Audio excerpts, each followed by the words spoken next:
Hey everyone, just a reminder to subscribe.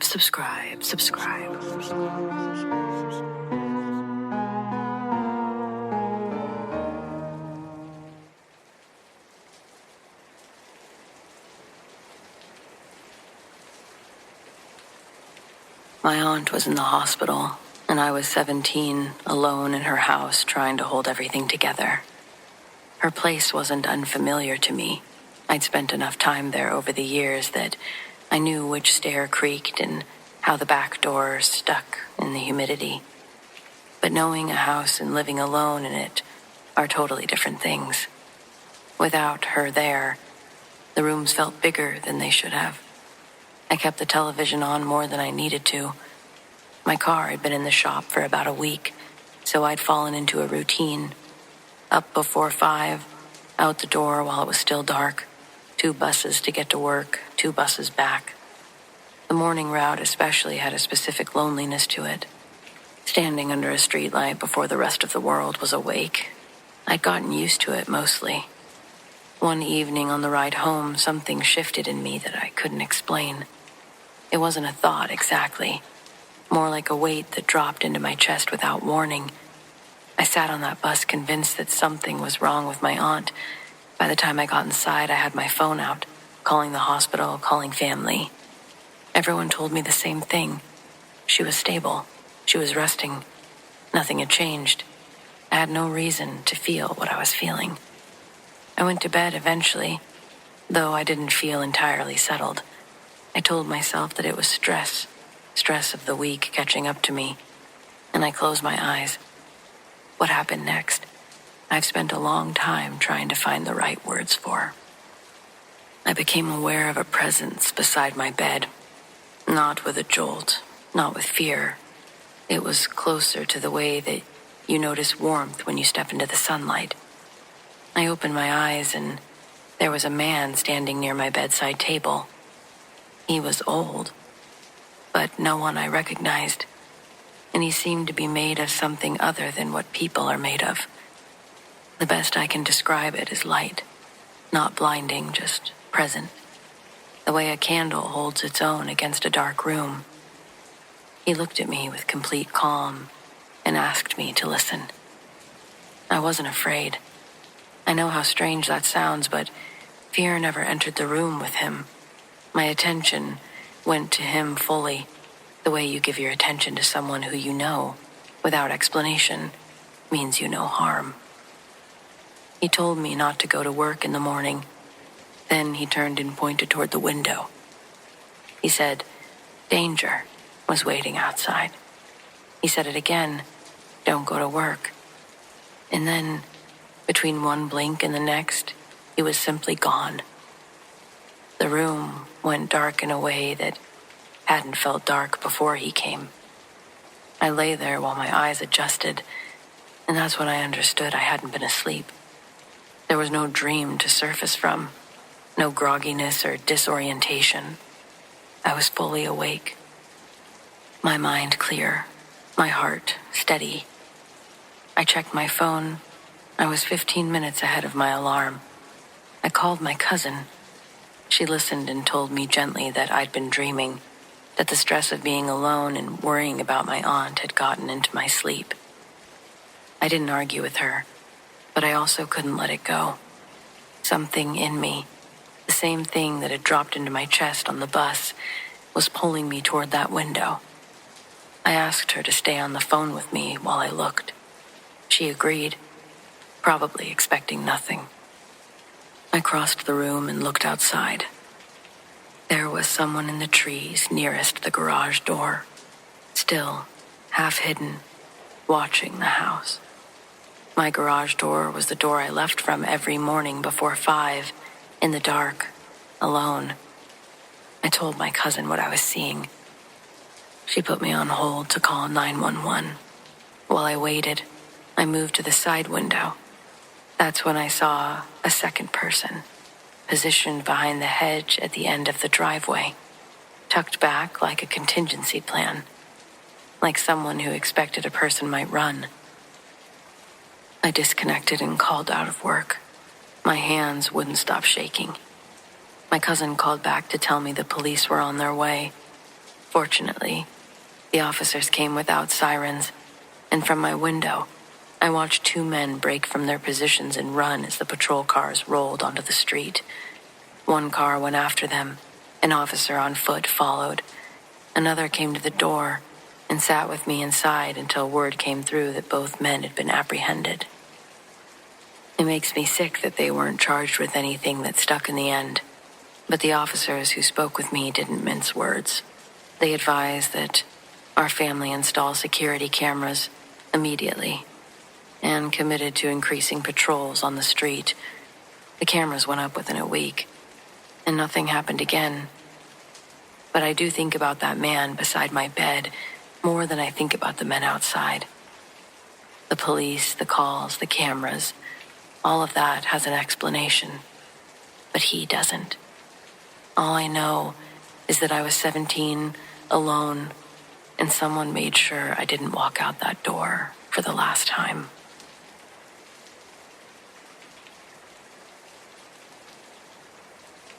Several years ago, I rented a small farmhouse after landing a new job in the area.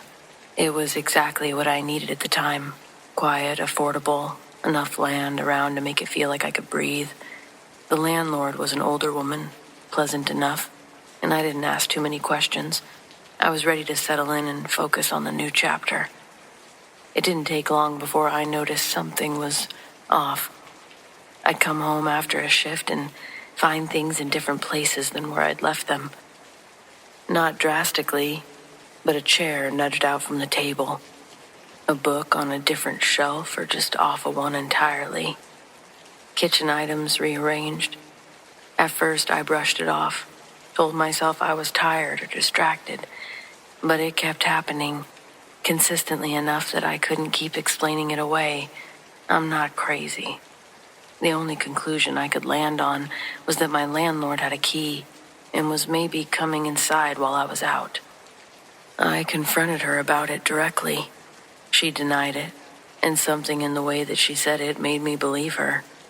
And then she got quiet, told me there was something she hadn't mentioned before I moved in. The property had a history. Civil War soldiers were buried on the land, and she believed the house was haunted. She thought that it might be one of them making themselves known. I didn't believe a word of it. I respected her enough not to say that to her face, but I walked away convinced that there was a rational explanation, and I was going to find it. I installed cameras inside the house. A week later, I was out of town for work. When I came back and reviewed the footage, I sat there and watched objects move across surfaces, with no one in the room, no one visible, anyway. I called a friend who knew someone, a paranormal investigator. I'm still not entirely sure what I expected from that conversation, but what I got was calm, matter-of-fact, and oddly reassuring. There was a presence in the house, he told me, but it was not malicious. As long as I left it alone, didn't provoke it, it would extend me the same courtesy. I decided to stay. Things got moved around occasionally, and that was the full extent of it. I made my peace with it, the way that you can make peace with a strange neighbor. Acknowledge it, don't antagonize it. Go about your life. I did go about my life. I started seeing someone, a woman that I'd been getting to know for a while, and eventually she started spending time at the house. It wasn't long before she noticed things were out of place. I told her everything. The footage, the investigator, the soldiers buried on the property. Even offered to film it again since I clearly didn't have the previous footage. She laughed, not a nervous laugh and not an uncertain one. She thought it was genuinely funny. She said I was crazy, that there was no such thing as ghosts, and she kept at it, laughing, dismissing, mocking the whole thing openly. I let it go and walked into the kitchen. And then I heard it, a sharp sound, unmistakable. She came running in right behind it, her hand pressed to her face, eyes wide. She said something had just slapped her. When she moved her hand, I could see it. Her right cheek was solid red. This was the red that doesn't come from anything gentle. We left. We didn't discuss it, debate it. We walked out together and neither of us went back. I paid someone else to collect my belongings, and that's something that sticks with me. Even now, more as the years go on. I never once thought about those cameras in those moments. Getting out was the only thing that existed. The footage I had, whatever else might have been recorded after, the camera equipment itself. I left it all behind without a second thought. I didn't even consider it for a moment while it was happening, not while something had just gotten physical. It's only the distance and time that I found myself wishing that I'd held on to it. The belongings I can live without. The tape I think about all the time. I found out later that the landlord's grandson had been attacked inside the house not long after. She had the place torn down, eventually sold the property. Whatever was in that house made its patience very clear from the beginning. It moved things. It never threatened. It even warned anyone paying attention about what it was capable of. My girlfriend didn't pay attention, and it made sure that she understood exactly what she was dealing with. And that's terrifying.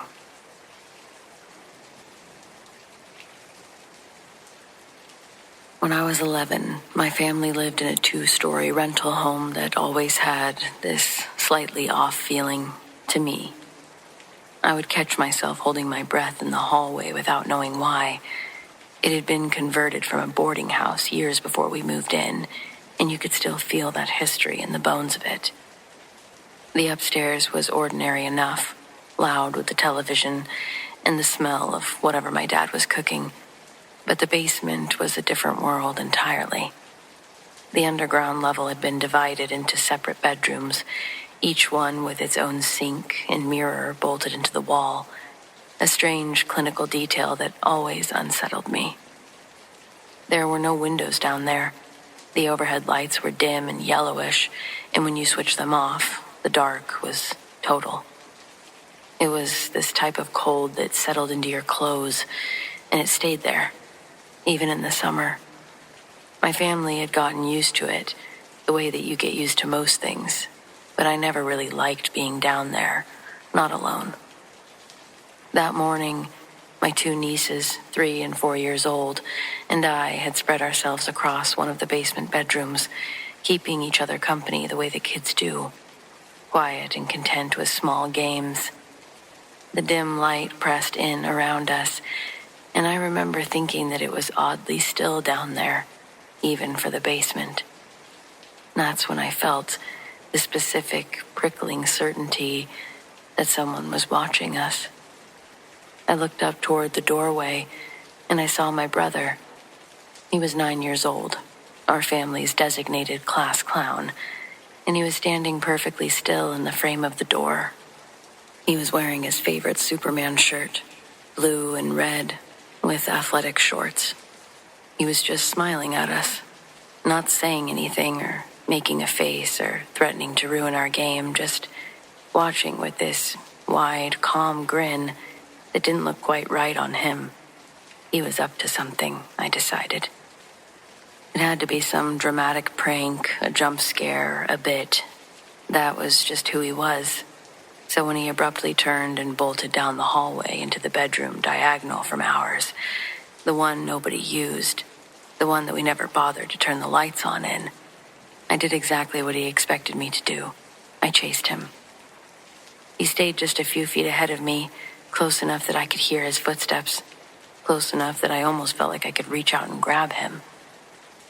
We crossed into the dark room together, and I remember the shift. The dim hall light gave way to almost nothing, just a faint bleed of brightness that barely touched the closet door on the far wall, enough to see him stop. He turned around to face me, and he smiled again, that same odd smile, and then he walked straight into the dark closet. I stopped moving, Something cold moved through me. That had nothing to do with the basement temperature. I stood there for a moment, waiting for the jump scare, waiting for him to burst out laughing. But there was just silence. I made myself open the closet door. Nothing. Empty hangers, the smell of old wood and dust. That's when the playfulness completely left my body. My brother was many things, loud, silly, relentless, but he was also the biggest scaredy cat I'd ever known. He slept with a nightlight until he was embarrassingly old. He wouldn't even walk to the bathroom alone after watching a scary movie. There was absolutely no version of him that would willingly step into a pitch-black closet in that room and close the door. He had no reason to be in there. Whatever I'd been chasing, it took me long enough to realize, but it wasn't him. I went back to my nieces, scooped them up faster than I could explain, and got us all upstairs. The change in light hit me hard. I remember squinting, the bright living room feeling almost aggressive after the dark below. My dad was on the couch, and right next to him, legs crossed, eyes on the TV, was my brother. Same Superman shirt, same shorts. He hadn't moved in a while, apparently. My dad confirmed it without me even having to ask. He said that he'd been sitting there the whole morning. My brother looked over at me, probably confused by whatever expression was on my face, and asked what was wrong. I didn't know how to answer. I still don't, really. Whatever was in that basement with us that morning, whatever smiled from that doorway, leading me to a dark room. It was the only thing like that I'd ever experienced in that house. But it was enough. Some things only need to happen once to stay with you forever.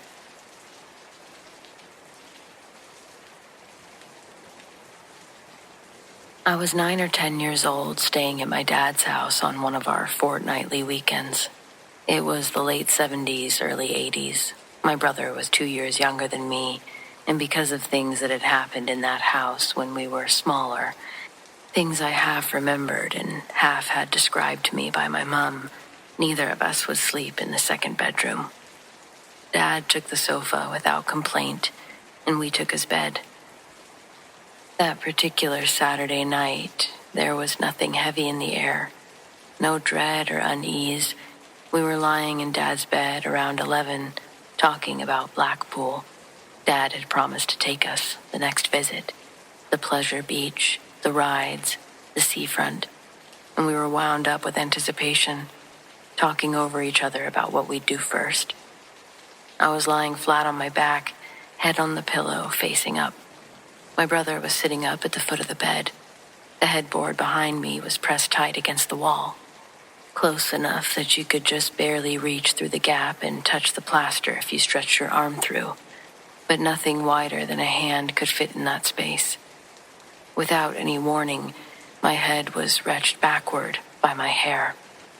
Not a snag, not a drift of movement, a pull, sharp and deliberate, the kind that hurts at the roots. My brother watched my head snap back from across the bed. We both started to scream at the same moment. Our screaming woke everyone. It wasn't the kind that could be manufactured. It was real, pure fear. I've spent more than 40 years turning it over. I was still lying on my back, not moving. The wall was flush behind the headboard. My brother saw it happen. That last part is the one that I keep returning to, because it takes the events out of my hands entirely. Whatever explanation might apply to me alone dissolves the moment that you account for him sitting there watching my head get pulled back by nothing. We never slept in Dad's bed again. It wasn't the only thing that happened in that house. Sometime later, Dad had gone to the pub. Just 100 meters down the road, my brother and I were upstairs in the second bedroom, which we'd eventually agreed to try again after some convincing. The house was empty. We knew every sound that it made by then, the front door especially. We heard footsteps on the stairs, measured, unhurried, climbing. The sound of someone coming up after a night out, which is exactly what we assumed it was, even though we didn't hear the door. We lay there listening, waiting for Dad's voice, waiting for the landing light to come on. The footsteps reached the top stair. Then we heard the front door open. The footsteps stopped. We screamed for our dad to come up immediately. He did, and found nothing on the landing, nothing in the hall, no explanation that held up. He suggested it was noise from next door, but we knew the difference. That house still unsettles me to this day. I don't go upstairs in the dark when I'm there. I haven't been alone in it for decades, and I intend to keep it that way.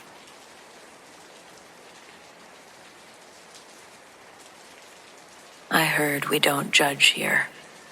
Well, in my early 20s, I had a bad boyfriend named Len, and an equally bad habit.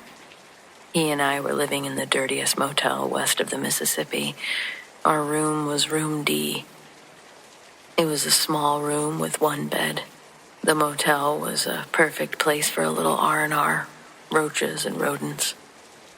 We were heating spoons on a red flannel love seat when a bullet came through our wall at the same time that a boom was heard from room E. The bullet lodged into the seat next to Len's leg, but there were so many cigarette holes in the fabric we weren't completely sure that's where it went until we lifted the love seat and found it on the ground. We were completely sure that it had been a bullet that came through that wall. I got up, walked over to where it had came from. Like an idiot, I put my eye right up to the hole to see if I could see what was going on in the other room, but the other side was blocked. We knew the woman that stayed there. She was also a weekly renter and a fellow enthusiast of spoon music. Her name was Ruth. She was a jack of all trades, and you know what they say. A jack of all trades is a master of none, but oftentimes better than a master of one. Her first occupation was an escort, but when she didn't have a client, Ruth made her own little mini-mart of stolen goods. It was a real cool thing that she had going on right next door. If we needed batteries, Ruth had them, and probably cheaper than the corner store. She even had a Gatorade thing going on for a while where someone she knew would just give her racks of it and she'd sell it for $1. She also had drugs, of course, but she'd never consider herself a dealer. She just happened to sell that stuff too, right alongside the DVD players and an honest-to-God full set of the Bailey School Kids book series. We didn't know she sold firearms, and that night after the boom, well, before the boom, we were about to chase a dragon, so the boom was startling, but we still finished our task immediately after it went silent. Then I took a nap, and it feels like seconds before I'm woken up again by another explosion. This time it was on the TV. When I open my eyes, I see Len sitting at the edge of the bed watching the movie Transformers on full blast. Next to the TV is a new DVD player. Actually, there were 3 stacked on top of each other, but only one was plugged in and playing the movie. My first question is, where'd you get those? And Len told me that when I fell asleep, he went over to see what had happened to Ruth. He found her deceased body sitting on her couch. Her head was leaned against the wall with a large exit wound. It looked self-inflicted, very sad. With an honest tear in his eye, Len says, Ruth would have wanted us to pawn her stuff. He extended his arm out from left to right, saying, look at all this. And that's when I see that he took more than just 3 DVD players. That alone was too much, but Len took this lady's whole operation. He said it took him a few back and forths, but he got all the good stuff before telling housekeeping about the body. At least he told somebody, right? A couple minutes after I'd woken up, we heard an ambulance siren wailing toward the motel. We watched them take Ruth out in a white body bag. Later, girl that worked at the front desk would tell us that the police think it was an accidental death, that she was cleaning her gun. There was a kit on the table, and they think she dropped the gun, and then it shot a bullet through her face when it hit the table. She said some scumbags already robbed her room. I masked my humiliation by acting appalled at her news, then quickly retreated back to the room. Len was good at the old pawn shop hustle. He got Ruth's stuff sold in less than a week and made over $1,000 in the process. We didn't sell everything, though. We kept the DVD player that was still plugged into the TV along with some movies. I think Ruth came back through the connection that she had with her worldly things. It angered her to see Len tiptoe over her corpse to grab handfuls of her belongings. The night she was cremated was the first night that she'd make herself known. Len would start losing more sleep than usual. He became paranoid, almost to the brink of insanity. He'd hallucinate that he'd see Ruth's white body bag standing in the dark corners of the room. Sometimes he'd see it peeking from doorways before it moved out of view. Not Ruth's face, but he knew it was her squirming around in the body bag. Finally, he couldn't take the visions. In an attempt to rid himself of the haunting, Len unplugged the DVD player and threw out the remainder of Ruth's things. That only upset her more, and Len's terrors grew past visuals and into more physical concerns. He'd wake up with no voice, like he'd been screaming all night. And I mean no voice. I don't know if you've ever strained your vocal cords to the point where all you can do is squeak like a mouse, but that was where he was at. Lying in bed, I'd see long red fingerprints across his neck and Adam's apple. This only fueled his insanity. I thought that I may have been going insane too because I couldn't explain how he'd gotten those marks, but at least I'd seen them. I don't know if it was better or worse. Is it scarier to go insane or have the monster be real? I found in Len's case that it's one and the same. To him, what he was seeing was as real as I was. The hallucinations continued to increase in morbidity, and the attacks that Len sustained started chipping away at my hallucinations theory, because I'd never heard of hallucinations leaving swollen bite marks like they were infected. I begged Len to go to a doctor, but we didn't have insurance. I told him that we'd figure it out, but he was stubborn and refused.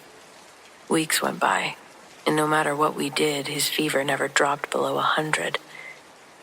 We were both going cold turkey at this point and not even thinking about it. Nursing someone from the grips of death keeps the mind and hands occupied, and being on the grips of death, Len was having a hard time standing up on his own. He wasn't eating, and without using a scale, it was obvious that he'd lost a bunch of weight. He looked like he'd aged decades in a matter of days. His features were sunken in beyond recognition. I'll never forget him staring into the big mirror next to the closet and watching him bite into his own tongue until blood started to trickle down at the corners of his lips. He's smiling like he's trying to hold in laughter, but his eyes are streaming with tears. Then he opens them up really wide, and his stare pans over to me, looking at him, now looking at me in the reflection of the mirror. Len slowly opened his mouth to show me the teeth that separated from his gums and remained lodged into his tongue. I don't think I'll ever get that image out of my head. That was the last straw. I grabbed the room phone and called 911. Len was rushed off to a hospital. Then he was transferred to a mental hospital, and I never actually saw him in person again. I stayed another week at the motel until I was able to sort things out with my family and move back in. It was a sobering event, and with the support of my dad, I went to rehab. I was able to close that chapter of my life for good. Years later, I tried looking up Len on social media, but I couldn't find him, and I don't really know what happened to him after the mental hospital. Those days feel like a past life that I'm so far away from now. That chapter, it's closed, but it wrapped up with loose ends. So I don't think I'll ever be able to fully forget. Len, if you're still out there, I hope you're doing well. And I hope you were able to settle your debt with Ruth.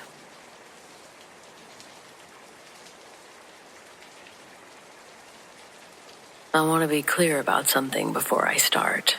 I'm not a superstitious person. I don't even read horoscopes. I don't knock on wood. I have never once forwarded a chain email, not even the ones that promise something bad would happen to me at midnight if I didn't. I mention this only because I'm about to describe something that has no business coming out of my mouth, and I'd like you to understand that it bothers me too. My mother received a doll. You know the kind. Maybe your grandmother had one or your great aunt. They sell the base at craft stores. A cheap, hollow plastic doll, about 18 inches tall, molded facial features, fixed glassy eyes, the kind that exists specifically so someone can spend 6 months crocheting it an elaborate dress. The doll itself is almost incidental. It's just an armature, a thing to hang the hard work on. Our neighbor, Mrs. Deborah, that's what we called her, Mrs. Deborah. Never just one or the other. Well, she made one. Purple and white, intricate lacework all the way down to the little ruffled hem. Honestly, the dress was beautiful. She'd clearly put real time into it.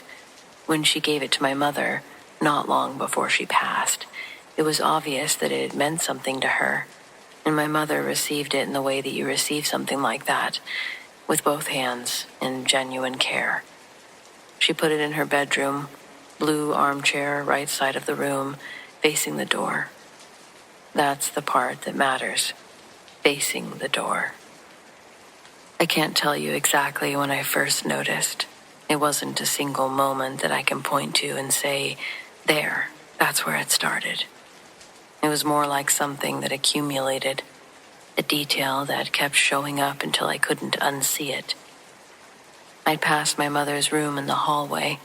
She kept the door open, always had, and I'd catch the doll in my peripheral vision, sitting in the blue chair, and something would feel slightly off, in a way that I couldn't immediately explain.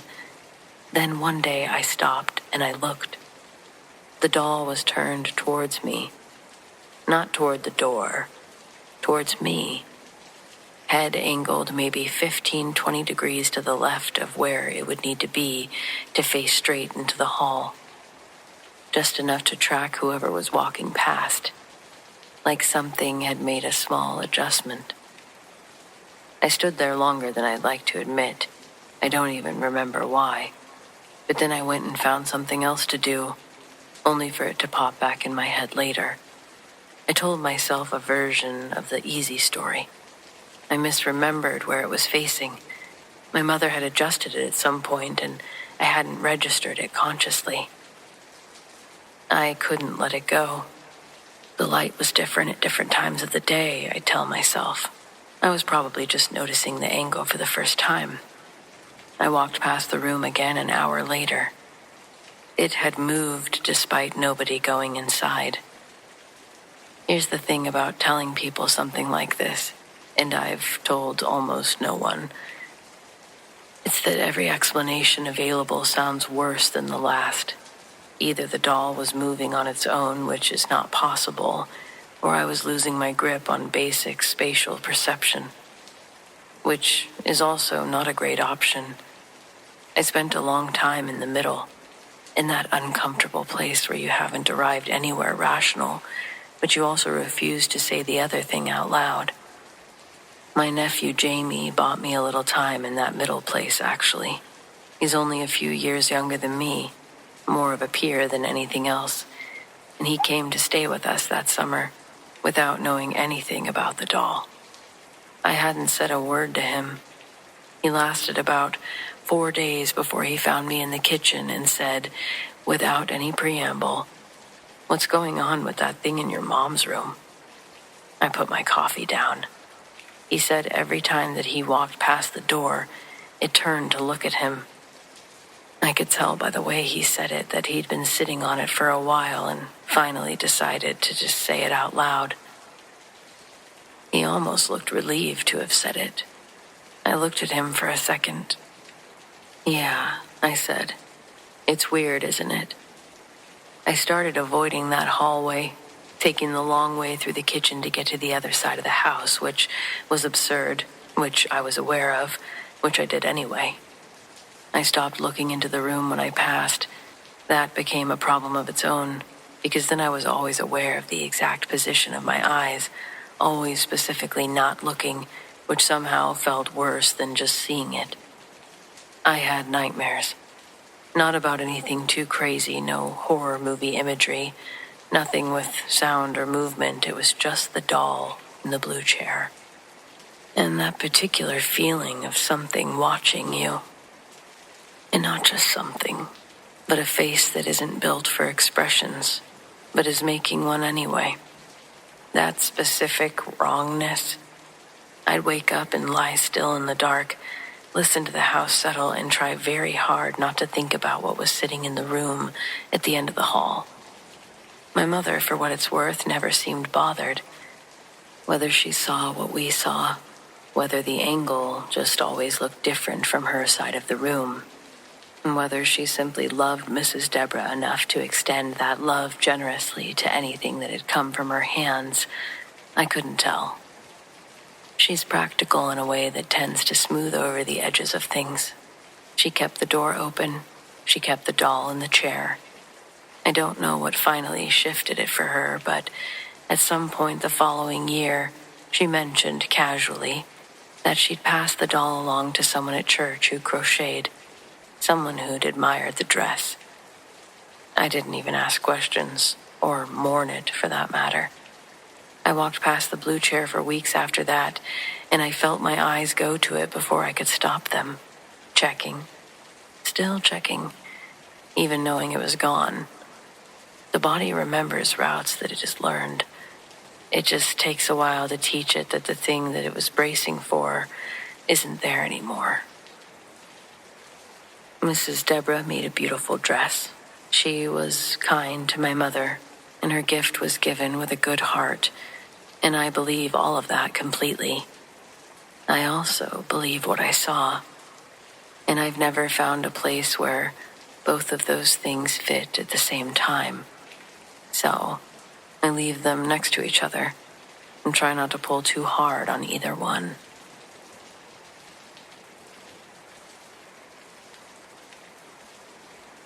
When I was little, my bed was completely covered in soft toys. Not just one or two, all of them. Bears, rabbits, anything I'd ever been given. They were lined up against the wall, tucked under my arms, stacked near my feet. It felt safer that way, like I was surrounded. There was only one that I actually cared about, though. A big polar bear named Noah.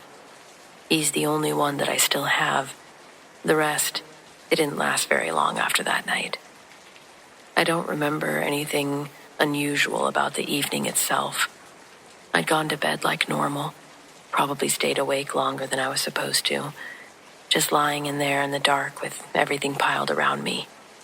My mom had already gone to bed, and the house was quiet in a way that it only ever is once everyone is asleep.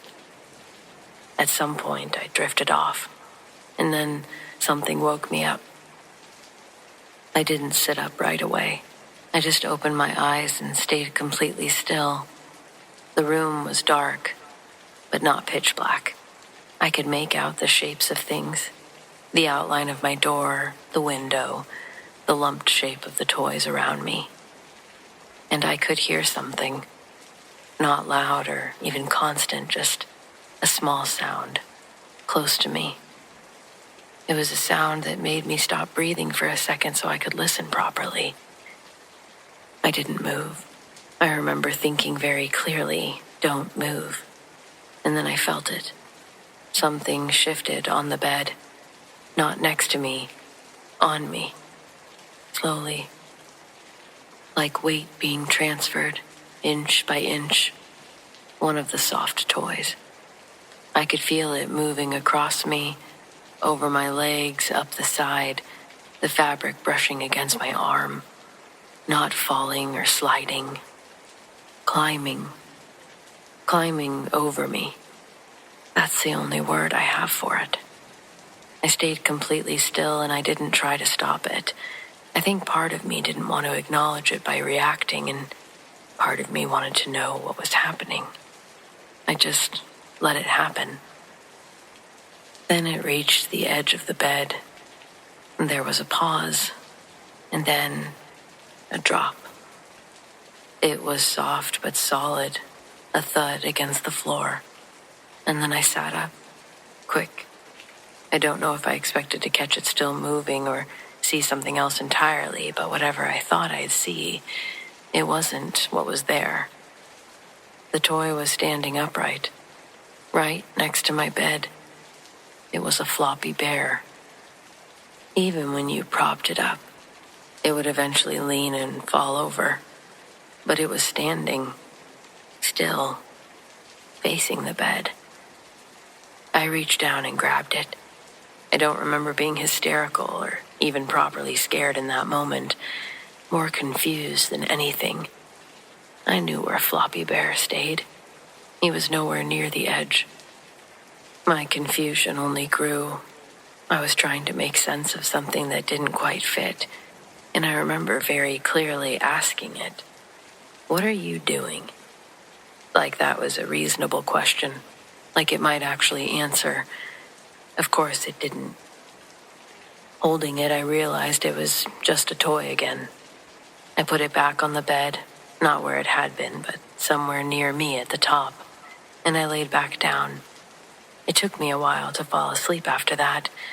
I don't think it's because I thought that it would happen again, but because I couldn't work out what had just happened, what I had felt. The next day, I didn't tell anyone. I didn't really know how to explain it in a way that wouldn't immediately be dismissed, so I didn't even try. Instead, I made the very mature decision to start moving things out, one by one, all of the toys, except Noah. He stayed. He always stayed. Anyway, this story's given me some flack. I was young, under 10, it was dark, I had just woken up. All of the usual explanations are there, but none of them account for what I felt. That slow, deliberate movement, the weight shifting across me, the pause at the edge of the bed, and the way that it landed, not like something that had slipped or fallen, but landing in a way that it just never did. I find it even harder to dismiss because it wasn't the only thing that happened in that room. It was just the first time that something felt physical. There had been other things, smaller, easier to ignore. I remember waking up once to something scratching at my leg under the covers. At first, it was light, then sharper when I didn't react. And the moment that I moved, it stopped, not gradually, but instantly. It felt like whatever it was had realized that I was awake and then left. I used to think that it was my guinea pig. He'd died a long time before that, and that made sense to me at the time, that he might still be around somehow, upset or confused. But even then, something about it didn't feel quite right. It was too scary. And then there was the other thing, the one that I don't like thinking about as much. The one standing next to my bed one morning. It was tall, still, wearing something dark like a hood. That came later. And I didn't like the feeling that I got from that one. But the toy, that was the first time something crossed into my space while I was fully awake. Not just watching me or making noise, but moving, touching. I can't even be sure that it was the toy itself. It more felt like something used it, just for a moment, just long enough to let me know that it could. And after that, I didn't need a room full of them to feel safe anymore. Just one. And even then, I stopped letting anything sit too close to me while I slept. It's kind of wild when the very things that brought you so much comfort are the very things that make you feel unsafe.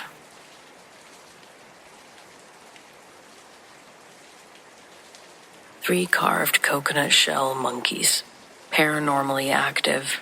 Buyer assumes all responsibility. I remember reading that last part and thinking it was a nice touch, good atmosphere. The kind of thing that someone writes up to justify the price point on what are, objectively, three small decorative monkeys carved from coconut shells. I thought it was funny, and I bought them, figuring that they would make for a good story at a party. Because it's cheaper than actual furniture, and because you're 20-something and your first apartment has empty shelves, and you've decided that's the kind of person you are. But I'm no longer that person. They arrived in a box filled with more packing materials than seemed necessary, each one wrapped individually in brown paper. They made me feel briefly like I should take them more seriously. They were better than I'd expected, actually. Real craft, real detail, each monkey in the classic pose of see no evil, hear no evil, speak no evil. Hands pressed over eyes, over ears, over mouth. Carved from the shelves themselves, rough and dark and dense. The seller had included a handwritten note that said only, "Please be respectful with them."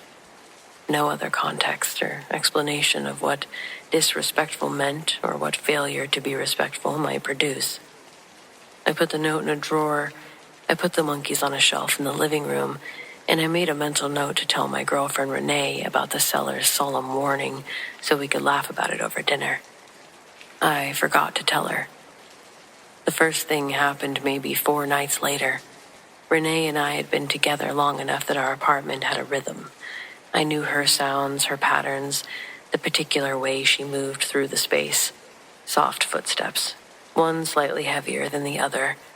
The sound of her presence before she arrived in a room. We were comfortable in a way that takes time to build and feels unremarkable until the moment it becomes remarkable. I was meditating, or trying to. I'd been doing it inconsistently for about a year, never very successfully. But the apartment was quiet, and the living room was dark, and I'd been sitting on the floor long enough that I'd actually gotten somewhere close to still. I heard her come down the hall. I heard it the way I always heard it. That specific sequence, the soft drag of her left foot, the rhythm that I could have identified in a crowded room, coming down the hallway, crossing into the living room behind me, stopping just to my right. And then her hand on my shoulder. I felt the weight of it, the warmth, a familiar pressure, not urgent, but the way you touch someone just to let them know you're there. I remember thinking distantly that I didn't want to come all the way out of the stillness that I'd worked to find. I remember almost not turning around, but I did. And there was no one there. I want to be precise about this because the precision is what has kept me from comfortably filing it away. The living room was empty. I had felt footsteps cross the floor. I had felt a hand. The hand had a weight, a temperature, a specificity. That was not a chill, not an ambient sensation, not the feeling of almost something. It was the exact and ordinary feeling of a person touching you. And then there was no person. I went down the hall. Renee was asleep on her side, exactly as she had been when I left the room. Blanket pulled up, completely undisturbed. I stood in the doorway for a moment. I went back to the living room. I sat down in the same exact spot, and I looked at the shelf across from me. 3 monkeys. See no evil. Hear no evil. Speak no evil. And then I went to bed. I told Renee in the morning. She listened to her coffee cup held in both hands. She listens like this when she's deciding how seriously to take something. She said that she'd been asleep, that she hadn't gotten up, and that she hadn't heard anything. She wasn't dismissive about it. She was thoughtful in a way that I appreciated. She asked me a few questions. We didn't land anywhere satisfying. She asked about the monkeys. I told her about the listing, the note. Please be respectful with them. She looked at the shelf for a moment. She said. That was it. But she said it in a way that didn't close the subject so much as table it. I want to say that nothing else happened, that it was an isolated incident, that this is the kind of story that's just one strange note and then silence. I think that would be the comfortable version. What I'll say instead is that the monkeys were fine. They sat on their shelf. They didn't move or make noise, gave no outward sign of anything. We moved apartments twice in the next 2 years, and they came with us each time, wrapped in the same brown paper, repacked with the same probably unnecessary care. I'd think about the first night occasionally, but as soon as I did, let it go, if you will, the dreams started. These were a reoccurring presence in my sleep, the sense of being in a room that I didn't recognize and something sitting across from me that I was not supposed to look at directly. There's this specific quality that dreams sometimes have, where the rules are clear even without being stated. Don't look at it. Don't acknowledge it. Just be in the room with it and wait for the dream to end. I woke up from these feeling watched, examined, which faded quickly. I woke up from them feeling followed, which faded more slowly. I started waking before my alarm and lying still in the dark with a particular alertness that I couldn't turn off, listening to the apartment in a way that I hadn't since the first night. I didn't connect it to the monkeys. I'm not sure that I wanted to. Then one morning I came into the living room and I found the center monkey on the floor. Here is what I would like for you to understand about the shelves. They're deep, flat, and level. We're not a household that experiences vibrations, and we have no pets. The windows had been closed. The monkey had not been near the edge. I was particular about this in a way that I hadn't consciously acknowledged until the moment that I stood there looking at it on the floor, several feet from the shelf. I understood that there was no version of a fall that could explain that distance. I picked it up, the hear no evil one, hands pressed flat over the ears, and I put it back on the shelf. That night I dreamed about the room again, and this time I looked. I don't remember what I saw. I mean that literally. There is a gap where that part of the dream should be, a clean blank, like a frame pulled from film. I woke up at 3 a.m. with my heart going and a certainty that I couldn't name pressing down on my chest. And I lay there in the dark and I thought very clearly, they need to go. Not a question. It was not something to discuss.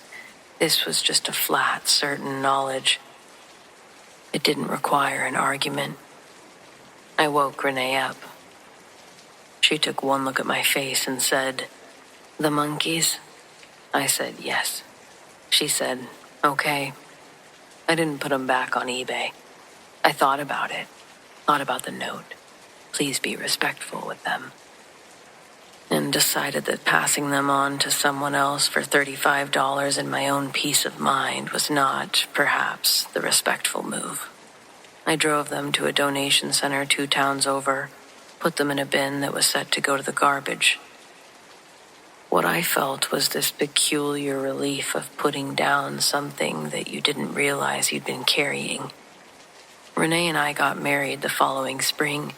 We have a house now, real shelves, lots of furniture, more than empty space.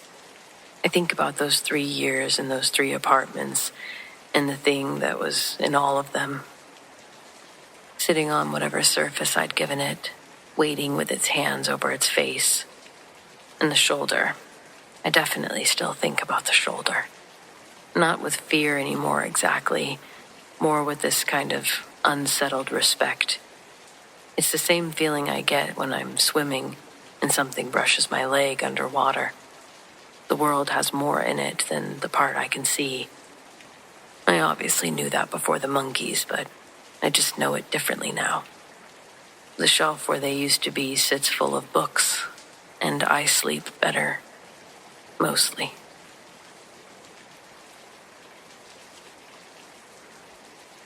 I have a few paranormal stories, but I don't tell this one often.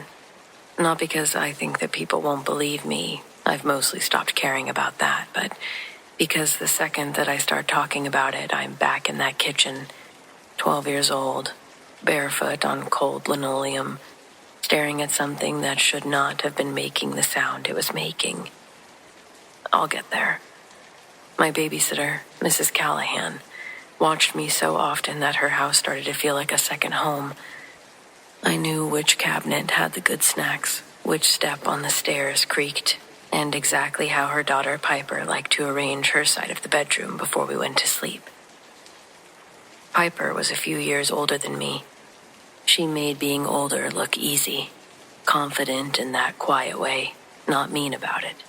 We got along immediately, which I think surprised both of our mothers. Piper's bedroom was a lot of things, but subtle wasn't one of them. She collected stuffed animals and dolls, the way that kids collect trading cards, seriously and with intent. They covered the long shelf above her bed, sat 3 rows on a windowsill, and occupied an entire corner of her closet with the door left open so they weren't, as she put it, suffocating. I was used to it. After enough sleepovers, it faded into the background, just part of what her room looked like. The Raggedy Ann doll had been there the whole time. I'd never given it much thought. It sat near the middle of the shelf above the bed, legs dangling, yarn hair. It had that painted, wide smile. The standard image, really. Nothing about it really ever caught my attention, not until the dog. Biscuit. He was a beagle, stocky and even-tempered. A dog who greeted everyone like an old friend and spent most of his time either sleeping or quietly hoping that someone would drop food. I had never once heard him bark at anything inside the house. Outside, sure, squirrels, the mail carrier, even the occasional leaf. But inside, Biscuit was basically furniture. So when I heard him from down the hall, I thought something had to be wrong. Not doll wrong. I thought maybe a mouse or an animal had gotten in somewhere. Piper and I looked at each other from across the bedroom, and then we both moved to the doorway.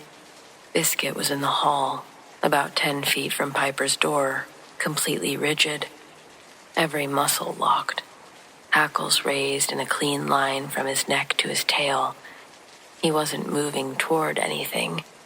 He was just stopped, the way animals sometimes stop when they've identified something that the rest of us can't process yet. And he was staring into the room, past us, at the shelf, with the doll. Piper said his name softly. He didn't look at her, didn't even twitch. He just kept staring.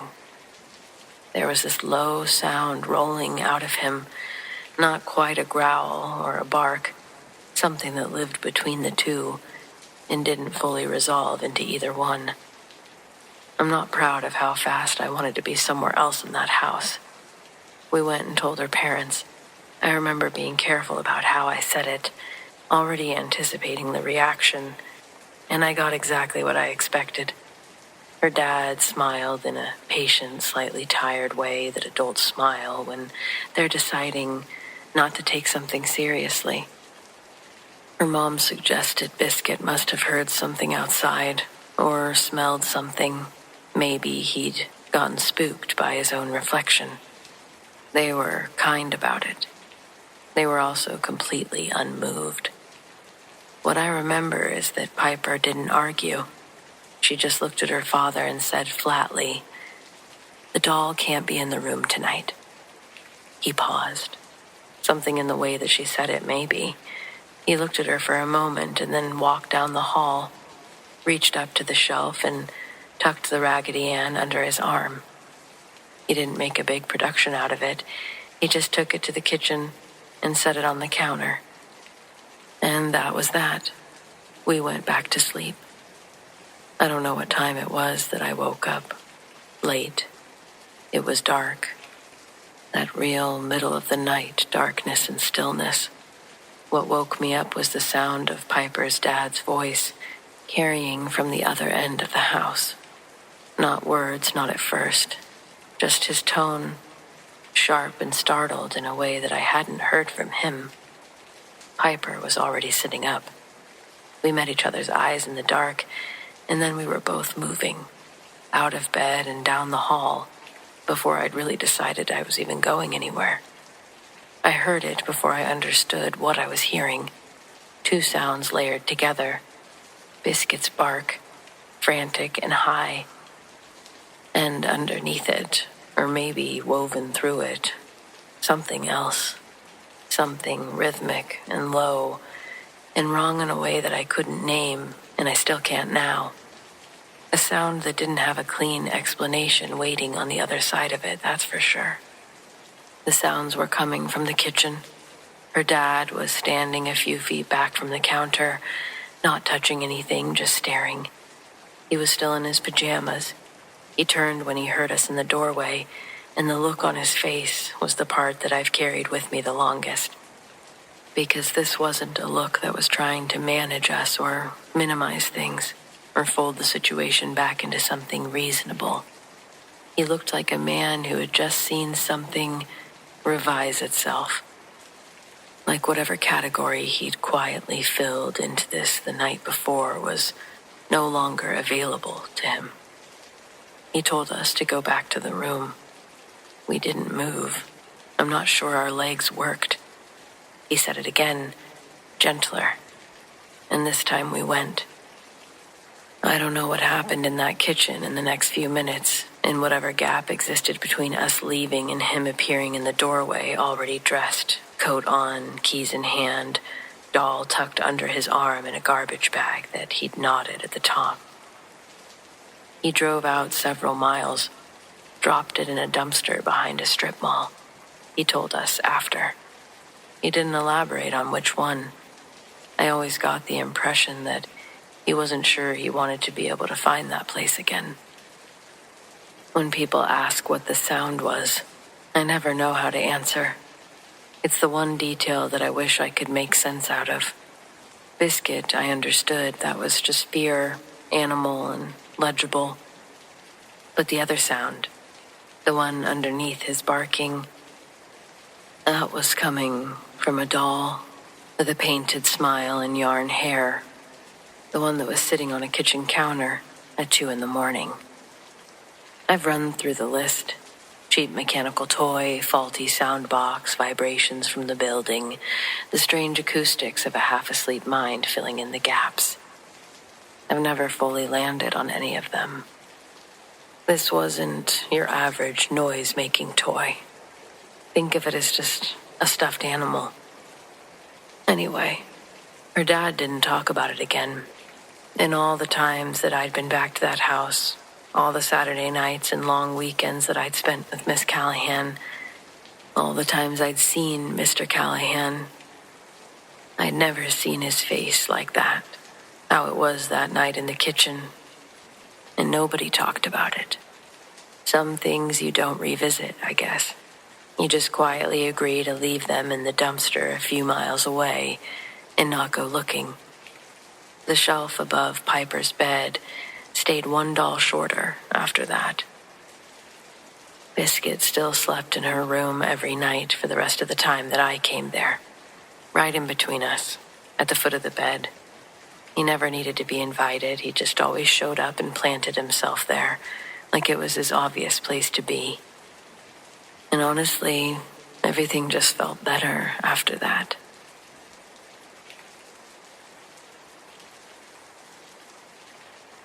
For legal and privacy purposes, I've obviously changed the names here. But this is a personal story of mine, and the only paranormal experience I've had to date. I'm sure the previously stated reasons for my anonymity will be forthright by the end of my story. Until then, my name is Jane, and my dead ex-husband we'll call Flynn. Before he became my dead ex, he was my living spouse who'd swept me off my feet right from the moment we met. I was a new hire at the office that we worked at, and my cubicle was next to his. Flynn was a charmer, and we were dating within the same week of my hiring. A few months later, he proposed, and I was moving the stuff out of my apartment and into his house. Flynn had been at the company longer than me, and though our workspaces were back to back, his paycheck made mine look like funny money. I didn't know this at the time, but I gotta tell ya, I didn't get too upset when I found out. He also got a raise after a year of us working together, and I could quit my job. I'd also be lying if I said that change in lifestyle was easy to get accustomed to. Sadly, it was the carefree life that I didn't want to leave, not Flynn. I'm sure he was having multiple affairs behind my back earlier in our relationship as well. He may have been better at hiding them, whatever it was. The first time I did catch him was in our second year of marriage. That killed the love for me. As much as I wanted to forgive him, as much as I told him I did, I never did in my heart. I tried, but slowly I emotionally drifted from him. In his eyes, practically pushing him into the arms of other women who showed him any kind of attention. He wasn't a man. He was a coward that refused to communicate his feelings with me, too afraid of losing his macho attitude. But I buried my heart and mourned for its death already, so I wasn't sweating it. It's true, money never filled the hole in my chest, but it did fill my closet, and I wouldn't have been able to see as much of the world as I did when I was young if it wasn't for him. And I'm still young. 46 doesn't qualify for senior discounts. I don't know if I'd ever remarry, though. Flynn's mom used to tell me if Flynn's dad died, she'd marry the pool boy. I don't think I could ever be a sugar mama. I'll consider marrying an AI bot before that. I saw a documentary where that seemed to work out for a guy until the servers went down, essentially killing his AI wife. When it rebooted, it was like that 50 First Dates movie. I've moved off track. If you don't mind, I'd like to get back to where I was. Okay, summertime. Flynn and I get back from a wedding out of state. No animals and no kids meant no responsibilities, and sometimes we'd be gone for weeks at a time, depending on our travel destination. That time, we only stayed away for 4 days. Arriving home, we opened the door and were met with the most foul of odors. Like a concert porta potty, mixed with vinegar and cherries for some reason. And for the life of us, we couldn't find what the source could have been. And I'm telling you, we searched that house with a fine-tooth comb looking for it. After opening all the windows, the smell only dissipated so much. The remaining funk had to be masked with Lysol sprays and those things that you put in your car to make it smell good.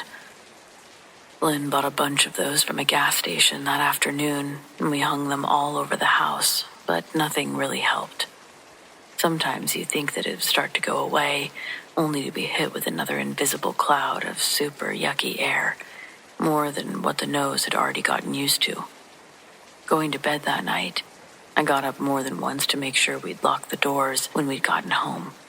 When we laid our heads down, both of us could hear scurrying under the floorboards. Both of us thought an animal had gotten under the house and hoped that that was also where the smell was coming from. I say scurrying around, but it really sounded like bare feet running around beneath us. More of a pitter-patter rather than a scurry, if that makes sense. But the noise coming from the crawl space under us, it was less likely to assume that it was a person making that sound, even though it sure sounded like it. Flynn would call an exterminator the next morning, They were in our driveway, looking under the house for us before noon that day, but they reported no evidence of animals being down there. No nests, no fur, no leftover meals. When Flynn first purchased the house, he and his dad put up grates around the open slots leading under the porch. And to this day, they're still holding up strong. That was all well and good, but we had no resolution to the thumping noise the night before, or the stench inside, or the fact that it was even worse now. We opened up all of the doors and windows again, trying to get the air circulating. Sometime after the exterminators left, I was standing in the kitchen, and I heard Flynn say something in the hallway, and then scream. He runs into the kitchen and says, "I just saw someone walk from the living room into the fireplace and disappear." He thought it was me. He even said something to it as it walked by. His hair stood up when he did a double take and realized it wasn't me, and then watched it disappear. It looked like he was going to have a heart attack. I made him sit down. His forehead was dripping sweat and his face was flushed. I didn't think that he was lying about what he saw. I didn't see it, but for the rest of the night, Flynn stayed close to me. The experience terrified him enough to follow me into the bathroom while I peed, just so he wouldn't have to be alone. Macho Flynn never acted like that. Now he was like a cat. Every little noise made him jump, sitting tensed up in the bed until he started snoring next to me, and I felt his body slowly relax. We were watching an episode of some English-dubbed South Korean soap opera that our friend had gotten us into ironically, until the wacky characters and over-the-top story became so captivating, it became unironic, and we binged every episode of every season. At this time, there were probably less than 10 minutes left on the episode we were watching when he passed out. I was going to finish it and then planned on going to sleep afterwards. I was already struggling to stay awake, slowly dozing off, trying to keep my eyes open until the credits. Our TV is next to the door in our bedroom. All of the lights are off in the house. The bedroom door was already a little bit open, but from the corner of my eye, while staring at the TV, I could see the door slowly open. Watching the bright TV in a dark room, my eyes weren't adjusting to the dark enough to see anything, not past the door frame into the black hallway. And nothing could have made me go check how the door could have done that. Instead, I left the TV on all night, turned the volume up a bit louder, and tried to ignore the feeling that someone was standing in the doorway. To sum up the next few days, 2 big crows fly into the same second-story window, breaking their necks, landing on the patio. The thumping continues, even after Flynn goes under the house himself to check. That drove him the craziest. The smell also persisted. It became easier to ignore until you left the house and came back. Then the smell would smack you across the face, all over again. No amount of laundry or deep cleans of the rooms could lessen its punch. I'll also say that I saw a perfect handprint left in the condensation on the mirror after a shower I had. And it was smaller than my hand, and my hands are smaller than Flynn's. The mirror that we have in the bathroom is a pretty tall, oval-shaped one, and the print was at the very top, pointing upside down. I noticed it when I tilted my head up gargling mouthwash. It was too far up there for me to even wipe off with a towel. I was perplexed at its appearance. I couldn't understand how it got there.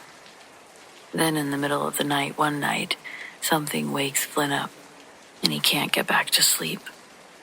While he's laying awake in bed, he gets an overwhelming feeling, almost like a voice in his head urgently telling him to go check around the house, make sure the doors are locked. In an effort to alleviate the feeling, Flynn gets out of bed with the room still completely dark and walks into the hallway. Before he's able to turn on the light, he steps in a puddle of water with pieces of broken glass in it. It was invisible in the dark, and the soft bottom of his right foot gets sliced open, making him lose balance. He let out just enough of a yelp that it woke me up. I found him unconscious in the hallway. Blood was on the corner of the countertop, and it was coming from Flynn's head and foot. I called paramedics, and within 5 minutes, there's a round of knocks at the door. I rushed to let them in, scramble to unlock the deadbolt, swing the door open, and don't see any ambulance lights or paramedics. No one's there. I was still on the phone with the operator, and she told me that they were still on their way to me. I deadbolted the door again before returning to Flynn. All of the lights in the house were on at this point, and when I checked on him, his skin was turning pale blue. I sobbed into the phone, begging the operator to make the ambulance drive faster.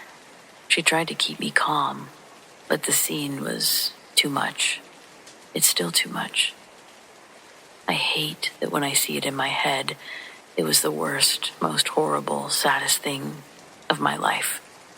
In my marriage, it was safe to say that Flynn and I didn't love each other anymore, but we were still friends.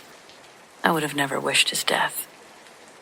It all moved too quickly after the EMTs picked him up. I followed them to the hospital, just to have the doctor meet me in the lobby and tell me he was gone. They let me go in to say goodbye, and then I was pushed out of the emergency room. Gathering a deceased loved one's finances and assets to disperse amongst family was a nightmare that took over a year to settle. But right after Flynn's death, I went home, and the smell of the house was there to meet me at the door with open arms. Life as I knew it had changed, and it dulled my senses. I threw the keys on the table, and I laid on the couch, cried my eyes out for hours, thinking about Flynn. There were splotches of blood in the hallway where he had slipped. I exhausted myself trying to clean everything, but I stopped when I saw the glass that he'd stepped on. I picked up one of the larger broken shards. Flynn's blood was still able to be seen in the cracks of the embossed curves.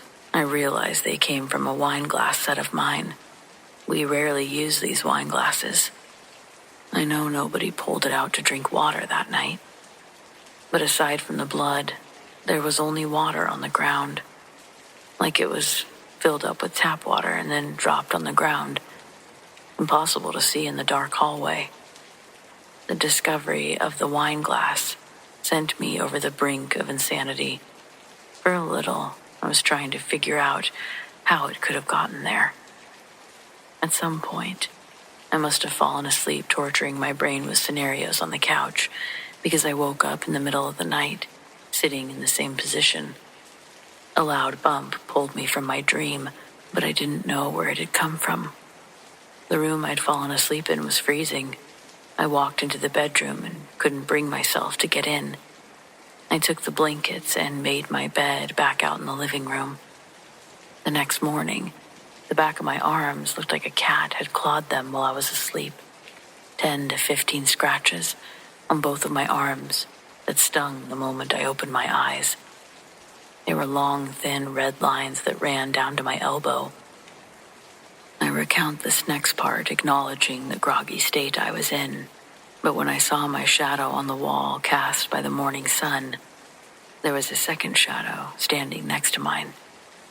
It looked different than mine, and when I moved my hand, theirs stayed at their side.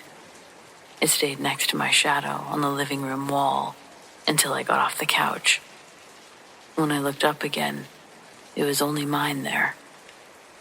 I wish the shadow that joined me that morning resembled Flynn's, but sadly, what I thought I saw scared me to the bone. The silhouette was smaller than mine, and I could see that it had long, hanging hair. Something else caught my eye that morning as well, but this time, what I saw was real. In our living room fireplace, there was a woman's running shoe, one that I'd never seen before. Red with white trim. I think it was Adidas, something that I'd never wear. And the anger bubbled up, thinking Flynn got them for another girl. Grief and anger was a mix that I had felt often before. It felt sickening, and I got down to dig in the soot in the charred wood of the fireplace, looking for a second one. We usually kept it pretty clean when we were burning wood in it. Looking down, I could see that there was no second shoe. There were 2 logs I could easily see behind. I looked at the first shoe and held it in my hand. It was covered in thick black soot. But the fireplace itself didn't have any, except one spot on one of the logs. I quickly deduced the running shoe must have come from inside the actual chimney. As much as I didn't want to, I slowly put my head into the fireplace to look up the chute. The smell that had been plaguing the house for days was the strongest the closer I got my head to it. By the time I was under the hole, I couldn't hold my breath long enough to get a good look up. It was a narrow, rectangular gap the size of a Kleenex box. As heart-stricken as I was, I knew that I had to get the phone book and call someone to check out the chimney. I thought maybe an animal had actually crawled in there and died. When the chimney sweep got onto the roof, he nervously called down to me that there was blood all over the bricks of the chimney. I thought even more that he would find an injured raccoon or cat that had fallen, but neither the young chimney sweep nor I could have expected the decomposing body of a woman. Firefighters, ambulances, and police cars all parked in the grass of my yard while the firefighters broke the chimney apart, enough to retrieve the corpse that was lodged in there. Let's say when they checked the woman's ID, we find out her name's Lori. On top of the roof, next to the destroyed chimney, firefighters also find a bag, one that they described as looking like a kill kit, containing zip ties, duct tape, hunting knives, and an unused Kodak disposable camera. The cops tasked with going to my house for 2 days in a row with 2 different dead bodies had more than a few questions for me. I didn't know Lori, and I'd never seen her until she was being pulled from my chimney that day. Flynn, however, knew Lori very well. I felt nothing but sadness and disgust reading through the text that they'd sent back and forth. Flynn recycled the charming words he used to send me, almost word for word. The chain of messages end with Lori telling Flynn, basically, if she can't have him, nobody can. He left her on red, and that was the day before we left for the wedding. I was humiliated, sitting in a little office while these men read the intimate conversations of my deceased husband and the deceased homewrecker. Literally, it would cost me over $2,000 to get my chimney fixed. That's not the worst part about it, though. This whole situation was traumatizing on its own, but to add insult to injury, for a few months, I was suspected of murdering the woman. Police found out that she didn't die of asphyxiation. There were signs that she'd been beaten, that her throat was crushed before she went in. That was the last straw that broke the camel's back of my patience. I screamed at every cop at the precinct that day that accused me. I wasn't held in jail or detained because they knew I was right. As I walked out, they told me not to leave town, that someone would be by to continue the chat. But days went by and no one did. Later, with more DNA evidence coming in after the autopsy, they would find the actual killer. He was already behind bars, serving time for another crime that he committed the night after he killed Lori, telling the investigators outright that he'd offed her because she misled him under false pretenses, telling him that they were going to go rob a random rich person's house. But when they found out we weren't home, she didn't want to break in because the burglary wasn't the real reason she picked the house. So, he punched and strangled her on the roof of our house, bouncing her head off the brick chimney until she stopped living. Then, he picked her up and dropped her into the chimney chute. During her decomposition, her body shifted lower, and her shoe must have fallen off, it being just the right size to fall through and land in the fireplace. Any wider, and I may not have known that she was up there for months, until a skeleton fell through the fireplace. I still live in the house to this day. After the body was excavated, things settled down. I try not to think about it too much, because there's too much to think about. Some days are easier than others, but ultimately, I'm glad I got to keep my home. I've painted the living room twice since then, not because it needed it, but because I needed it. I don't know if I believe in ghosts in the traditional sense, but I do believe in things lingering. Grief, betrayal, fear. They haunt you in quieter ways that no priest or medium can banish. You just learn to live with them, like a shadow standing beside your own, silent and still, until one day, it's gone. Maybe it's there, and you just stop looking for it.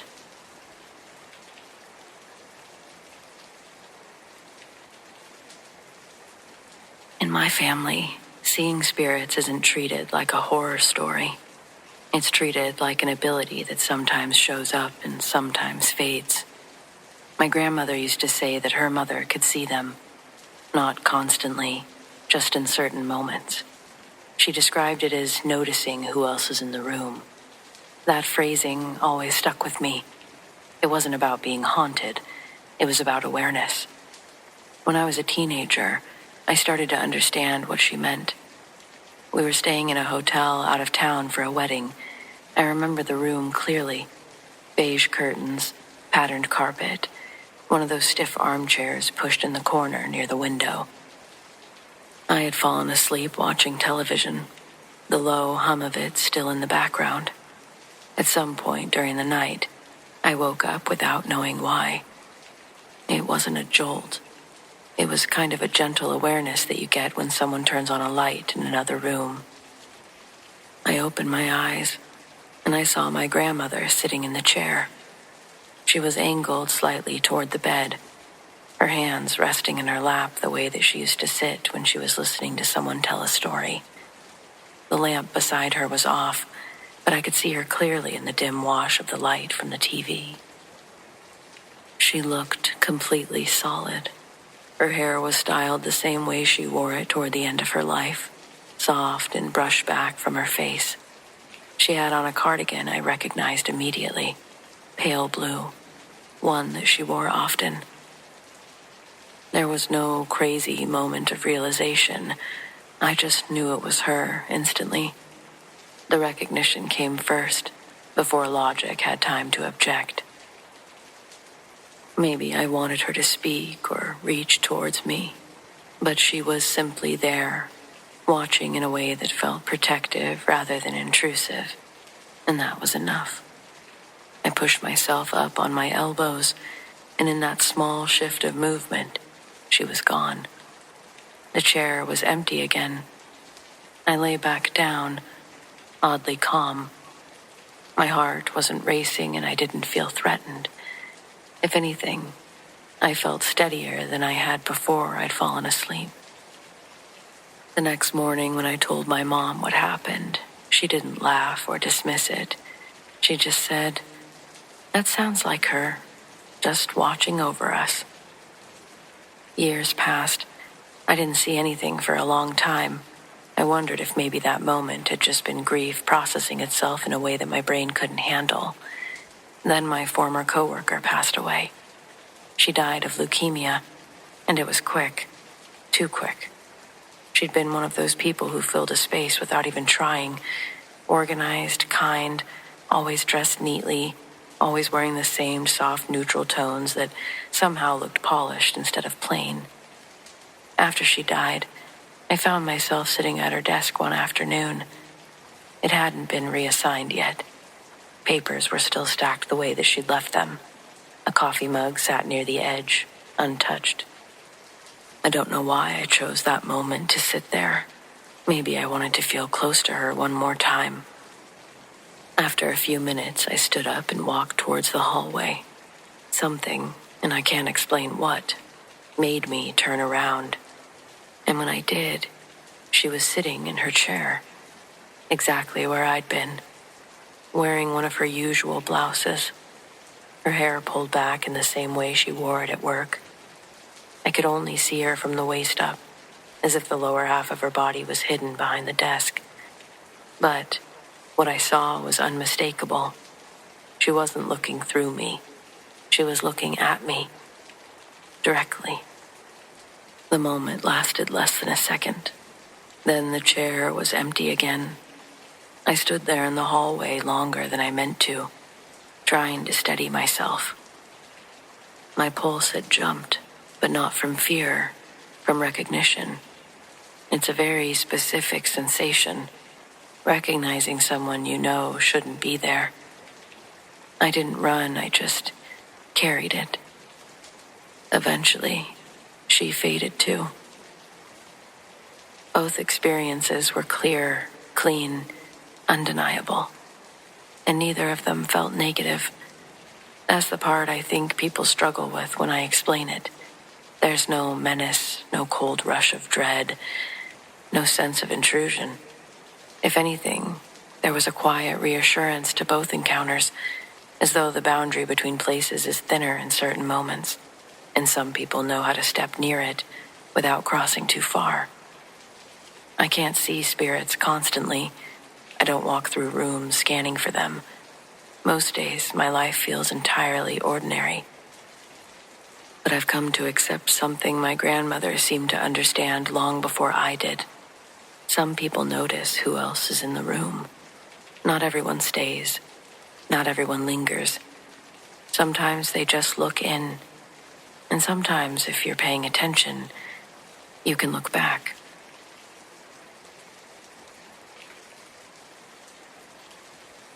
When I first moved out to New York, I rented a downstairs mother-in-law apartment for $600 a month. There was a full bathroom down there, water, garbage, even cable was paid for.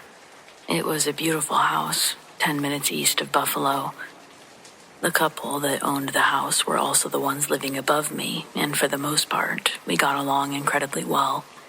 They were in their mid-50s, treated me like a daughter. I was in my early 20s and greatly appreciated the kindness, especially while I acclimated. It wasn't like an everyday thing, but anytime I had a question or needed anything, their side of the adjoining door would always be unlocked for me. Out of respect, though, it was seldom that I'd use that door. There were a few plumbing issues I had to go up there for, but I tried not to be a nuisance while I was under their roof. Besides a leaky toilet, the only other issue I came to them about, well, they weren't as overly helpful for, and it got kind of weird.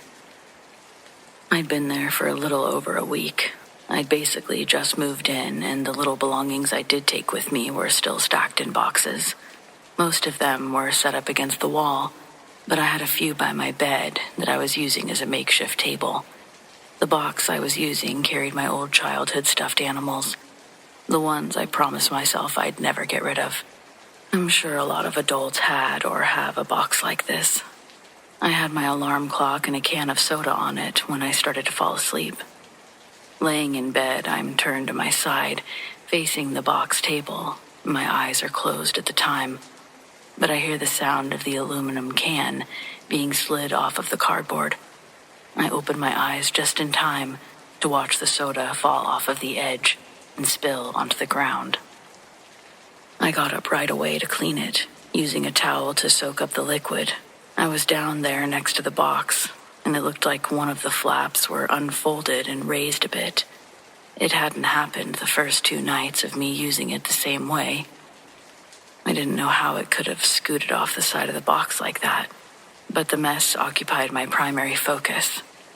The next night, though, when it happened again, I jumped up with a little more curiosity as to how it happened again. I knew I'd put my drink dead center of the box, so when I heard it slide all the way off and splash onto the floor, I was upset. I got up and ran for a towel to clean it, but that night, when the floor was dry, I didn't immediately go back to bed. Instead, I looked all around the box, inside and out, trying to figure out what the problem was, but I couldn't find anything. The next thought was that it was a rodent or something like that, until one of the stuffed animals, one with electronic bits, started moving and singing inside the box. Its startling, distorted version of Yankee Doodle Dandy acted like an alarm in the silent, dark room, and I thrashed through the stuffed animals until I found the one that was active. It was a teddy bear, dressed in a Civil War costume. When I grabbed it in my hands, its music stopped. The batteries were already missing when I went to pull them out. I've had that stuffed bear probably the longest out of all of them. It's old. Could have been wiring, I guess, but without any power from batteries. It didn't make sense to me. The more I thought about it, the more it made me feel uneasy. It also wasn't the reason for the box flap opening, just a separate thing that happened in tandem. The stairway that led to the door upstairs had old wood steps. I also had a door that I could shut at the bottom of the stairs in my room, and on multiple occasions through the wall, I heard the upstairs door open, and the creaks of the wood, like someone was coming down the stairs. But the door would never open. The footsteps would never go back up the stairs either, only down. Worse than that, I woke up a handful of times to see that the stairwell door was wide open. Every time I would have to get out of bed and close it again, making sure to never look into the actual stairwell as I did. Random stuff like this kept happening, so I finally went upstairs to ask the couple point blank if their house was haunted. I didn't care if I looked crazy, and it was either that or start the conversation by asking if they have large rodents. However, they were still offended, raised their eyebrows like my question hung with a rotten odor in the kitchen. I said, "This is a pretty old house. Do you think it's haunted?" And to this, both of them got looks of repulsion on their face. The woman answered my question in a snappy tone, saying, "Not in the least bit." I just said, "Oh, okay," and then walked back downstairs feeling foolish. I wasn't in a position to move, and there was no way that I'd find a place to rent for that cheap. I knew that as fact. What I also knew as fact was that no matter what the couple upstairs thought, their house was haunted. I'm convinced most everything on the East Coast is haunted, because that's where the American story began. People have been living and dying on the East Coast way longer than the West. All the architecture's old.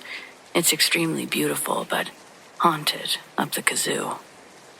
I had 2 windows in the room, one on the door that pointed toward the side driveway, and another window that pointed toward the front yard. I once got up to go to the bathroom, and I saw a man standing outside the fence of the front yard, staring at the house. He was partially lit by a street light further down the road. By their stature, I assumed it was a man that I was looking at. It looked like he was wearing a black raincoat with the hood up. He was more of a silhouette than anything. I stayed low even though my blinds were down and the room was dark. I didn't think that he could see me, but I couldn't be sure. It wasn't clear what he was even doing there. I watched him until I couldn't hold my bladder, and in the time I ran to use the bathroom, he was gone by the time I got back to the window. My stomach sank when I saw the gate to the front yard was unlatched. It sank even further when the other window lit up from the motion sensor lights in the driveway. My back was already against that wall. The light coming in from the driveway made a perfect illuminated square in the carpet of my room. And then it started to blink, almost like Morse code, but in reality, it was the person's body blocking the light every time they looked into my room. The shadow rapidly went back and forth outside the window. The phone, which was a landline at the time, was all the way across the room. I didn't want to risk being spotted. I thought the couple upstairs had to be aware of what was going on, but all was quiet upstairs. All was quiet everywhere. It came to me that as fast as the guy was moving outside, he wasn't kicking up the gravel. Still, I watched his shadow continue to dart around.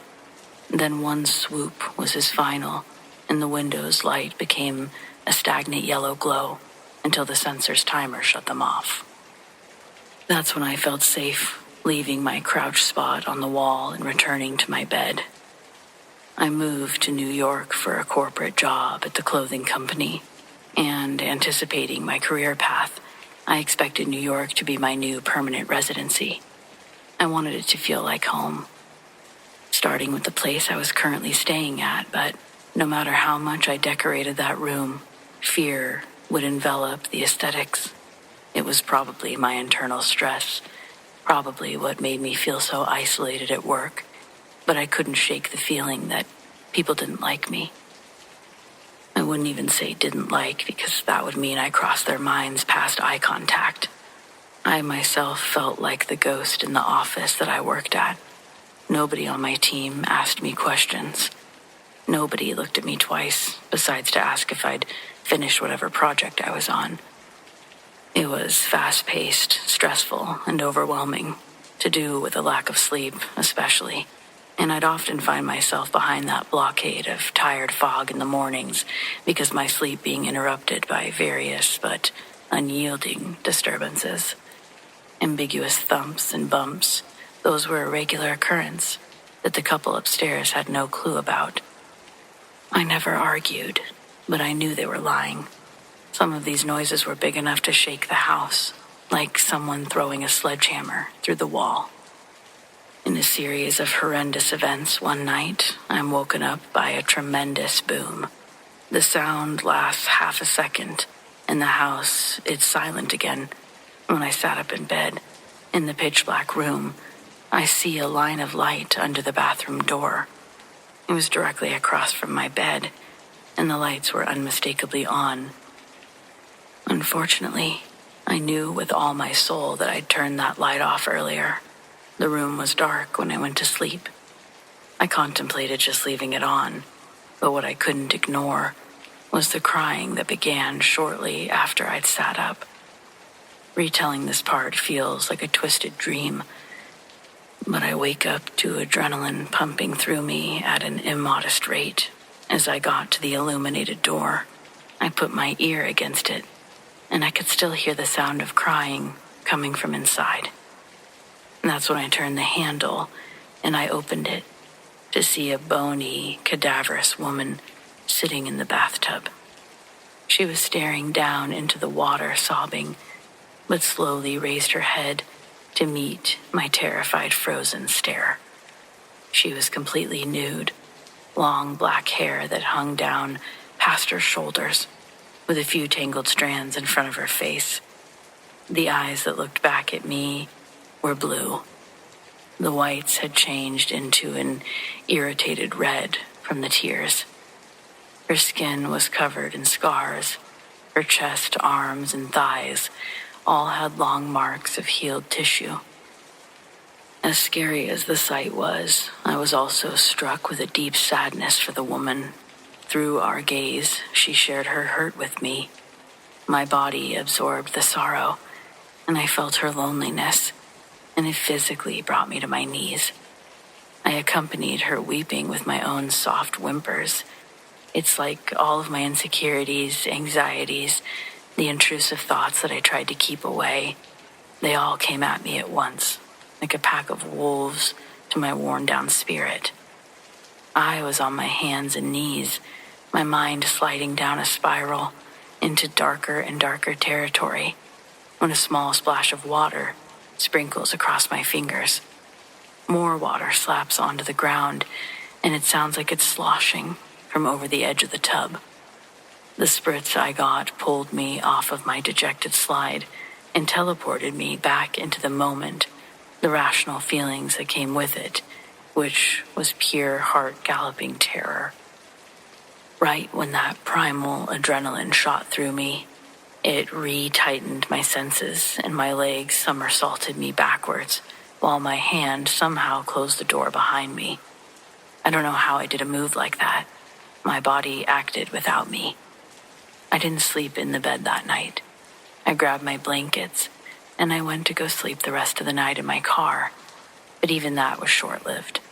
In my passenger seat, I intentionally laid facing away from the room, but I made the mistake of looking over my shoulders. I saw her face, her blue eyes, looking out at me through the window. I started to cry again too, but this time it was because I was out of options. Seeing her again only confirmed that yes, along with the shit job I moved out here for, it's confirmed. My place of residency is no longer a viable option. In my car, I started the engine. Headlights turned on, radio turns on. I see it's close to 4 a.m. I would have had to be up in a half an hour to get ready for work. That obviously wasn't going to happen. This time, I let out one of those end-of-the-world cries. I think I had a tiny mental breakdown after that because I became absolutely enraged, blood boiling angry. How fucked this situation was. I was punching my steering wheel, screaming at the top of my lungs, but that didn't feel cathartic enough. So I unrolled my window, held out my left arm, and raised my middle finger high. Then I continued screaming at the top of my lungs, fuck you, fuck you. And then I peeled out of their driveway, making sure my back tires blasted gravel at the metal garage door. I was never coming back. I kept my window down, yelling, fuck you, New York, fuck you, all the way to state lines. My tears stung with resentment, hurting my eyes and making me more aggravated the whole 2-hour trip home. There's more than a few toll booths with dents on the side of their change deposit bowls. I haven't stopped saying it, and I'll keep saying it until the day I die on my deathbed.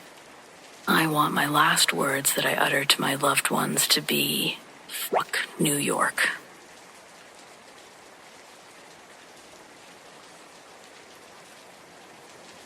I used to work at a psychiatric facility for teenagers.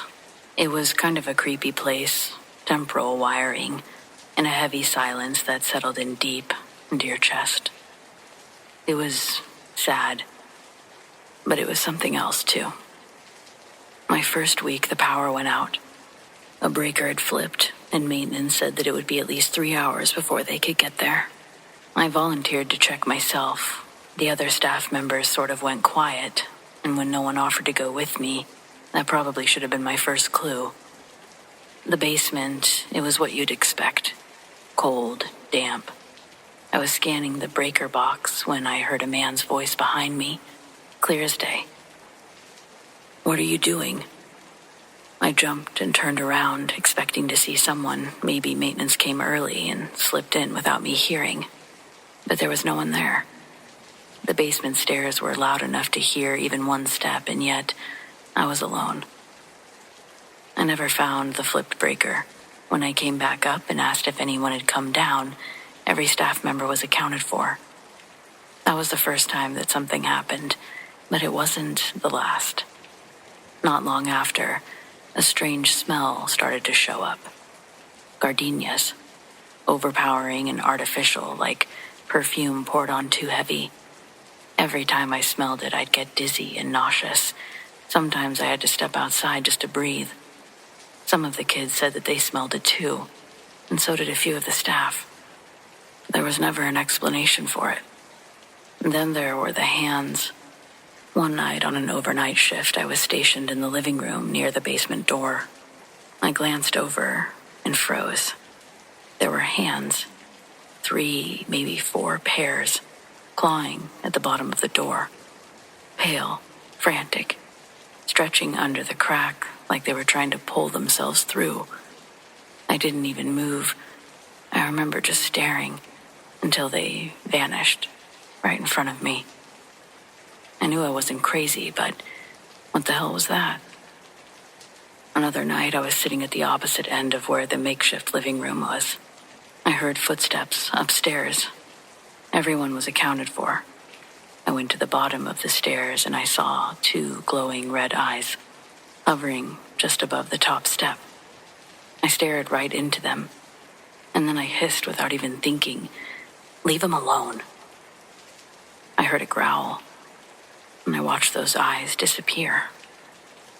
There was a boy, 17, sharp kid. He was just a week away from discharge and had a full college scholarship lined up. Not the type to make things up. It was one of the days where the kids from the children's hospital would come over. We were all playing hide and seek, staff included, to keep things light. I was the seeker, I spotted someone slipping into a closet. In the same room, a blanket on the bed looked like someone hiding underneath. I pulled it back. Nothing there. But then something black streaked past the corner of my vision, fast into the next room. The kid in the closet came out, pale. I heard someone say, "Got you," and then I felt a hand on my shoulder. He said, "That wasn't you, right?" The night shifts actually got worse. I once saw a shadow of a man, tall, solid, walking through a blind corner. I caught him in the mirror, and I saw him again in the reflection of the kitchen window. I waited as he passed through the side door and vanished. Sometimes after shifts, I'd get into my car and see a figure in the back seat. I'd speak aloud, "You're not welcome here. You cannot come with me." Usually it disappeared, but once something latched onto my back. It was cold and heavy and paralyzing. I literally couldn't drive. It took 15 minutes of prayer and sheer will to shake it off. The longer I worked there, the more I unraveled. My anxiety spiked. I was constantly paranoid. I developed severe insomnia and gained a dangerous amount of weight. By the time I left, I was barely functioning. And the strange thing, I didn't leave because of the hauntings. I probably should have, but I didn't. I left because one of the boys, a sweet, quiet kid who aged out of the program, took his own life. After everything, after all the support, the progress, it still wasn't enough. That broke me more than the shadows ever could. I moved on to an assisted living facility. The deaths there were expected, natural, peaceful. People who had lived full lives. Some things still follow me, but I learned how to leave the door closed.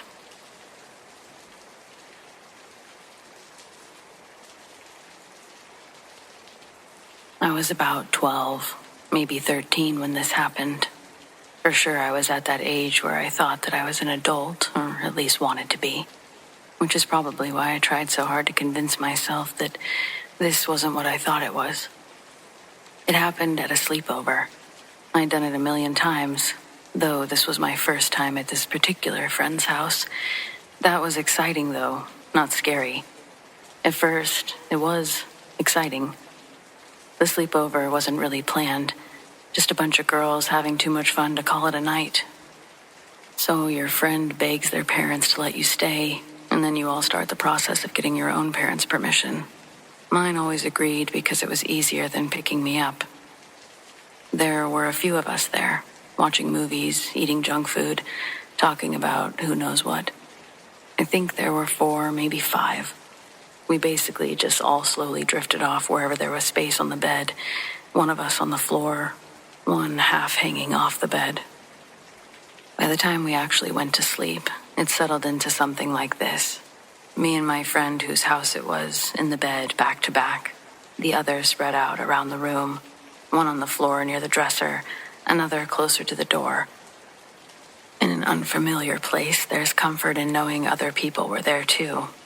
I woke up at some point in the night, and the first thing I noticed was the blanket. It was being pulled. I have to believe it's what woke me up, but it was happening slowly. Not enough to startle me, just enough to wake me up, I guess. That steady, quiet tug, like someone trying not to be noticed. But I noticed. My first thought was that it was one of the girls. They'd rolled over and grabbed it. Maybe my friend behind me shifting in her sleep, but I could still feel her back pressed against mine. She hadn't moved, not even slightly. And the pulling, it didn't stop. If anything, it got more intentional, like something was actually taking it. Even with my eyes opened fully, I couldn't see much. It was that thick, complete darkness. No light from the hallway, no glow from electronics, no moon in that window. But I could feel the blanket still sliding down inch by inch. I turned my head slightly toward the foot of the bed, and that's when I saw a hand. Clear as anything, but larger than any of our hands. It wasn't just large, though. It was long, bony, in a way that a hand shouldn't be.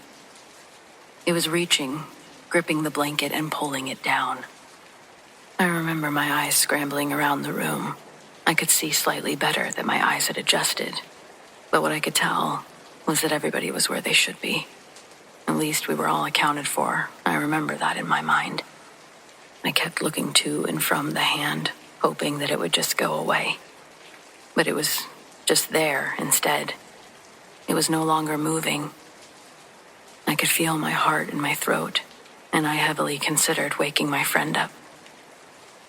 But as I watched the hand, slowly it pulled away. But as it did, it sort of dissipated into a black, smoky material. And it was larger than just the hand, now floating above the bed. The best way I could describe it is a shadow figure. It looked human, but pure black. I jumped out of the bed and I ran straight to the light switch. Something inside of me wouldn't let me stay there any longer. The second I turned back, there was nothing there. Well, the bed, the girls, the room, that was all there. But there was no shadow. With the lights on, everything felt a little silly. None of the girls had woken up, and I felt grateful for that. Realizing I was the only one awake in the house, I decided I should probably go back to bed, but not before turning on my friend's hallway light.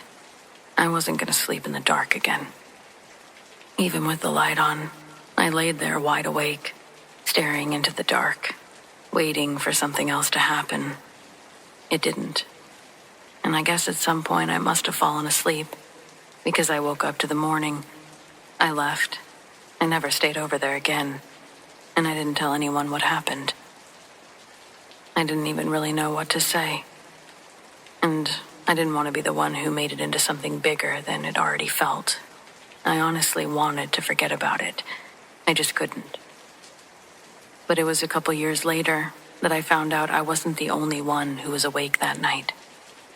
I ran into one of the other girls.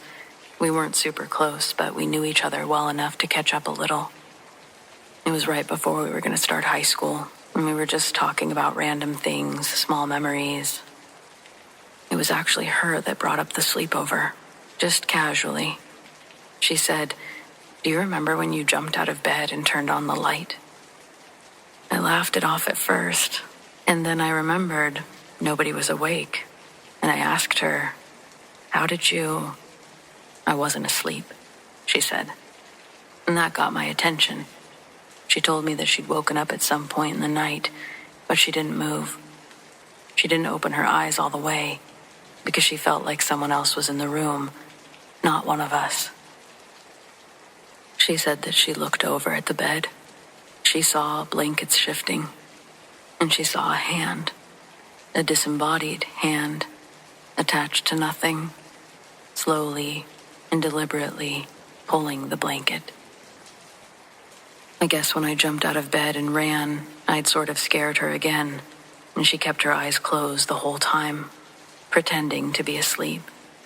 She didn't want whatever was there to know that she was awake too. I asked her why she never said anything back then, and she shrugged and said, "I didn't want to make it real or a big deal." Well, I chose to tell her what I saw, even though she didn't really ask.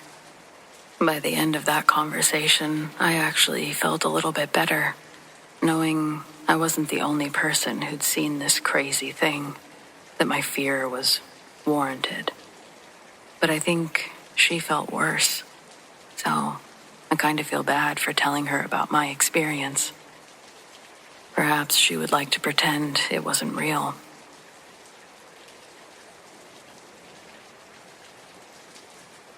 Anyone willing, I'd like some advice or thoughts on what I should do about this. It's a touchy story. I'd rather not involve family or friends with it. When your best friend has a kid and they make you their godmother, you never think of fulfilling the caretaker role if the parents happen to pass away. Well, that was the duty for me and my husband, Calvin. We were tasked in upholding that responsibility at the beginning of February. We don't have children of our own, and our new addition was unexpected to say the least. Her name's Hannah. She's 6 months old. Her mom and dad, our best friends, were hit by a drunk driver leaving a comedy show. It was their first night out since Hannah was born. Tiffany and Ron. I was Tiffany's emergency contact. She and I had been best friends since before high school. Tiffany was practically my sister. She lived with my family our senior year because her home life was hard. We were babysitting Hannah the night of the accident. Since obtaining guardianship, it's been a financial strain, but not enough to sink us underwater. I guess it's enabled us to really think about how we budget our money now, and that's never a bad thing. Dare I say, Hannah's being here has forced Calvin and I to strive to become better individuals so that we can teach her the right things as she grows up, and in turn, maybe growing ourselves? No, I'm just kidding, of course. With her being only 6 months old, she's oblivious to the tragedy bestowed upon her. I don't know when's a good age to bring something like that up. It was hard to watch her look for them for the first couple of weeks, but gradually, she's warmed up to us, and I just pray that her brain isn't able to register what happened. It's a priority of mine for her to know how much her mommy and daddy loved her before God took them home. Ron, Hannah's dad, his family took care of the funeral expenses, but were understandably too old to take care of Hannah. The funeral was just that side of the family, us and Hannah. They were buried side by side, and it started to drizzle near the end of the service. We kept Hannah in her car seat and set her at our side while we stood by their caskets. As we tearfully listened to the priest, Hannah started laughing and yip-yapping in her seat. I bent over to check on her and shush her, but she looked so happy. She was clapping and reaching out, moving her head to the left and right of her car seat, like she was watching invisible butterflies. Her burst of excitement gave everyone the giggles because she just wouldn't stop. I think the priest was the only one not laughing every time Hannah would do a roller coaster pose with her arms while making her little baby squeaks. Ron's grandmother said something like, "They're with us right now." It gave me the chills when she made that comment. Looking back at Hannah with that perspective in mind, yeah, it did look like something was actively working to get her attention, something only she could see. The next day, the thought of Tiff and Ron saying their last goodbyes to their daughter really hurt my heart. I vowed out loud to them that I'd take Hannah by to visit once a week. I crossed my heart, and that very next Sunday, me and my goddaughter got dressed in our Sunday best. This time, I put Hannah in a stroller because the graveyard's located less than a mile from the house.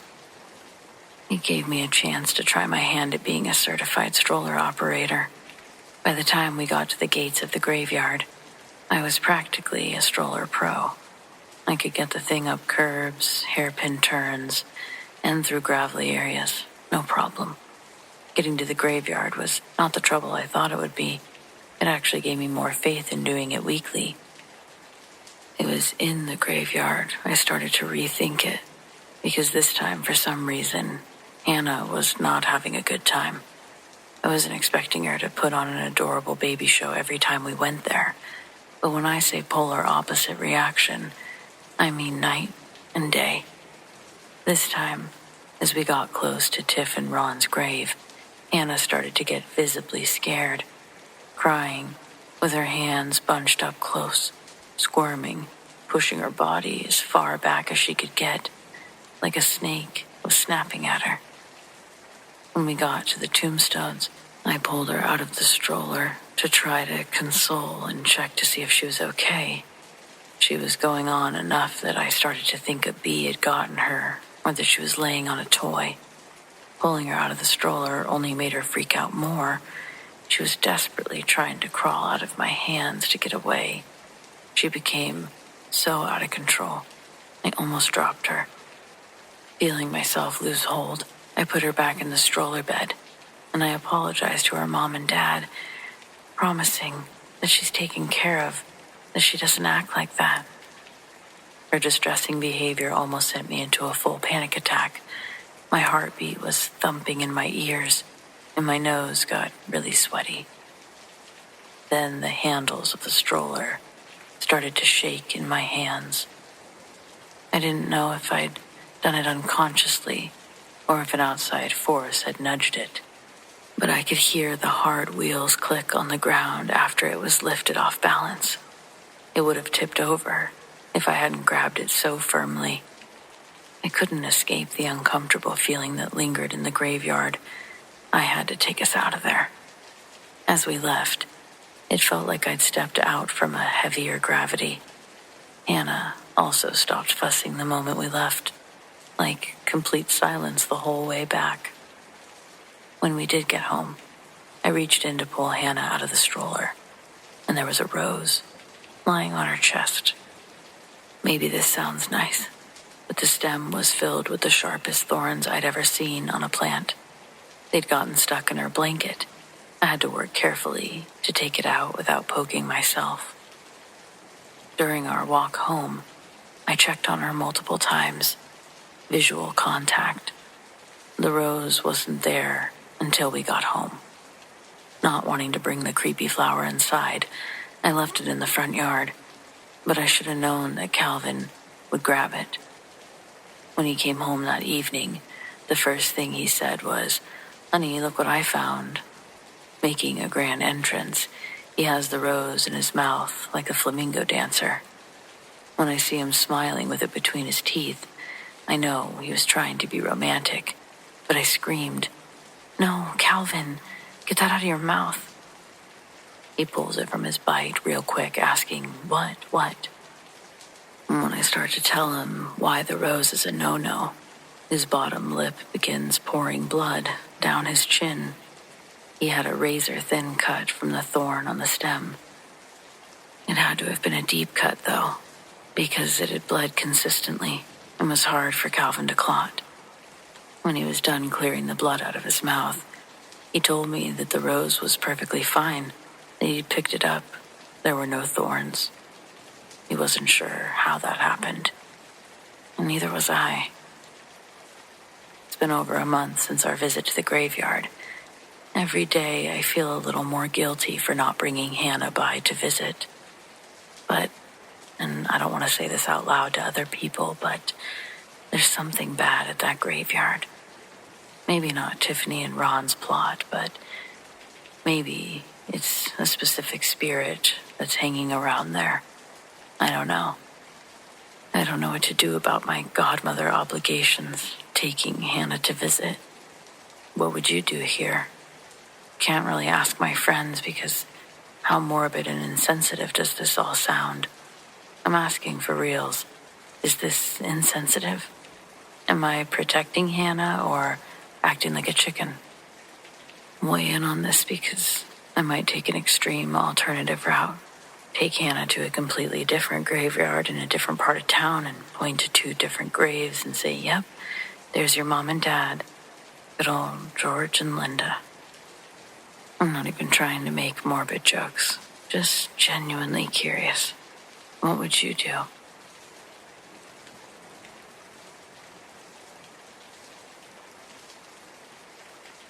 We're in the process of moving into a new house. Not old, but it was something built in the early 90s. It's a normal suburban neighborhood, good schools, quiet street. We haven't fully moved in yet. Just boxes stacked in corners and a few things in the garage. Last night I stopped by the house alone to drop off some tools and measure a wall for shelving. It was around 8:30, still technically light outside, but that dim blue kind of light where everything feels a little flatter than it should. I was in the garage organizing a few boxes when, without warning, the garage door slammed shut. It didn't roll down, it just slammed. It hit hard enough that I actually jumped. At first I thought maybe I hadn't latched it properly and the pressure change pulled it closed. It's happened before in our other house. Air pressure can be weird. Still, it was forceful, like someone had pulled it. I went over, opened it, checked around. Everything seemed normal. I locked up and headed home. When I got back to our current place, I walked into the kitchen to grab a beer. The house was quiet. My wife had already gone upstairs. The kitchen light was off, but there was enough ambient light from the living room lamp that I didn't bother turning it on. I opened the fridge, grabbed a beer, shut the door. As I turned around, something swiped right in front of my face. Fast. Close. Close enough that I physically recoiled and ducked. It wasn't subtle. It wasn't a shadow out of the corner of my eye. It was like someone had swung their arm across my line of sight. I actually stumbled back a step. My first thought was a bug, big moth, something flying in the house. But I didn't hear anything. And it was a big gust of wind. I immediately flipped the kitchen light on, but there was nothing there. It didn't physically touch me. It was just there. I could feel it. In my space. It had gotten close enough for my body to react before my brain could. I stood there for a minute trying to replay it. Maybe it was just my shadow. Maybe it was wind from the fridge. I never had to dodge my own shadow, though. In the fridge, never done that before. I opened it again, closed it, turned around slowly, trying to recapture whatever had happened. Nothing. It was normal. I didn't tell my wife right away because I didn't want to sound ridiculous. But later, while we were getting ready for bed, she casually mentioned something that made my stomach drop. She asked if I had come through the house earlier. I told her no, just after I stopped by the new place. She said around 7:30, she had this sudden strong feeling that I was standing behind her in the kitchen. Not a passing thought, a physical awareness. Like someone had just walked into the room. She even turned around, expecting to see me. No one was there. She thought it was weird, but had to brush it off. I told her it wasn't me, for sure, but I told her about the swipe I'd experienced. It's all just super weird, I guess. It's not exactly the new house that's giving us problems. It's our old one, which I guess is good. But we've never experienced anything like this before. Not once. We officially move into the new place next week. I haven't been back over there alone since that particular time. Part of me wants to go sit in that empty house at night to see if anything happens. Part of me doesn't. I'm not jumping to conclusions. I'm not calling it haunted, but I will say this. I've never had to physically dodge nothing before. I'll allow the garage door to be a fluke and hope that it's not something more. But if something does happen, I'll update here.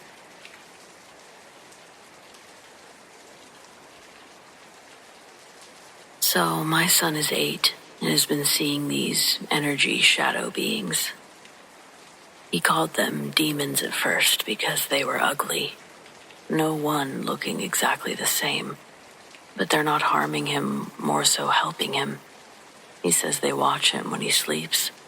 2 in the same place every night. He explains them as having a cold rush of air when they pass by him. And when many are around, it makes the room very cold. They'll have constant, vivid dreams where they communicate with him. Not with words. They make a noise, he said, that sounds like when you spin a stick fast in the air. Sometimes they whisper. His dreams often have pyramids, the moon, and the all-seeing eye in them. These experiences of his seem to be getting stronger and stronger. Sometimes they lead him places particularly dark or shady, as they don't like bright lights, most of them, he says, and they're very active at night. The thing is, he's blind, and when he feels their energy, he can focus and tell what they look like in his head. These beings don't like bad energy. They hate his brother, apparently, who yells and is aggressive. Not fond of his father either. Most of them leave if you yell or are mean. He started to place crystals around the house, and they're attracted to them. He says it keeps them from following him, which he doesn't like sometimes, especially when this one in particular stares at him at night. A few years ago, he was in a freak shooting, and he actually got shot through the head. I think these things protected him through this situation, as he should have died, but was just blinded, which is probably why his third eye is so strong. He's a very special kid, and he won't talk to anyone about these experiences because he knows that people will think he's crazy, even though he's felt them his whole life. I have many videos of him speaking in great detail about them. Has anyone had similar experiences happen to them? Or do you have any info on this type of thing? What to do with it, if anything? Thanks.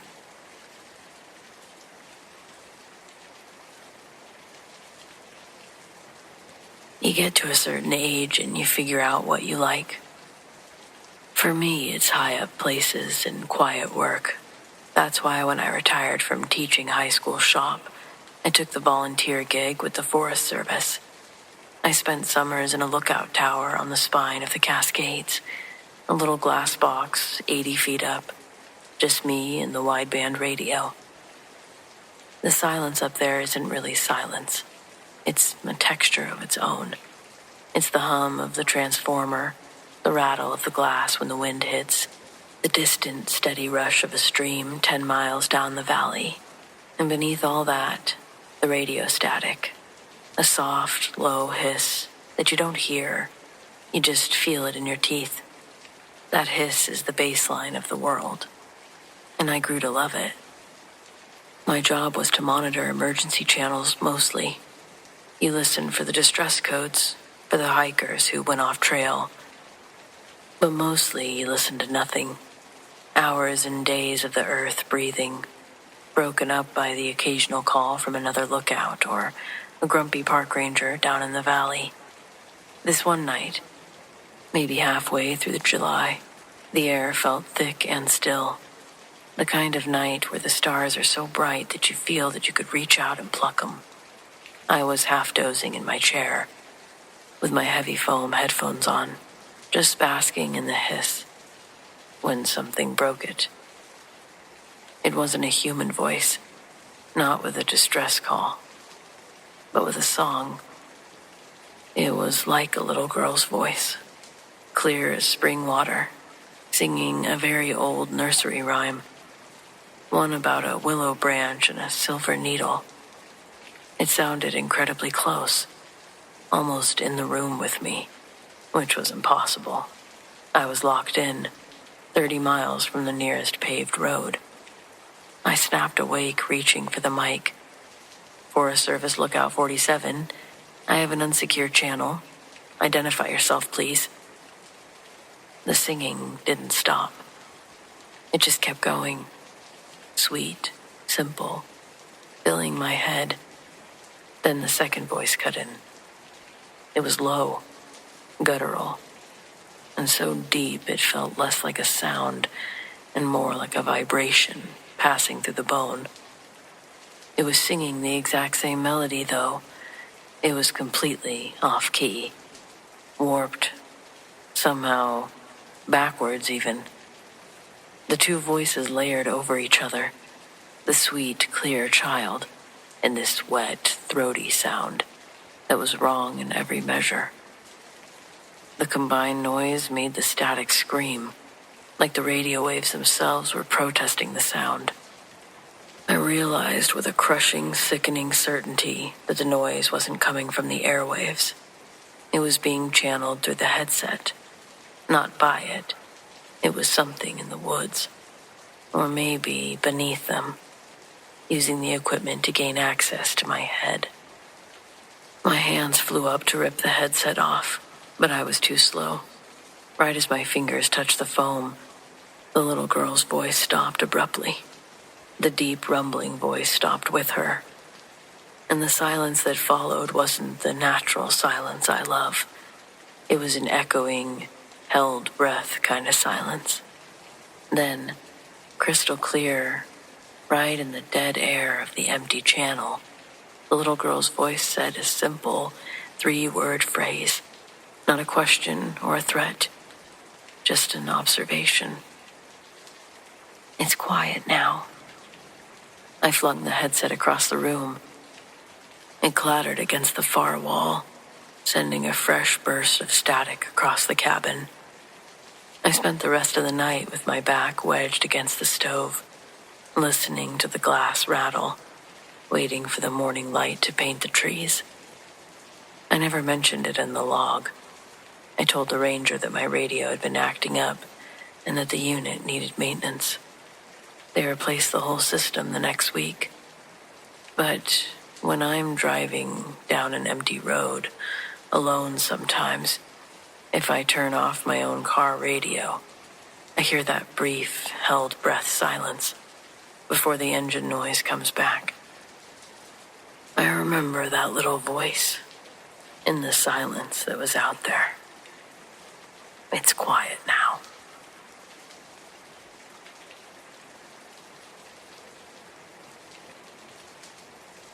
My grandma used to tell me that spirits came in the form of red birds. I don't see red birds very often and hadn't thought much about it until she died, and no joke, guess what landed on her portrait at the funeral? We had a big picture of her printed out at a FedEx Kinko's. My brother had actually made the frame by hand because we couldn't find one large enough to fit the dimensions. And wouldn't you know it, a cardinal landed right on it as we lowered the casket. All of her grandchildren were there to see it, and its intended purpose was radiated through all of us like a warm light. We knew that was her saying goodbye. I don't know if she personally made up the lore about the redbirds, but we've managed to keep it alive in the family by telling our kids about it. It was a little heartwarmer for us when the topic of death came about. But here's my problem now, and partially why I bothered reaching out in the first place. I guess it's advice, but specifically a wide range of opinions because I'm only able to reason with my own ontological process. Okay, let's remember my family's folklore. Now, how do I explain to my daughter that the cardinals that just dive-bombed us out of nowhere aren't angry family members? We were on a little trail walk yesterday. We must have disturbed a nest or something because these 2 big cardinals came out of nowhere, zipping inches from our heads. Jilly saw them first. She pointed and said, "Daddy, it's Gran-Gran."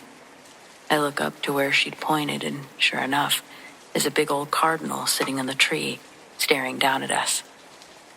And to make the whole thing worse, I said, "Oh yeah, there's Gran-Gran." Right before the bird went absolutely crazy. In my 38 years, I've never been in an altercation with a bird like that. Then another one showed up and started doing the same thing. I'm swatting at them, telling Jilly to run. She obviously has to trip over her shoes and scrape up her knee, solidifying this as a core memory. Meanwhile, none of my swings made contact with the birds, but I felt one of their talons dig into the back of my head, just take a little hair. When that happened, I knew this was a losing battle. I scooped Jilly off the ground, and I ran with her like a football all the way back to the car. "That wasn't Gran-Gran," I say. "Then who was it?" she asks. "Those were just angry birds. But they were red birds, so they must have been someone, right? I guess, maybe, I don't know." I never thought that I'd be stumped by a 5-year-old, but there I sat on the brink of extinguishing a child's sense of wonder at such a young age. So I said, "Those red birds must have been from someone else's family." I think I accidentally built a mental house of cards for her that's going to come crumbling down at any moment. Maybe it was my house of cards that had fallen and I'm projecting it onto her. I think there was a small part of me that believed what my grandma said, and I do. I really do. I know that I don't know about the spirit realm. For all I know, those really were cardinals from another less civilized family. But, fellow parents out there, have I mentally scarred my daughter? Did Grandma Monique's good intention actually poison her family's cognitive well-being? How can I reel this back without dismantling the essence of magic for a child? I mean, she's 5 and started storing all of these memories as permanent ontological fixtures, surely, so what are your thoughts?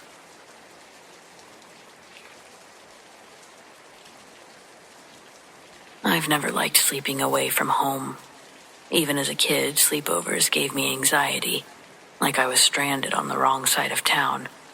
So when my parents signed me up for 2 weeks at a sleepaway camp in Washington, summer '98, I hated every second leading up to it. The camp was deep in the woods, real towering evergreens, dark underbrush, cabins lined in rows with mosquito nets stapled to the windows. It smelled like pine and damp earth no matter where I stood. Everyone seemed thrilled. I just wanted to go home. The first few nights were awful. The counselors let us stay up a little bit late, and then it was lights out. I'd lie on the thin mattress, staring at the wooden ceiling, trying to ignore every rustle outside. The crickets, the creak of bunks shifting when the other girls rolled over.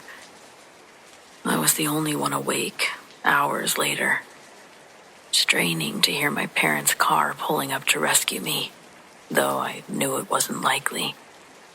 And then I saw the shadow. It wasn't like the others cast from the moonlight through the window.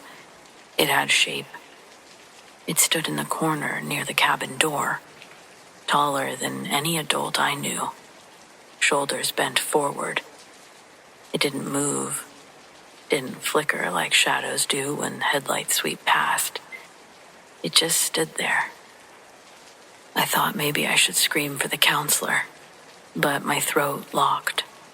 My brain kept trying to give me a normal answer. Coat rack, broom. We didn't have any of those things there, though. Even if we did, they wouldn't lean closer the way this thing did. When I squeezed my eyes shut, I must have passed out from exhaustion. The next thing I knew, it was morning. Kids were already getting dressed for breakfast. The shadow was gone. But that became the pattern. Every night, once the cabin was quiet, the shadow would appear in the same corner. Sometimes it shifted an inch forward, tilt its head, but mostly it just stood there, watching. I was terrified and angry. I knew that something like this would happen if I slept away from home. I'd bury my face in my sleeping bag, too scared to breathe loud. But slowly, something shifted. I realized that the nights I saw the shadow were the nights I actually fell asleep. The fear would peak and then fade, leaving behind this strange sense of calm. I'd glance over, see it in its corner, and instead of panicking, I'd feel myself drift off, like it was keeping watch, in a good way. The scariest night was during a thunderstorm. Lightning lit up the cabin in a harsh flash, and for the first time, I saw its outline clearly. Long arms, bent shoulders. I thought my heart was going to stop, but instead of pulling the blankets over my head, I just rolled over and slept deeper than I had all week.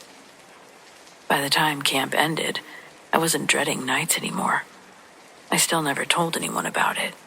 I didn't want to be the weird kid who saw things. But I knew that I'd made it through because of that shadow in the corner. I don't know what it was or why it chose my cabin, but I've never forgotten how it felt or what I saw. At first, it was the scariest thing I'd ever seen, but in the end, It totally became something else, something that helped me sleep, like a presence that made the dark a little easier to face. I still had trouble with sleepovers after that. I'd catch myself wishing the shadow would show up again. It never did, though. It never has.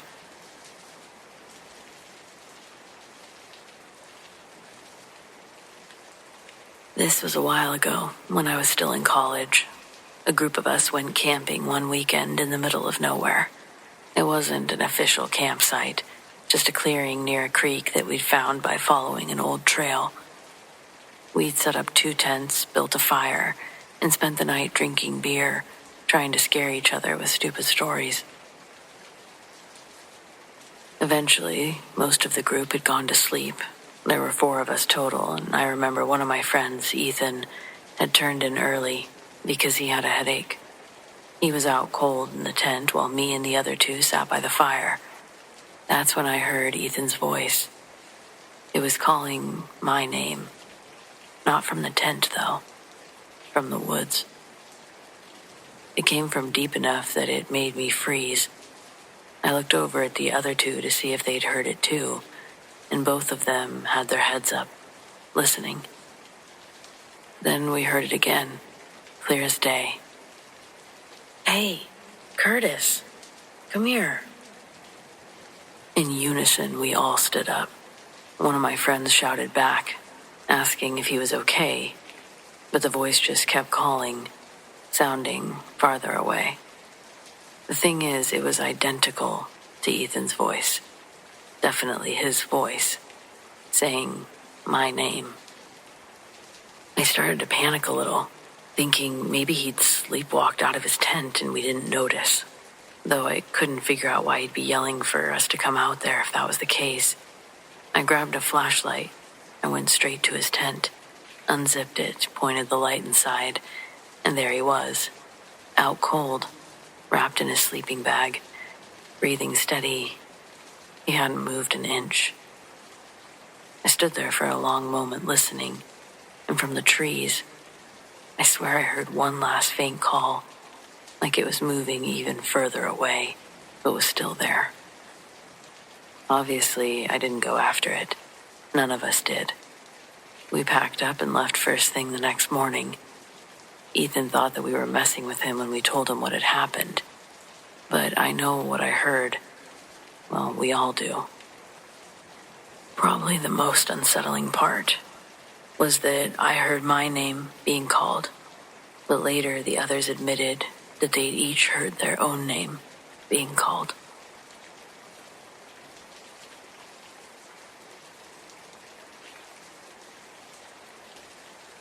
When I was 18, I was heading to an after party with a couple of friends.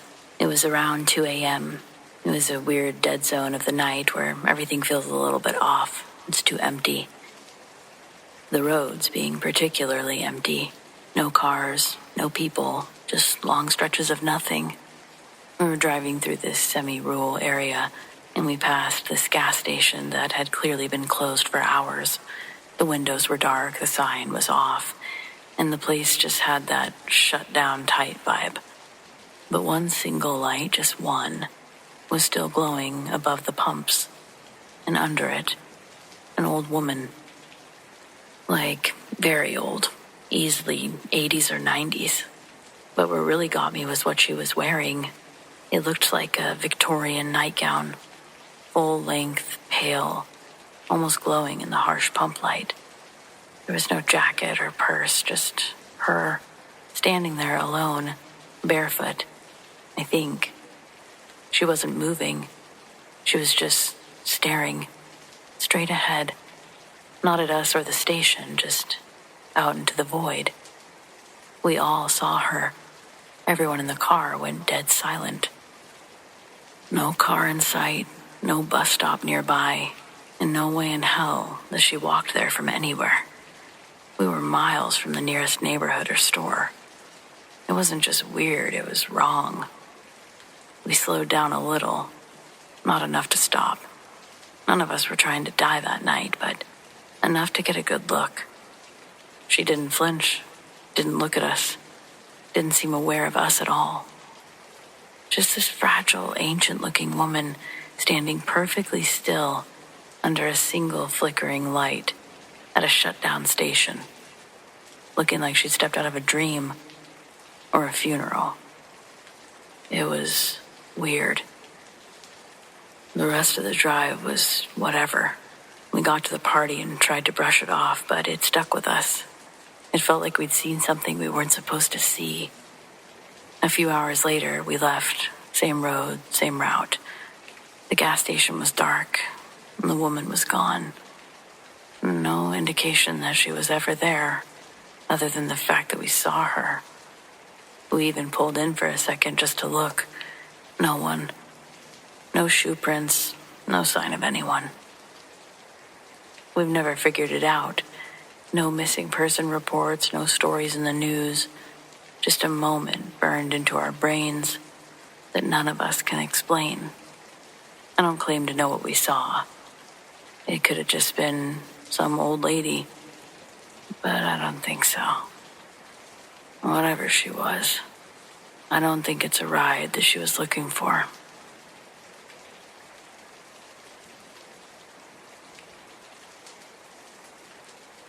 I grew up going to the state fair every summer.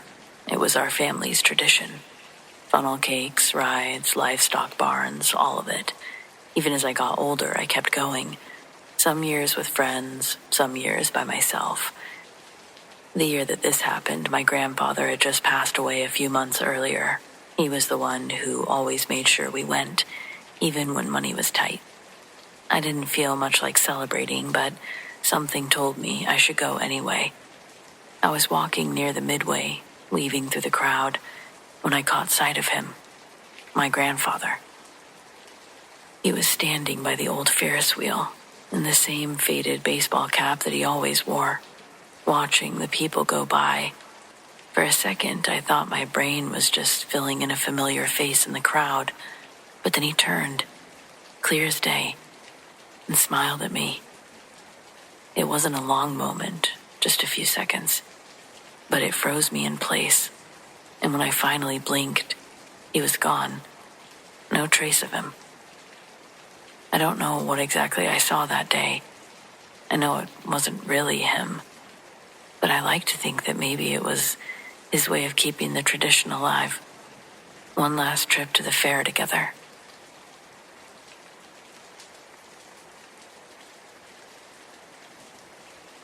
I'm typically a pretty rational person, grounded in logic and reason. But there's one thing that happened when I was a kid that I still can't explain, and no matter how much time passes, it keeps coming back to me. I grew up near a well-known prison island. Real dark past, thriving tourism industry built upon it. These days it's mostly ghost tours and history walks, the usual stuff. Back when I was in the 4th grade, we went there for a school camp. The place is infamous for being haunted, but even then, I rolled my eyes at that sort of thing. Old buildings creak, tour guides embellish. People see what they want to see. We were on a historical tour of the prison, moving through cell blocks that had been preserved for decades. Some of the old cells were open for us to walk into. Others were sealed shut, behind rusted iron gates. I remember the cold stone, the stale smell of rust, metal. Nothing felt haunted, just old. I lagged behind the group a bit, peering into the locked doors, and that's when I saw it. Inside one of the sealed cells stood a figure, a completely black silhouette of a man. No features, no detail, just a solid shape. He was tall, wearing what looked like a top hat. And there was an orange glow where his mouth would have been, flickering slightly, like the tip of a cigar. Even as I tell you this now, I know how ridiculous it sounds. It's like a child's cartoon idea of a ghost. What would a man in a top hat, calmly smoking a cigar, be doing in a cell meant for destitute prisoners? But in the moment, all I could do was stare. And then I panicked. I I ran ahead and grabbed one of my classmates, someone I knew, someone I trusted, and I drug her back to the cell. I asked her, breathless, "Do you see that?" She did. She went pale. We both did. We stood there frozen, then ran again, this time to get a teacher. But we were told to stop running around, stay with the group. And that was that. Years have passed since then. I've bumped into that same girl a few times over the years. We're not close, just occasional acquaintances.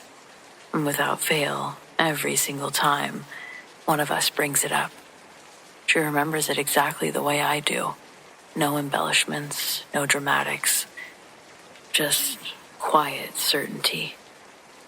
I don't blame people for not believing the story, but when people try to explain it away, light tricks, a worker in costume, pareidolia, I get defensive.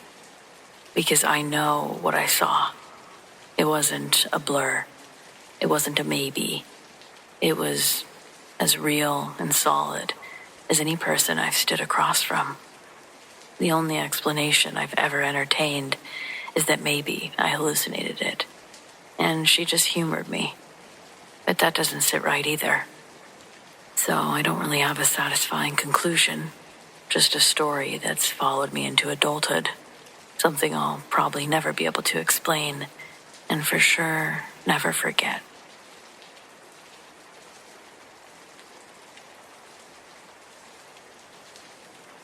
This is one of the weirdest paranormal stories I have. My best friend was staying over at my place a few years ago. We had a fun evening and were just chatting, but when the night came, it got weird. We went to bed maybe around 1 a.m. I fell asleep fast, but my friend stayed awake feeling restless. While I slept, I had a dream of a room full of mirrors and boxes on the floor. I stood there ready to leave when I noticed my reflection wasn't moving, and it was staring at me with black eyes. I started to run while my reflection stood there staring at me, smiling like a maniac, and that's where I woke up. When I woke, the room was dark, and I smelled the bloodiest smell that I've ever smelled, sure that it had to be coming from me. It was like laying in a puddle of fresh blood. I had to check, did I start my period? That was not the case. I thought maybe my friend got hers. It was strange, but I went back to sleep.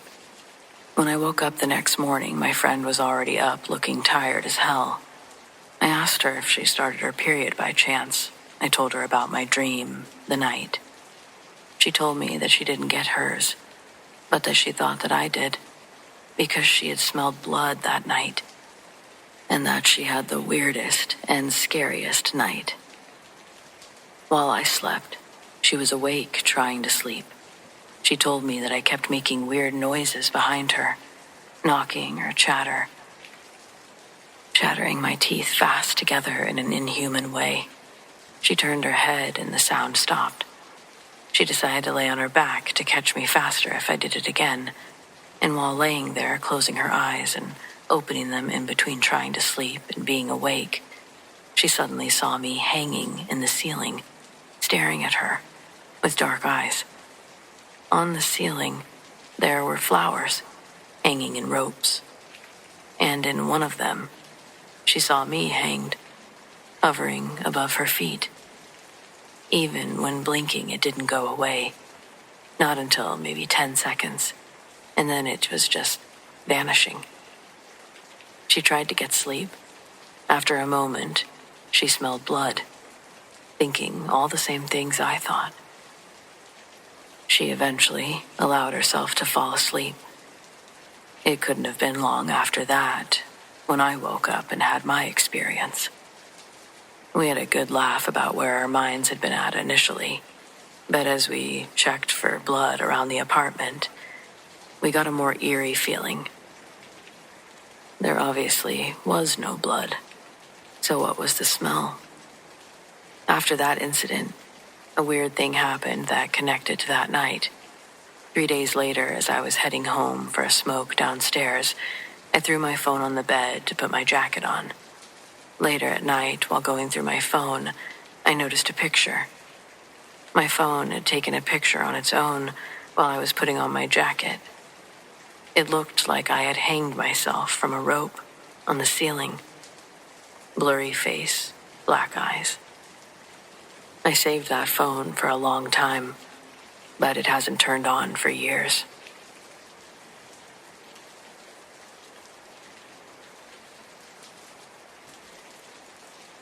I used to work the front desk in a creepy old hotel in the Rocky Mountains. There were lots of haunting stories about this place, but I was agnostic about all that stuff. The hotel had a piano in one of the common rooms where I used to sit and play to pass the time. Guests would often come and listen, but the way the room was arranged, my back was to the sitting area, so I couldn't see them while I was playing. If I'd heard someone come in, I'd turn around and say hi between songs so that they knew they weren't bothering me. One day, I was in the middle of a piece, and I heard someone sit down, not on the couch on the other side of the room as usual, but in the wicker chair right behind me. It makes quite an unmistakable sound when you sit in a wicker chair. If you've heard it, you know. I just kept playing the piece until the end, and then turned around to say hi, but there was nobody there. I figured they must have gotten up while I was absorbed in playing and turned back around to play something else, and then I heard them get up. Again, not a sound that's easily confused with any other sound. I whipped around immediately, saw no one, and then I also heard footsteps departing down the hallway. I checked, and there was nobody in the hallway. I know it sounds spooky, but I really felt like somebody just wanted to hear Moonlight Sonata.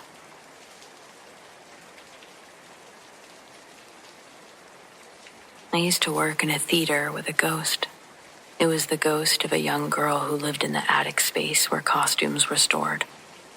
I could just feel her when I went up there and tried to open and be friendly. The two costume designers I worked under both pissed her off. One did so by giving away all of these 80s sequin dresses. She loved to play with them. Another did so by totally reorganizing everything. I think I ended up on her good side because I simply believed that she existed, and I talked to her. Because of this, I was the only one who could find anything up there. The two costume designers who would go looking for something that they knew they'd seen before, but then it wouldn't be where they expected it to be. Whereas I could go up there, put my hands on almost anything I needed immediately, or anything they needed too. She also would help me find things that I didn't know where they were by playing hot or cold with me. My arms would warm up when I was flipping through the racks, as if I was getting closer. If I asked her for something that we didn't have, my arm would become freezing, almost as though I'd plunged into ice water. It was so bad, one of our costume designers would try calling me to try to find things even after I left that job. So yeah, I believe in ghosts. I worked with one.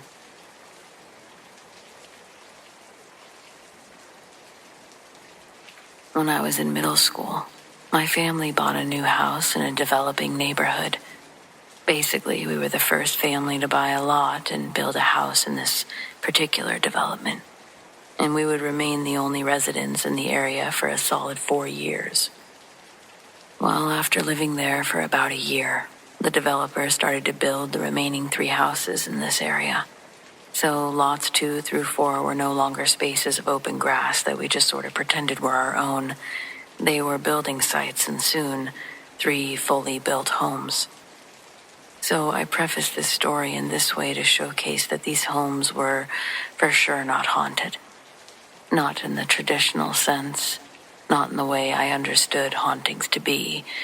You know, old houses, spooky ancient neighborhoods, or just a place with any sort of history at all. I mean, before these homes were built, ours included, the area was nothing but woods. I don't even mean the woods in the middle of nowhere, just a patch of woods near an already happening part of the city. Once the other houses were finished, they just sat there, Fully built, lights installed, windows in, but nobody lived there yet. No furniture or plumbing hooked up. Just empty structures waiting to be sold. At night, they were completely dark. And because we were the only family out there, it felt like we were surrounded by these empty shells of houses. I didn't really think much of it at first. It was actually kind of cool, all that space to ourselves. Until one night, I remember I was in my room, which faced one of the newly built houses across the way. It wasn't far, close enough that I could see directly into the front windows if I looked out at night. I was getting ready for bed, just kind of moving around my room, when I happened to glance out the window. I froze when I saw it. Someone standing in that house. I couldn't see them clearly, just a silhouette. A dark shape, clearly a human, standing in front of one of the windows. My immediate thought wasn't anything paranormal, as eerie as it was to see. Even as a kid, my brain went straight to something more realistic. Someone broke in. Maybe a worker. Maybe someone messing around. Maybe someone who wasn't supposed to be there at all. The thing that bothered me was how still they were. They weren't moving around like I had been, or like someone working and walking through the house. They were just standing there, facing outward. Looking at what? The dark. Me. I watched for a few seconds, waiting for them to move. They didn't.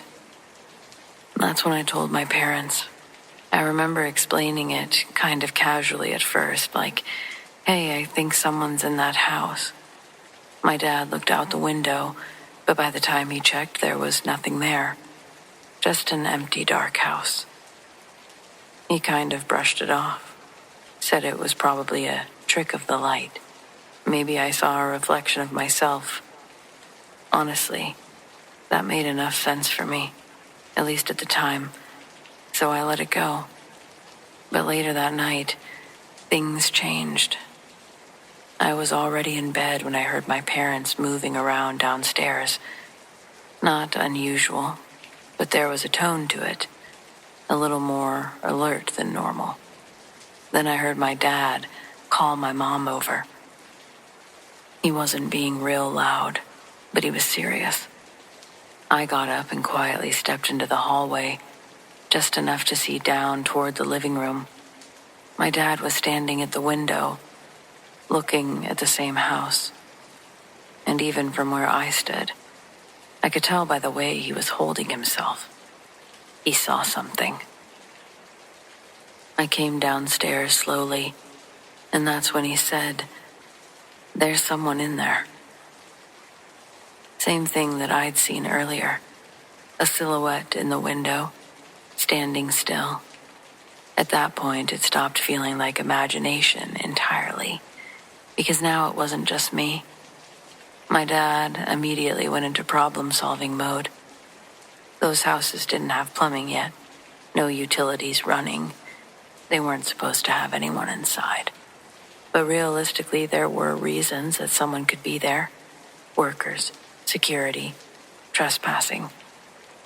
He called the developer. I walked over to the window as he explained that it looked like someone was inside one of the homes, and he asked if anyone was supposed to be there that late. The silhouette was in the same window. The developer said no. No one should have been inside. But he said that he'd come and check it out himself, told us not to worry. While we waited, my dad stayed by the window watching. We all did. I eventually fell asleep. But my parents, they stayed up, just in case whoever was inside decided to leave.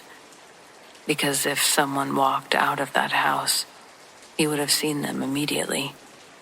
It was a straight shot from the front door to where we were standing. No one came out.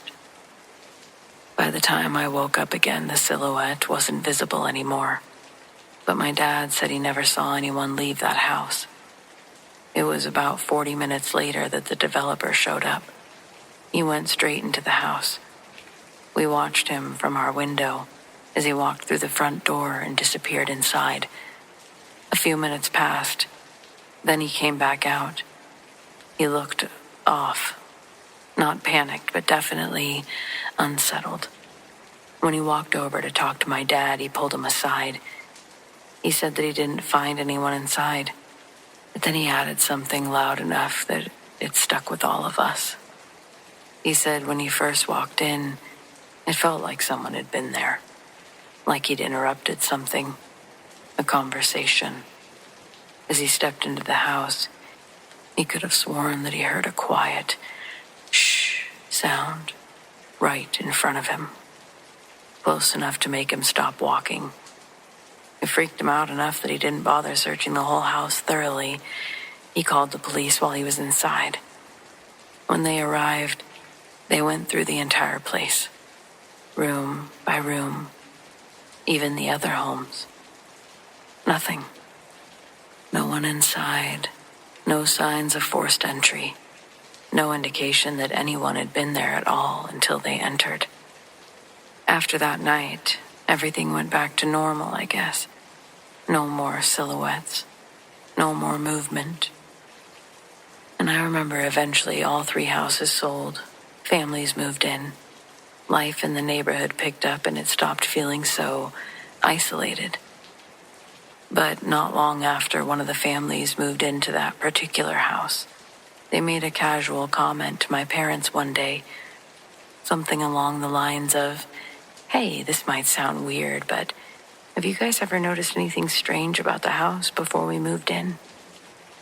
My parents just kind of smiled and shook their heads, said no, nothing at all. We always quite liked that house. And they left it at that. I guess whatever we saw that night, it never showed itself again, and I think we all preferred it that way.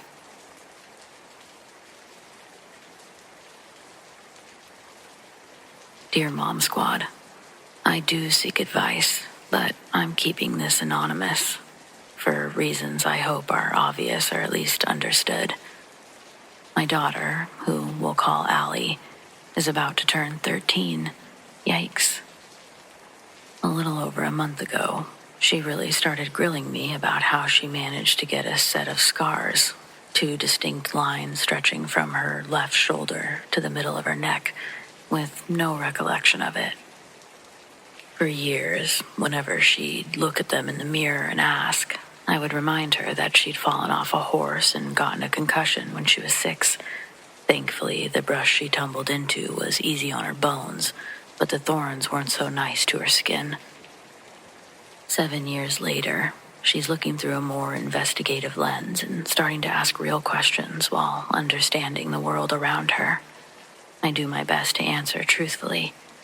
Recently, she asked, if I fell into thorn bushes and hit my head, why don't I have more scars on me? I say, guess you got lucky. However, she's right. The scars aren't from a horse accident. I'm sure there would have been more scars. But I've told the same story for so long, I can't change the narrative without fully coming clean. What is true, Allie was 6 when she received the long cuts down her shoulder to the middle of her neck, and she did sustain a very serious concussion during the incident. She had to receive over 30 stitches and almost bled out on the way to the hospital. Her eyes opened in the ambulance. Then, her heart stopped for a short amount of time. She was brought back to life at the hospital. Allie thinks that her memory loss was just a few days before and after the fall. But there wasn't really a fall. The real timeline was over 12 days before it all happened. Her memory wiped completely of it all. We feared that she was possessed. The sweet daughter I once had became violent and loud. Her eyes even changed colors. We're not a religious family. We don't give in to the whole angel-demon idea, but it was undeniable that something evil had gotten a hold of Allie's spirit and it wouldn't let go for 12 long days. She refused to eat, and her organs began to shut down. Doctors couldn't help. On the verge of death, I was desperate and I hired a psychic. After meeting with my daughter, they strongly recommended contacting the church. Jesus seemed to be the collective word with anyone we asked. We had no other choice, no options. I called right after the psychic left, and after a brief conversation, members of the clergy were at my house early the next morning. Allie glared at the men as they walked into the bedroom.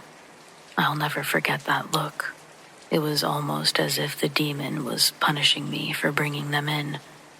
Allie produced a razor blade. She'd hidden it beneath her tongue. That's when she leaned back and started dragging it across her shoulder and up her neck, cutting herself. It took me and both of the pastor's strength to wrestle the blade from her hand, all of us getting cut in the process. She fights back with incredible strength. We get her arms and legs pinned, and I call 911.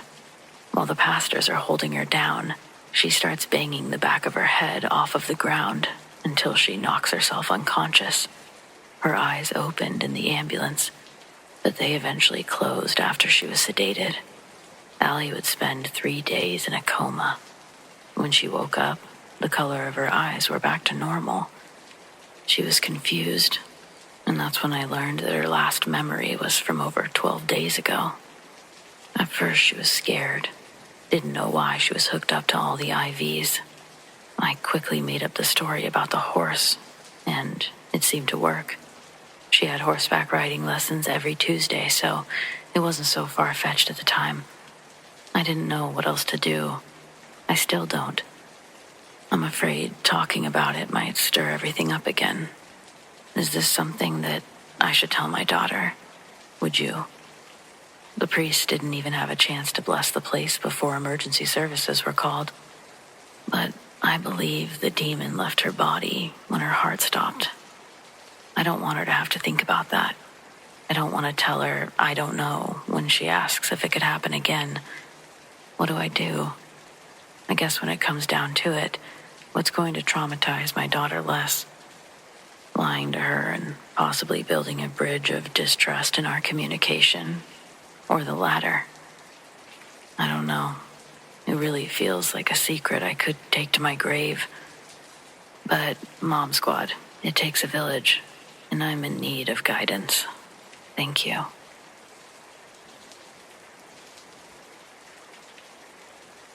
I've had a few experiences, but this one happened not too long ago. I've been going to therapy for quite some time.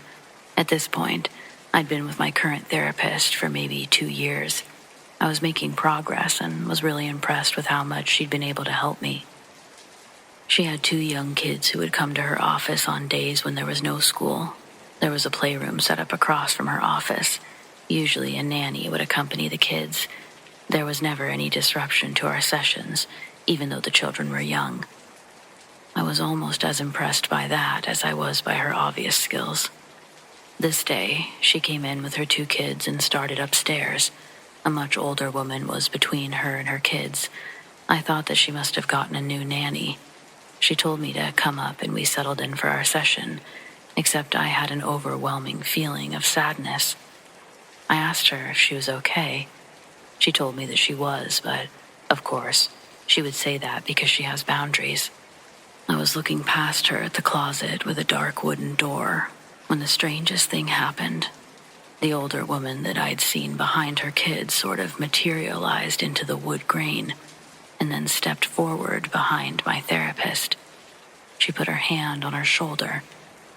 I asked my therapist if she was okay. She assured me she was. Then the older woman seemed to notice me. She spoke. "Tell her I'm okay." I pretended I didn't hear her. She said louder, "Tell her I'm okay." This time I said, "No." This was all happening not out loud, but telepathically. It's very hard to explain. I guess it's sort of like having your head and your heart working simultaneously. I didn't want to tell her that her dead mother was standing behind her, asking me to give her a really bland message from the beyond. I might have been willing to take a chance had she said, tell her about the time when she was 5 and we went to the beach and had a fish boil, or anything that wasn't so mundane. But I'm okay. I don't know. I asked my therapist one more time, and with greater urgency. Are you sure you're okay? This time she said, well, I just found out before I came to work that someone close to me died. I thought, yeah, no kidding. I told her I was sorry, and that we certainly didn't need to finish the session, since I also knew it was her mother, and she probably needed to make some sort of arrangements. Meanwhile, her mother continued to talk to me. Here's the thing. This is my therapist, not a friend, and I really liked her as a therapist. I didn't really want to tell her that I was seeing things. I also didn't want to pass on a message from the beyond, because it seemed like a really big boundary problem. I left. She told me she'd be gone for several weeks. In the ensuing weeks, I was obsessing about the message from her mother. Keep in mind, my therapist never told me who had died. When she came back to work, I scrounged up my courage and told her what had happened. I described what the woman had looked like, what she was wearing, what she said.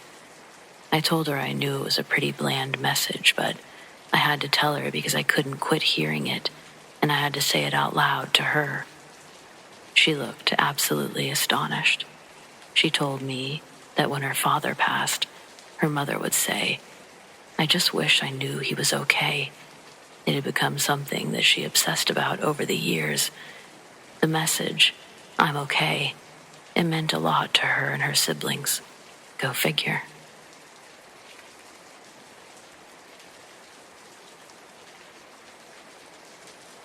Parents out there, I guess I'm looking for a little advice.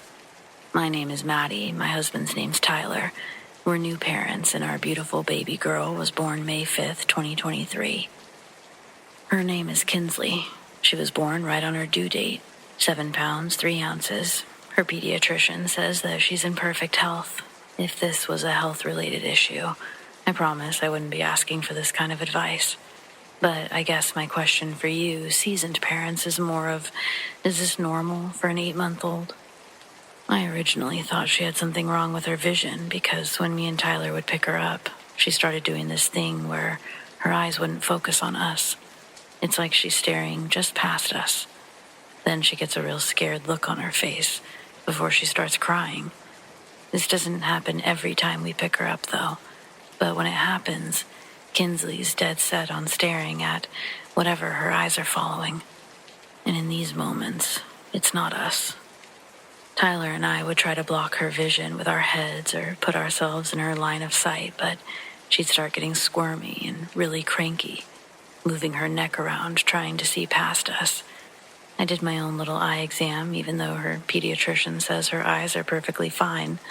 But while she was laying in her crib, I held her stuffed bear above her head, and she was able to follow each direction I moved it.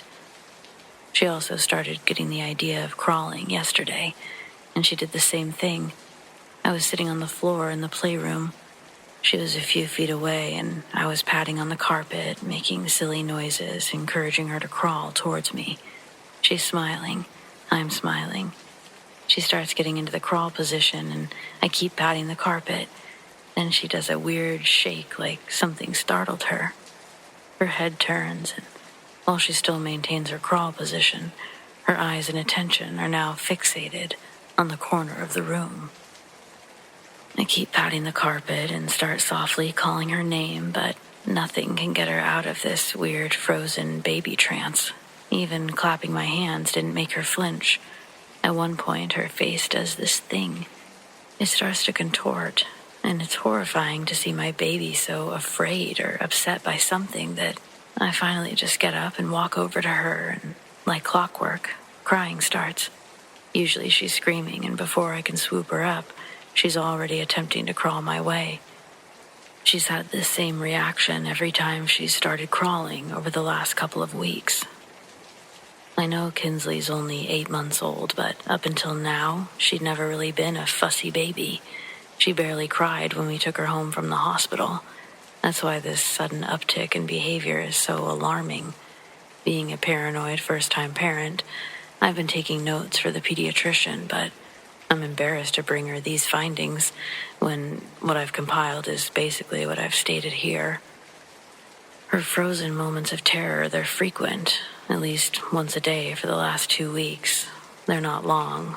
None of these episodes have happened in public, only here, and they mostly all occur in the playroom.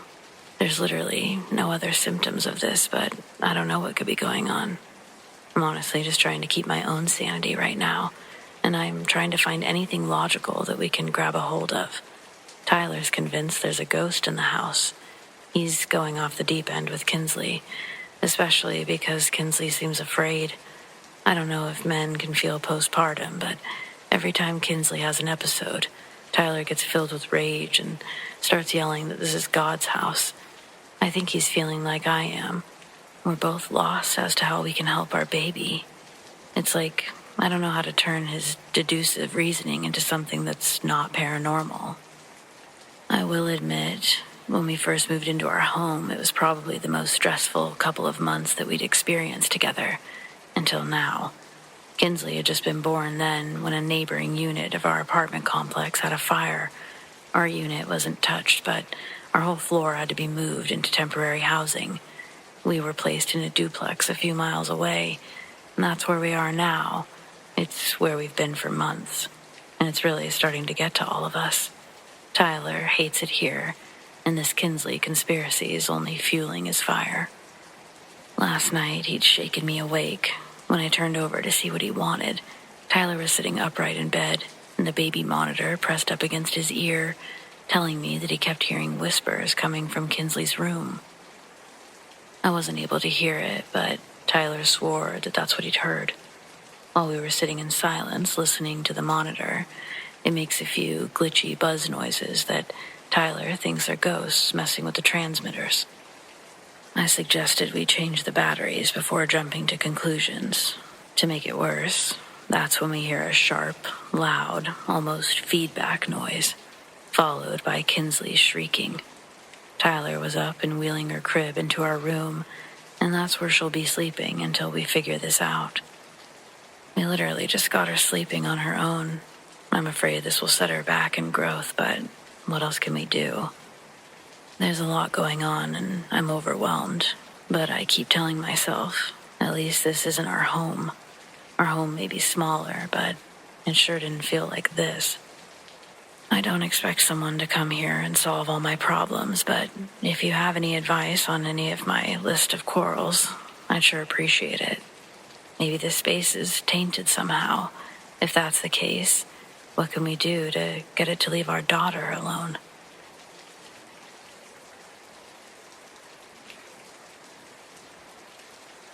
So I'm a 27-year-old Uber driver, and of all the messed up stories I've collected over the last year, none of them have screwed with my head like with what happened last night. Once I got home, it took me hours to fall asleep. Then I dreamed about it, and now I'm writing about it. I always work nights on the weekends. I'm not in a big city, so if you want to actually make enough money to live on, that's when you have to do it. As usual, I spent most of my time driving drunk people around, but none of them were especially rowdy or loud. It was actually one of the easiest nights I've had. Then, at 4 a.m., I signed out of work and headed home. I was almost out of the city limits when I saw a distraught girl standing on the side of the road, sobbing with her hands over her face. It wasn't the safest place for her to be, especially alone. I had to check on her. I'm not a complete idiot. I know the scam where a woman tricks you into pulling over, but I would have never forgiven myself if I kept driving and something happened. As I pulled over, I reached under my seat and placed my gun within easy reach, just in case. And then I cracked the passenger window. She looked at me, and I could see her tears were genuine. Her eyes were red and puffy, snot poured from her nose, and her words were barely intelligible. All the while, I was looking in every direction, ready to hit the gas if anyone else appeared, but they didn't. She had a fight with her boyfriend who made her get out of the car a couple of miles back. That was how far she'd walked before she couldn't go any further. I offered to take her home, and once the door was open, I could see that she was wearing open-toed sandals with a yellow dress which was covered in mud. She even apologized for tracking mud into the car, but that was the last thing on my mind. Assuming that she had fallen on her walk, I didn't mention it. I drove by the bridge where she was left at all the time, and it crossed over an especially muddy creek bed. The road flooded when it rained, and there'd been a lot of rain lately. The guy who ditched her also threw her purse out the window as he drove off. Her phone was inside, so she didn't have a light to look for it or a way to call for help. Nothing. There were no other cars around when we got close to the bridge, so I turned on the high beams, slowed to a crawl, and rolled down the window in hopes of seeing her purse before we had to get out and physically search. It would have been on the driver's side, so my full attention was focused on the tall, muddy grass along the road. My back was to the woman, but we continued our conversation, and I'd already let go of any suspicions. When we were about to pull onto the bridge, I asked if she wanted to do one more pass before we got out, but she didn't respond. Assuming that she was trying to make up her mind, I added that my eyesight isn't the greatest, and she might have better luck, but she still didn't answer. Finally, I turned towards her, but she was gone. She hadn't crawled in the back seat. She wasn't on the floorboard, and it's ridiculous that I even checked because it's a pretty small car. If she had moved, I would still be able to see her. Logically, I understand that she couldn't have gotten out either. If she had, the doors would have made the unlock sound, and the lights would have come on. It would have been impossible to miss. Yet there I was, alone in the middle of that dark road. So I got out and called for her. I hadn't realized she never said her name until that moment, but as I stood in the silent night, I couldn't help returning to my original theory. Was it a setup after all? Were there a bunch of guys hiding in the trees, waiting for me to step away from the car? Even if they were, how had she gotten out? Well, I wasn't going to test my theory. Regardless of how she did it, she had clearly brought me there and left me under her own volition. She'd been incredibly upset, but she wasn't behaving erratically or irrationally.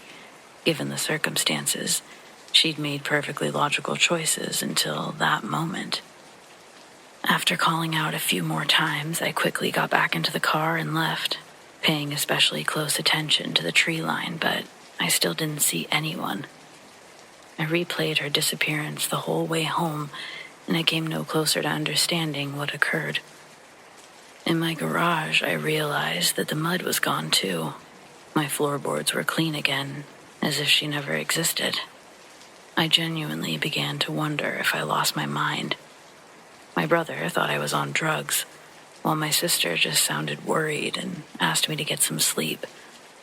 It wasn't until later this afternoon that I spoke to anyone who actually believed me. I always go to the same gas station near my house, so everyone knows me pretty well there. The owner, Jeb, a man in his 60s, has lived here his entire life, and he believed me because he knew the girl. If I had described her to him, or anyone at all, I would think that he was messing with me. But this was too freaky to write off. I shared almost every detail that I've shared here, right down to what I was thinking every step of the way. But I never described anything about her physical appearance, other than I believed her to be in her 20s. Yet when my story was finished, he described her as if he had been there. He knew what she looked like and what she was wearing, down to her open-toed sandals. And he told me a couple of stories. One was about how he had once seen the same woman standing on the side of the same road. One night, he was on his way home and he didn't notice her until it was too late to stop. So he parked further up and reversed back towards where she was, only she wasn't there anymore. Assuming he had frightened her, he tried calling out to ask if she needed help, but there was no response. Not sure what else to do, he went home. That happened to him 5 years ago. The next day, he ran into a cop buddy and mentioned the girl, wondering if something had happened to her or if there had been an accident. After describing the event, his friend went pale, told him about a murder that had taken place the previous year. The young couple had been out together when they began to argue. It escalated to the point that the boyfriend pulled over and forced the girlfriend out of the car. Once she was out, he sped off, but soon turned around and ran her over, right there on the side of the road. Her body was found the following morning, and the boyfriend was caught in the neighboring state shortly after. No matter how I look at it, I can't come up with any explanation other than I must have given a ride to a ghost.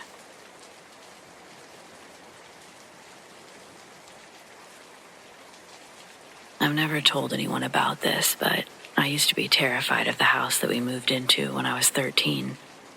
I'm an only child. My parents' bedroom was on the first floor, while mine was on the opposite end of the second floor. I chose it for that very reason, and regretted it by the third night. I was just going to bed when I heard footsteps coming up the stairs and down the hall. I assumed it was one of my parents and wondered what they could want so late. But the footsteps stopped just before my door. I waited for at least a couple of minutes, but they never moved or called out. So I opened the door to see what the deal was, and nobody was there. The next morning, I asked my parents which of them was creeping outside my door, but they denied ever getting out of bed. I thought my dad was messing with me, though I didn't care enough to press the issue. Spoiler alert, he wasn't. I'm not sure if it was weeks or months later before the next incident, but enough time went by that I'd written the whole thing off. Then I woke up in the middle of the night to the sound of footsteps pacing outside my door. I was terrified until remembering it was probably just my dad. Then I decided to beat him at his own game. Quietly, I crept towards the door. I pulled it open just as the steps passed by, but no one was there. It was just an empty hallway with nowhere to go. A cold breeze blew past me, and everything was dead silent. I was instantly terrified again. There was no explanation for what I heard, and I knew I hadn't dreamed it. The following morning, my parents denied any involvement. My mom joked that it was probably just a ghost. She and my dad both laughed it off, but that was the only explanation that made any sense. So I had to test the theory. That night, I took a bunch of candles into my room, and I held a makeshift seance. I only knew what I saw on TV, but I did my best to banish any lingering spirits regardless. I slept through the next several nights, but stayed up late that weekend, just to see if anything happened. The footsteps started just before 3 a.m., and it made my blood run cold. Again, they came up the stairs and began pacing outside my door. It continued for several minutes while I sat listening, frozen in terror. Finally, I worked up the courage to call out a tentative, "Hello?" Only once it was past my lips did I realize how awful it would be to hear a response. But thankfully, none were forthcoming. I tried to make myself get out of bed and open the door like the other nights, but I just couldn't. This time, my parents didn't find my story so endearing. They didn't want to hear about my mysterious footsteps anymore. And that was my last attempt for over a year. And again, at least a week passed before the next occurrence, maybe more. The footsteps were louder than usual and woke me just as before. I laid awake waiting for them to stop. But then there was a light tapping on my door, and a new level of fear coursed through me. It felt like it lasted an eternity, and even when it stopped, I couldn't fall back asleep. I'm pretty sure that's when my nightmares started as well. Sometimes I wasn't sure if something was a dream or reality, so I started leaving myself proof in various ways. Not too long after my 14th birthday, I woke to more tapping. But while I hid under my covers, the noises only got worse until the unthinkable happened. My doorknob began to turn. I could hear the metal and the slow creaking of the door opening. I couldn't not look at that point. I had to know what was coming through the door, for better or for worse. By then, I was sleeping with a flashlight under my pillow. An actual flashlight, no cell phones in those days, I'm afraid.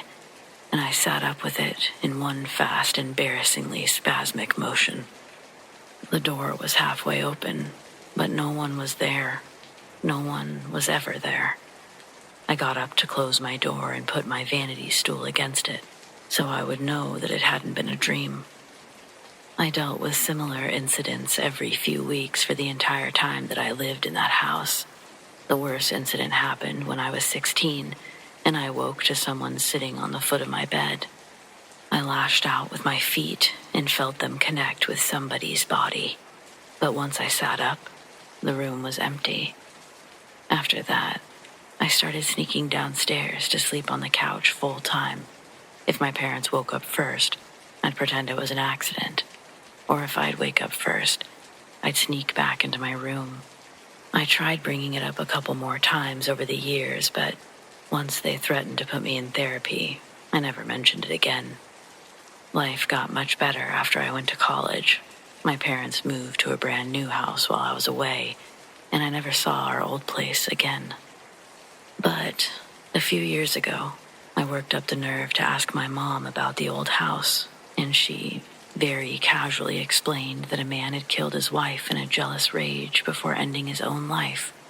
All on the second floor, of course, and they just never felt comfortable going up there.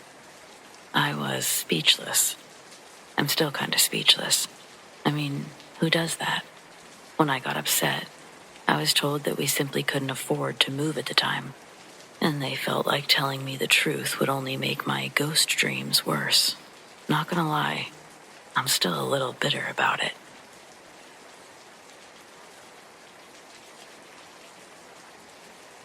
Hey again. I don't think I mentioned my name last time. It's Trent, but I'm the guy who had a demon follow me to my dad's house on Christmas break. I left school, stopped at the cemetery to visit my mom, and next thing I know, there's a demon in our house. It continued haunting us through the holiday, and I didn't go back to school because I couldn't stand the thought of leaving my dad alone with that thing.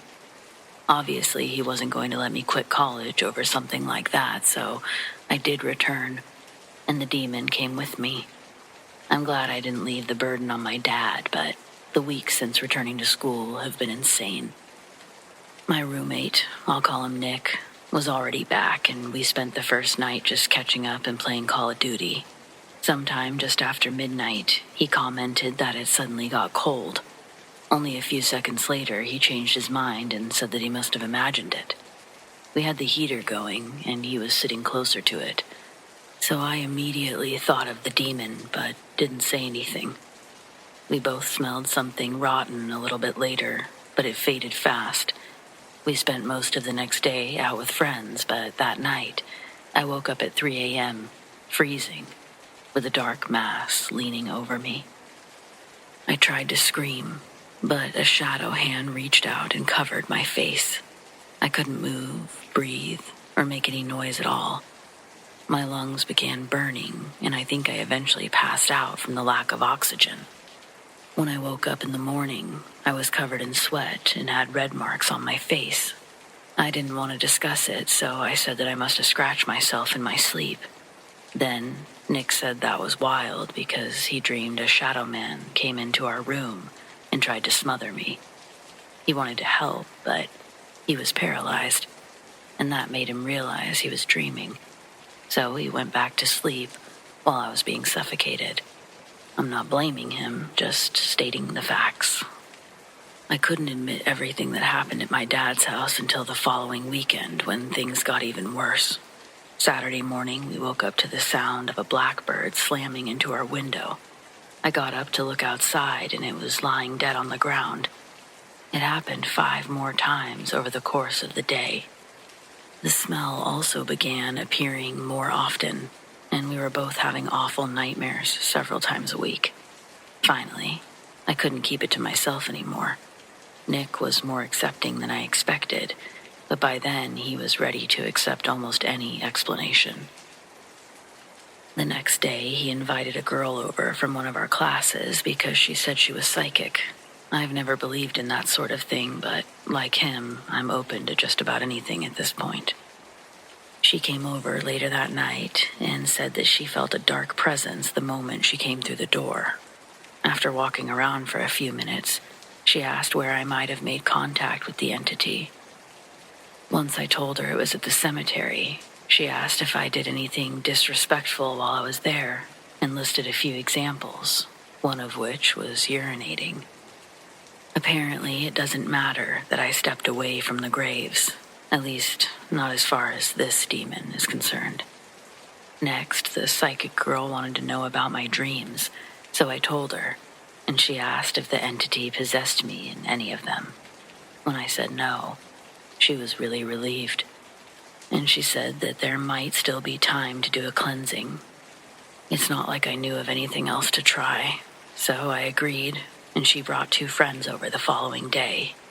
They did some kind of ritual with a bunch of candles, herbs, and chanting, but I didn't feel different during or after, except for how bad the smoke irritated my sinuses. A week later, I had the worst nightmare yet, where the demon was on my ceiling, directly above me, and dropped down onto my chest.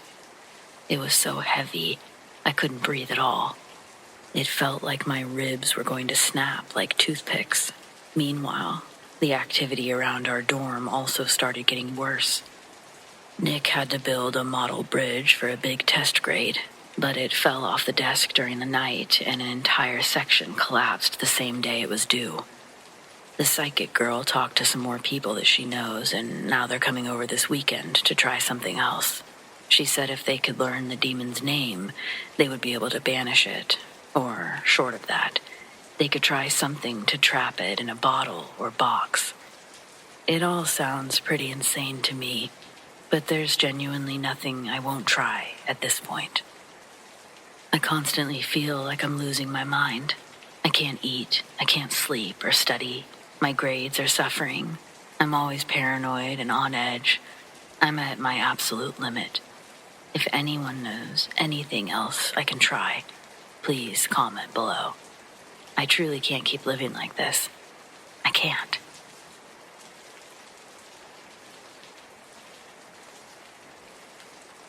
In 2017, my sister, Candace, was murdered during one of her husband's drunken rages.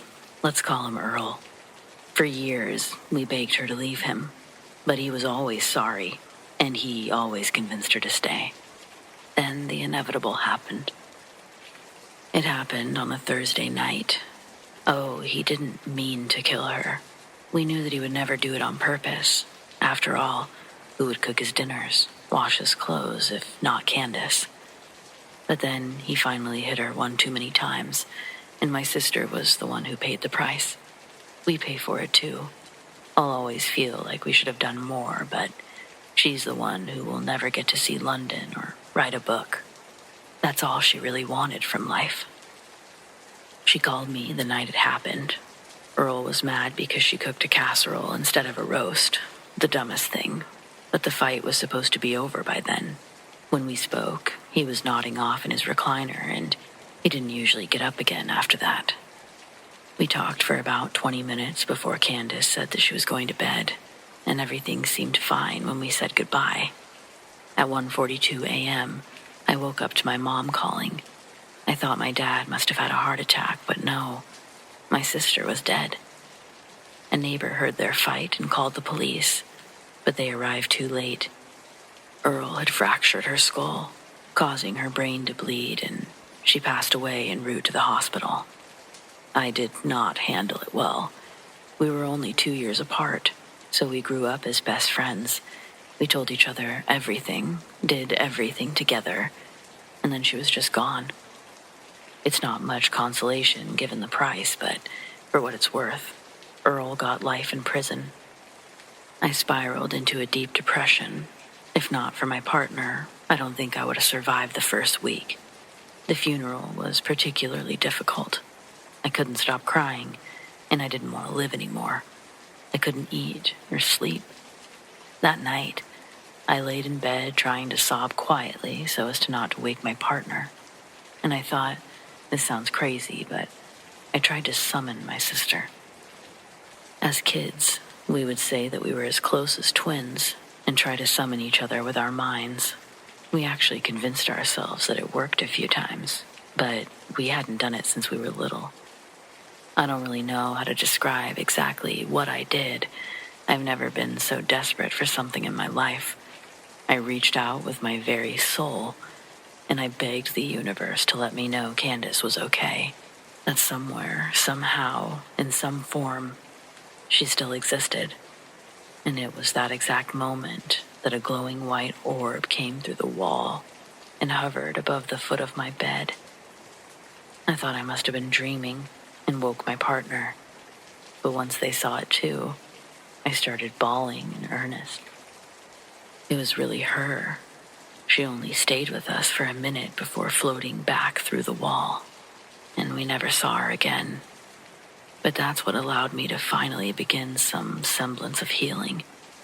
I was worried that a shared dream theory would bother me later, so I used my fingernail to scratch a small C into the nightstand before going to sleep. Now, every time I feel overwhelmed with grief, I look at it and feel comforted, knowing I'll see her again one day. There's nothing worse than losing someone you love. Life is so short. Please don't take each other for granted. You truly never know when you might be sharing your final conversation.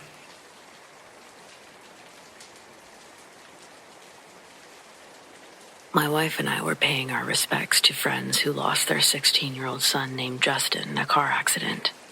There were about 12 people at the house, all gathered in the living room, when we all noticed a little 3-year-old girl speaking while looking up above towards the ceiling. When her mother asked her what she was doing, she said she was speaking to Justin and pointed up above the chair. At that moment, Justin's mother let out a wail and began crying and laughing at the same time. That was Justin's chair, the place where he always sat when the family gathered in the living room. The little girl had never met Justin. Her mother was in a church group with Justin's mom. The girl kept looking up at the ceiling for another 30 seconds or so, turned to Jill, Justin's mom, and told her that Justin is fine and not to worry. Unreal. Creepy. Yeah, but in a good way.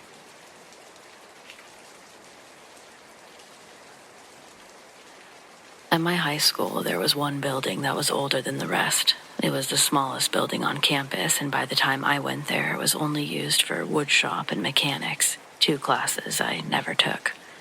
Rumor had it that the bathrooms over there were disgusting and horrifying, and that if you were between portables and the newer buildings, you might as well hold it and keep going.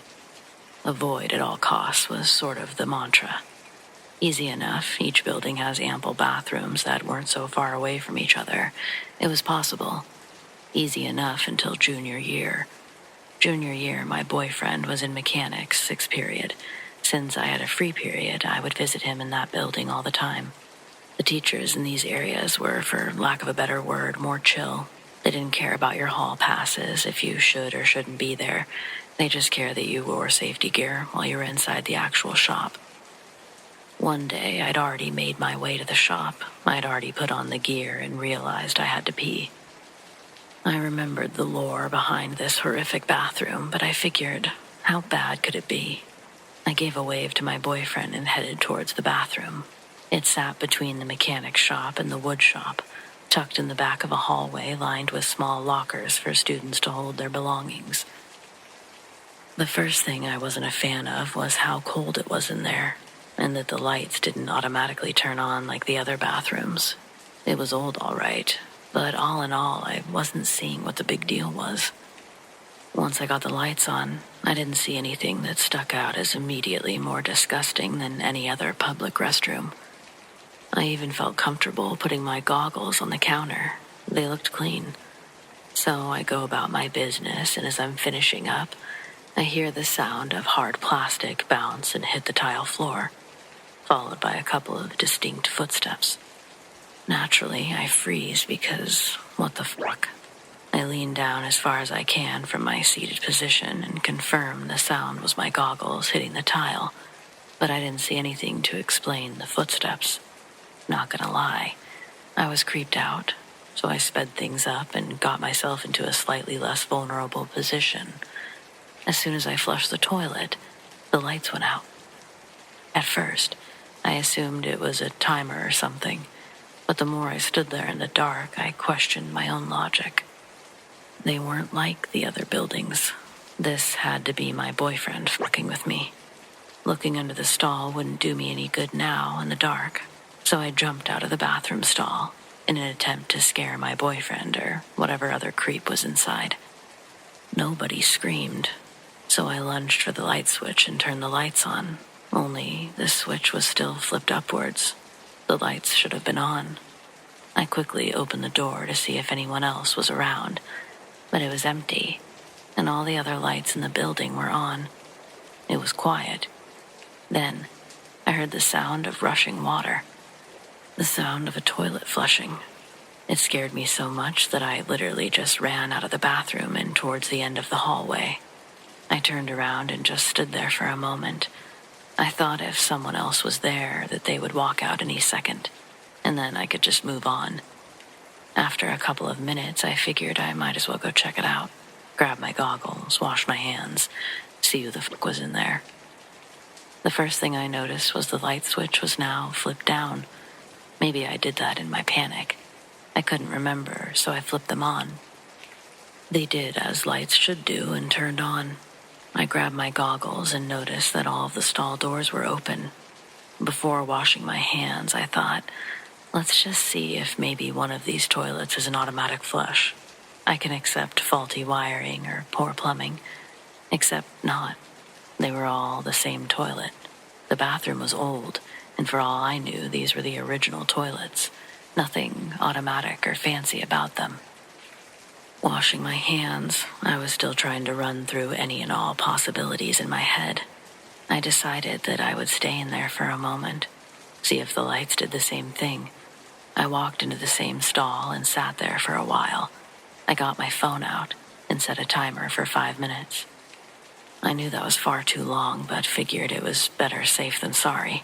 Sitting there, even in the light, I decided there was something horrifying about this bathroom. It just had nothing to do with its hygiene. The light stayed on, but as I sat in silence, I started to hear small sounds. I wasn't imagining them. I could hear the sounds of the shop in the distance, people laughing, metal clinking, but I also heard footsteps from within the bathroom, the unmistakable sound of someone walking. And this time, I realized it was 3 steps clearly, and the 4th one faded out. I was so entranced by this realization that I forgot to be scared for a moment, until my alarm went off, causing me to nearly drop my phone in the toilet. I managed to save it that time, but moments after, before I could leave the stall, I felt someone tap my shoulder. It was so clearly the feeling of someone's finger tapping me that I screamed. I proceeded to actually drop my phone in the toilet. Retrieving the phone became my new focus. I grabbed my phone, dried it off the best I could before leaving, but I listened once more. I heard nothing. I was pissed that I hadn't thought to record it before my phone became waterlogged, and I was pissed about the phone too. I stomped out of the bathroom and went to tell my boyfriend what had just happened, but the whole class was gone. I walked through the shop and towards the back outdoor garage. The entire class had been out there for at least 10 minutes. They were working on oil changes today, so my boyfriend, along with a few others, were currently under the shop vehicles working. I decided to cut out and head back to the main building towards the library. I still couldn't believe everything that had happened. I texted my boyfriend that he could find me at the library, and eventually he did. I finally told him everything, and instead of taking me seriously, he laughed and said that they all assumed I was just taking a shit. I was not impressed, so I basically kept my little ghost story to myself after that. And honestly, truly, secretly wished that someday, whatever it was, would scare the shit out of him, too. Unfortunately, I never got that satisfaction. And something tells me that even if something did happen, none of those guys would have ever said a word. Either way, that place was haunted or something. I stuck to using any other bathroom for the remainder of my high school career, because sure, it's fun to think about now, but at the time, it was scary as fuck. Always been curious if anyone else ever experienced anything there. It's been up and running for a long time. I've also wondered if I just so happened to talk to the one guy too stupid to realize if something was haunted or not. Who knows, but thanks for reading.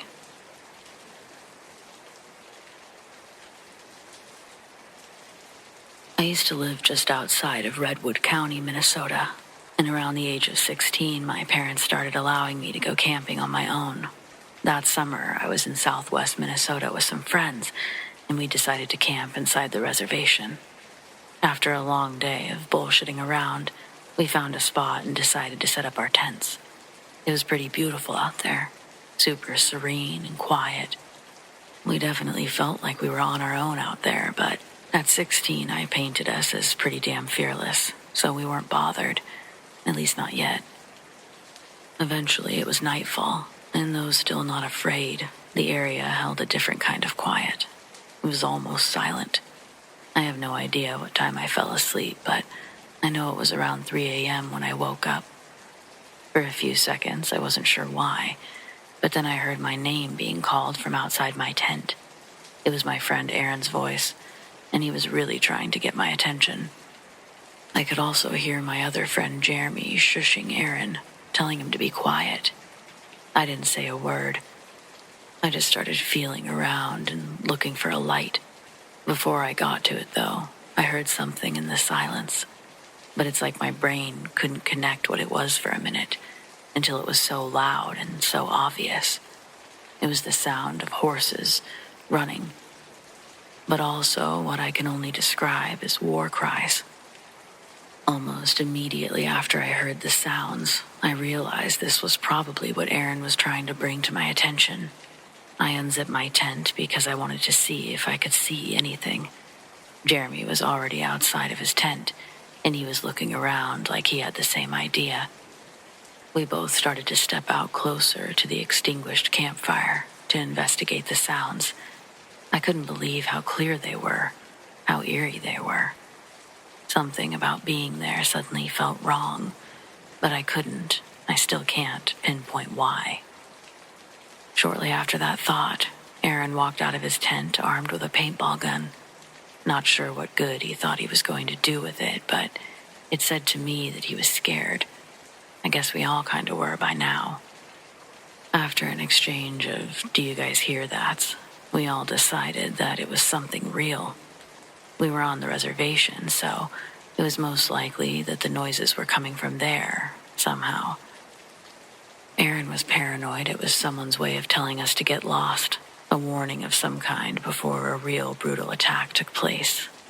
I didn't think that sounded right, but I didn't have much else to offer as to what I thought it was. To me, it couldn't be anything other than what it sounded like. Horses, war cries. It seemed to envelop the whole area, yet was only a whisper at the same time. Suddenly, I felt a small brush of wind against my face, followed by an unusual thump sound right next to my ear. It sounded like something had hit the tree directly behind me, but this time I didn't stick around to investigate. Almost on cue, we all funneled into one car, drove a mile or so into somewhat civilization, and did something that emulated sleep for the next couple of hours. Then, because there's something about daylight, it gives you courage that somehow dissipates when it's dark, we decided to drive back to the campsite. Courage may be a strong word. In reality, we still had to get Aaron's car and the rest of our shit. So what choice did we really have? Once we got there, everything was exactly how we'd left it. Jeremy and Aaron started packing up almost right away, but I had to check something out first. Chances were we wouldn't be coming back to this place again, but something told me something stronger than just my curiosity, that I would find something in that tree. The tree that had been behind me the night before. I had heard something strike it. Inspecting the tree trunk, I found what appeared to be the odd end of an arrowhead, with the pointed end embedded in the tree. Part of me wanted to take it out, but a bigger part of me felt like that was a bad idea. I told the guys to come over and take a look. We all agreed that's definitely what we were looking at. I decided to pack up my tent. The guys were still over by the tree when Aaron called me back over. They'd found something else. It looked like the piece of an axe. Part of the sharp end, but no handle attached, and missing the piece of material that would connect the two parts together. It made me want to find the handle, and though I never did, we found more of these assorted pieces of history. At least that's what I assumed they were. Full-sized arrowheads in various colors of gray, red, and brown. But also, there was this white material that sort of littered the area if you looked real close, or if you knew what you were looking for. They were pieces of pottery, clearly scattered now, but at one time I imagined they were full. We rummaged around the area for what felt like hours, but after we realized we could likely do this forever and never come up short, we decided to call it a day. At one point, Jeremy asked if we should take any of it with us, but we opted not to. I'm shocked and grateful that even at 16 we had enough wherewithal not to take anything with us. Pretty sure we were all just grateful, too, that nothing bad had happened to us or our stuff. I mean, besides being scared out of our minds. Though, something tells me that if we weren't so respectful, things could have been a whole lot scarier.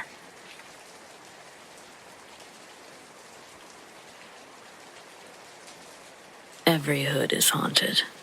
I think it's actually an atrocity that I don't hear more stories about people claiming their haunted projects. I'll get to the real story, but understand I had experienced weird shit in the hood for as long as I could remember. In the streets, especially in areas near the school, you'd see these wispy things. I say things, but man, these were people. Ghosts. You can just see that shit on a Saturday night for free. They didn't mean harm or anything. They just seemed to exist. Some people were too scared to hang around long, but enough of us had seen them to know the place was haunted. I really thought everywhere was haunted. I still kinda do.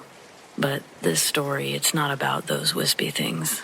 It's about something I couldn't quite wrap my head around. Still can't. Our apartment complex in Baltimore had a little concrete, overgrown quarter court with a beat-up wooden backboard and metal chain hoop. I was an only child, and my mom worked a lot, so I'd spend most of my afternoons into evenings out there shooting on the makeshift court. I'd be out there until it would be too dark to see the hoop, and the ball's ricochet became dangerously hard to track.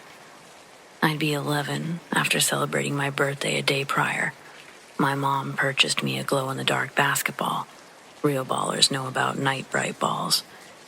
If you're not a real baller, they were basketballs that you'd have to leave up near a light source for a long time, and then when you turn the light off, the basketball slightly glows for a while, enabling you to kind of play basketball in the dark outside. The hoop is still pitch black, but you can see where the ball went.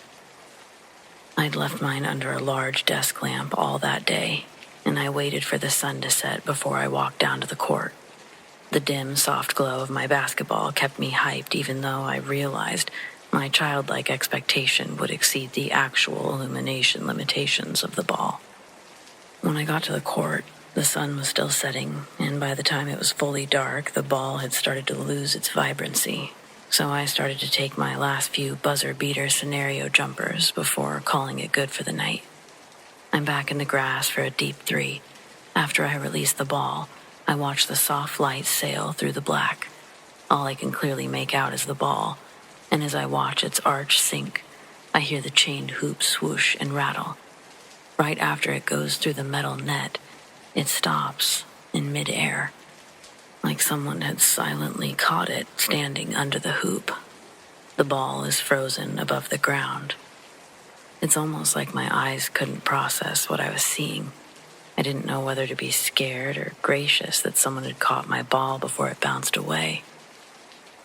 From where I'm standing, I lift up my arms and I shout, "Hey, can you toss that back?" I stayed where I was because I half thought that I might be getting robbed, because that ball didn't move. At age 11, I'd already been threatened with a knife by an adult and engaged in my fair share of fights. I've won some fights, I've gotten my ass beat as well, but I've never ran. Even at that age, I was headstrong. So when I perceived this as someone messing with me, I took a step towards the floating, glowing basketball. I still couldn't make out who this person was holding the ball, so I took another step and said hello again. My eyes are fixed on the ball as it suddenly falls from the air, bouncing to the ground with its original intended impact, like unpausing a movie. The sharp sound of its rubber bounce echoes off the apartment walls, and the sudden noise makes me literally jump out of my skin. As the echoes ceased, the court became quiet. Too quiet for my liking, so I decided to dip home, almost forgetting my ball. As soon as I turn around to grab the thing, it's actively rolling towards me, still quiet as fuck. I hesitated to grab the thing. It's one thing to face someone twice your size, but it's a whole new deal facing something with no face at all. Fuck it. I left the ball. I didn't run home, just made it there at a leisure pace. But damn, I wanted to run. I remember lying to my mom. I don't know why, but I figured she wouldn't believe my story, and if she did, the only part she'd care about is the fact that I'd left the ball there. Let's just say that she's not afraid of no ghosts, but that's her, not me. As far as she's concerned, it was just another day in the hood when someone bigger than me took something they wanted. Kinda screwed myself out of nightballing, though. In Baltimore, I had a 1 in 12 chance of becoming one of these spectral homeboys that you see on the Ring doorbell videos nowadays. I'm not going to get on here and act hard. My mom moved us out of Scranton when I was 12. My grandpa died of cancer. My mom was his only child. They had an estranged relationship, but he had no one else in his life, no living relative. And the only person that was even listed on any legal documents was his daughter, my mom. So she took everything he left her and moved us out to Scranton. That's where I learned that the wispy people I'd seen in Baltimore, they weren't everywhere.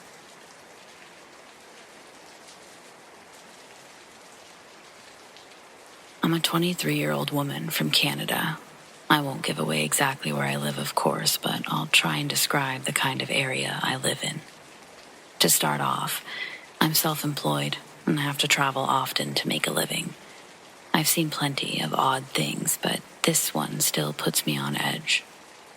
When I was 21, I was traveling with my mom back home for an event called a powwow, where I sell crafted items that I make. If you're Aboriginal like me, then you know what I'm talking about. If not, then I highly recommend you look into them. To get home from the powwow, we have to go over a high mountain highway. This means that there's not very many towns, gas stations, or other forms of civilization, not until you reach the other side. We were close to the top of the mountain. I wasn't driving, but I was listening to music as most people my age do.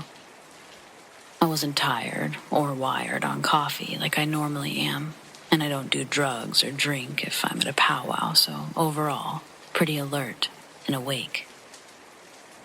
As I was looking into space, my eye caught onto something in front of us on the side of the road, behind a tall fence meant to keep deer and moose off the highway.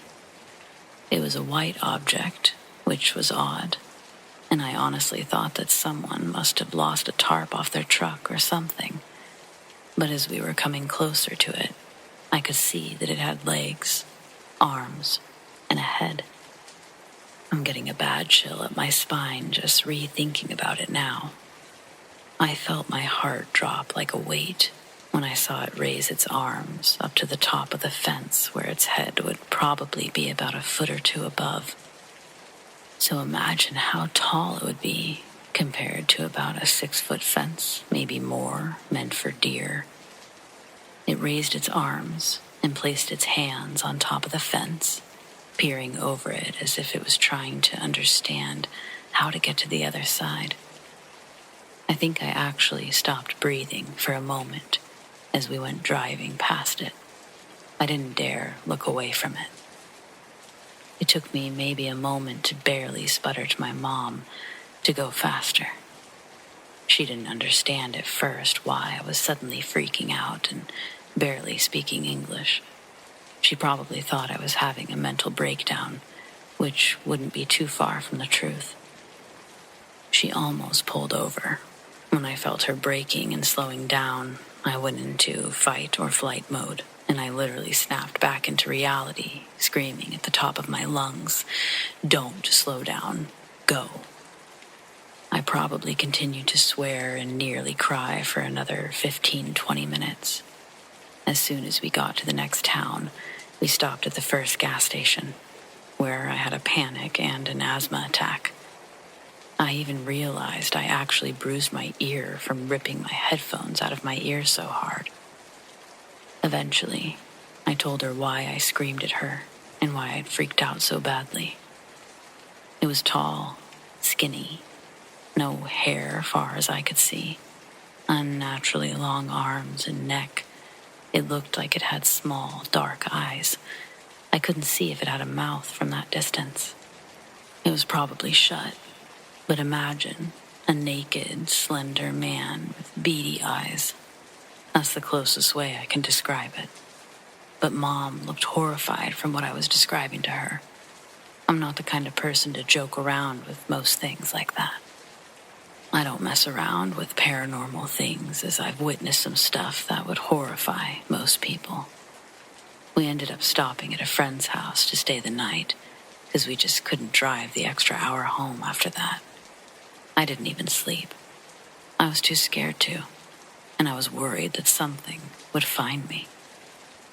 All night, all I could do was think about a way to explain this to myself, like I was dreaming, or it was a tarp after all. Or maybe I was just straight up going insane. The more I tried to think of a way to debunk it, the more I realized it was real. And that's horrifying, to think that something like that exists outside of video games and scary movies. Now I can't help but look down to the floor between my feet and break into a cold sweat whenever we pass that area. I won't even drive it myself. I don't know if it was a skinwalker, ghost, alien, but it felt like I saw something that wasn't meant to be seen. I still have the occasional nightmare from it, and I hate talking about it with my elders, friends, or family, because to be honest, I think I have a bit of PTSD from this encounter. But how could I explain it to a professional? I'm open to some advice to help me get my fear under control, or even a possible explanation on what that thing was. I think it could be helpful.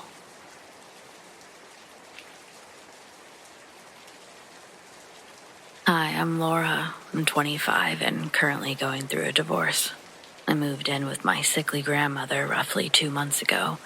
She doesn't need full-time care, so mostly I just handle the housework and keep her prescription straight.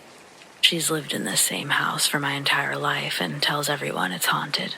But we thought Nana was just being Nana. She's always been superstitious, but no, it's haunted all right. But before I start with the strange experiences, there's a few things to know. First, the house was built in the 50s, but it has only had 2 previous owners, and there's no records of any deaths occurring on the property, natural or otherwise. Second, it's a small 2-bedroom, 2-bathroom house, and the walls are pretty thin, so we can hear everything. And finally, upon moving in, Nana advised me to cover the mirror in my room, because it's the source of the haunting, according to her. Also, the mirror is part of an extremely large dresser that sits against the same wall as the door. It's made of real wood and takes a lot of people to move it. Okay, now we can start for real. Thanks to my diary, I started keeping track of the activity before I knew there was anything to keep track of. I'd had trouble sleeping the first couple of nights, but I'm having a really difficult time with the divorce. Of course, it was hard to sleep. On the third night, I kept hearing Nana get up to go to the restroom at least a dozen times. Footsteps walked across her room, down the hall, and into the bathroom. Then, after a short pause, they would return to her room. I assumed that she wasn't flushing the toilet as to not wake me. The next morning, I asked if she was feeling okay, or if there was anything special I could pick up on the way home from work. When she asked why, I explained, and she said that she didn't get out of bed once the entire night, that I probably heard, in her words, the man in the mirror. I was late for work, and I thought that she must be embarrassed, so I didn't press the issue. I did, however, begin sleeping with headphones. 2 days later, I woke up and, still groggy, walked past the dresser and caught a glimpse of a dark shadow standing on my bed. I screamed, turning to see nothing but an empty room. When I looked back at the mirror, it was normal again, too. Since I was physically rubbing the sleep out of my eyes when I saw it, I chalked it up to Nana's stories getting to me. I've also had a few reoccurring dreams where a man calls to me from inside the mirror, but I don't want to officially include those among my possible encounters since they could easily be my imagination. However, for the record, I've never had nightmares like this before moving here. Things were quiet for over a week after the first Shadow Man incident. I had pretty much forgotten about the whole thing, but then it happened again. I was standing directly in front of the mirror, putting on my makeup, and I glanced down just long enough to make sure I got the right eyeshadow. Ladies, I know you know what I mean. That quick flash down and then right back up while you're leaning towards the mirror. I did that, and when I looked back up, there was a blurry oval shape, very head-like, hovering right behind my shoulder. I only saw it for a brief instant before screaming and turning, but it wasn't a fully formed shadow figure like before. This was more like strands of black fog, trying to solidify into the shape of a head, but falling short. When I calmed down, I finally had a serious talk with Nana about the mirror. Before, I had immediately dismissed her stories without really hearing them, but now I was ready to listen. When Nana and Grandpa moved in, the house was empty except for that dresser and the attached mirror. Being such a bulky item, they assumed the previous owners didn't have a way to move it and left it empty for over a month, just in case they came back. It really is a beautiful set. This was after Mom and her 2 brothers were grown, so it was just Nana and Grandpa living there. A few months later was Thanksgiving, and they decided to move the dresser into their room.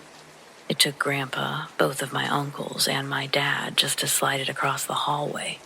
And they even told Nana, "I hope you like it because that baby is in there forever." Little did they know. They began hearing noises soon after. On multiple occasions, Grandpa got out of bed with his gun because he thought someone had gotten inside, but he never found anyone. Eventually, Nana saw a shadow figure crouched in the corner of the room, but when she turned around, no one was there. She saw it on 2 other occasions as well. Once when it was standing a few feet behind her, and once when it was sitting on her bed. Grandpa never saw it, but he witnessed the whole mirror shaking by itself while getting dressed one morning. By Christmas, they had seen enough and wanted it gone. Dad and my uncles were none too pleased with the development, but seeing how upset my grandparents were, they agreed to move it back into the guest bedroom. Only that wasn't good enough. They wanted it out of the house entirely. Unfortunately, they had barely been able to get potholders beneath the legs to slide it between adjacent rooms the first time. To get it outside, they would have had to pivot around multiple corners. Nana was so upset that one of my uncles measured just to confirm it wasn't physically possible. They would have had to take it apart and cut the frame to get rid of it. Even if they'd had the time, they didn't have the right tools. My uncles promised to do it after New Year's, but life got easier once the mirror was out of my grandparents' room, so it just never got done. They kept it covered with a blanket and would hear the occasional noise, but for the most part, they stayed out of that room and forgot about it. I'm the only other person who has actually lived in the same room with that thing, and now I also keep a blanket over it. Again, there was more than a week where nothing happened, but just as I let my guard down, I woke up to the sound of my music suddenly being turned all the way up during a particularly loud part. My headphones had done a perfect job of blocking out any nighttime noises up until that point, but I didn't want to sleep with them after that. Since then, I've woken up to the sound of a man crying, and I tried to record it, but the second I got my camera open, everything went silent. That was the last thing I've experienced so far, but I'm sure there will be more. I have no clue what this mirror's history could be or how to find out. I just know that I'm getting pretty close to buying a handsaw and dismantling this thing myself.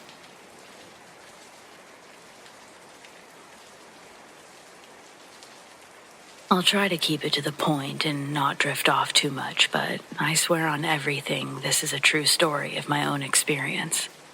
When I was 12 or 13, I was living with my aunt for a few years and my younger cousin. We lived in a little house on a dead-end road in a small town of about 500 people. We were technically considered a village. My aunt was an odd soul. Everyone has their own rhythm, and hers was a different rhythm for sure.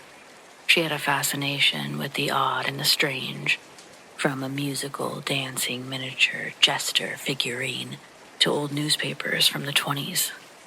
Then enter her collection of porcelain masks, of which she had more than 30, all different sizes and styles, and she had them all over her bedroom walls. The house we lived in was small but cozy, but this house had other paranormal events happen in it before and after the events of this story. So it was no big deal when small stuff would happen because we were odd like that. Some stuff being harmless was fine by us. None of what happened before or after was harmful. This is the only event I was ever actually stricken with pure fear. It was my 13th birthday, and for my birthday, I wanted us all to watch a horror movie together, because those were my favorite and still are to this day.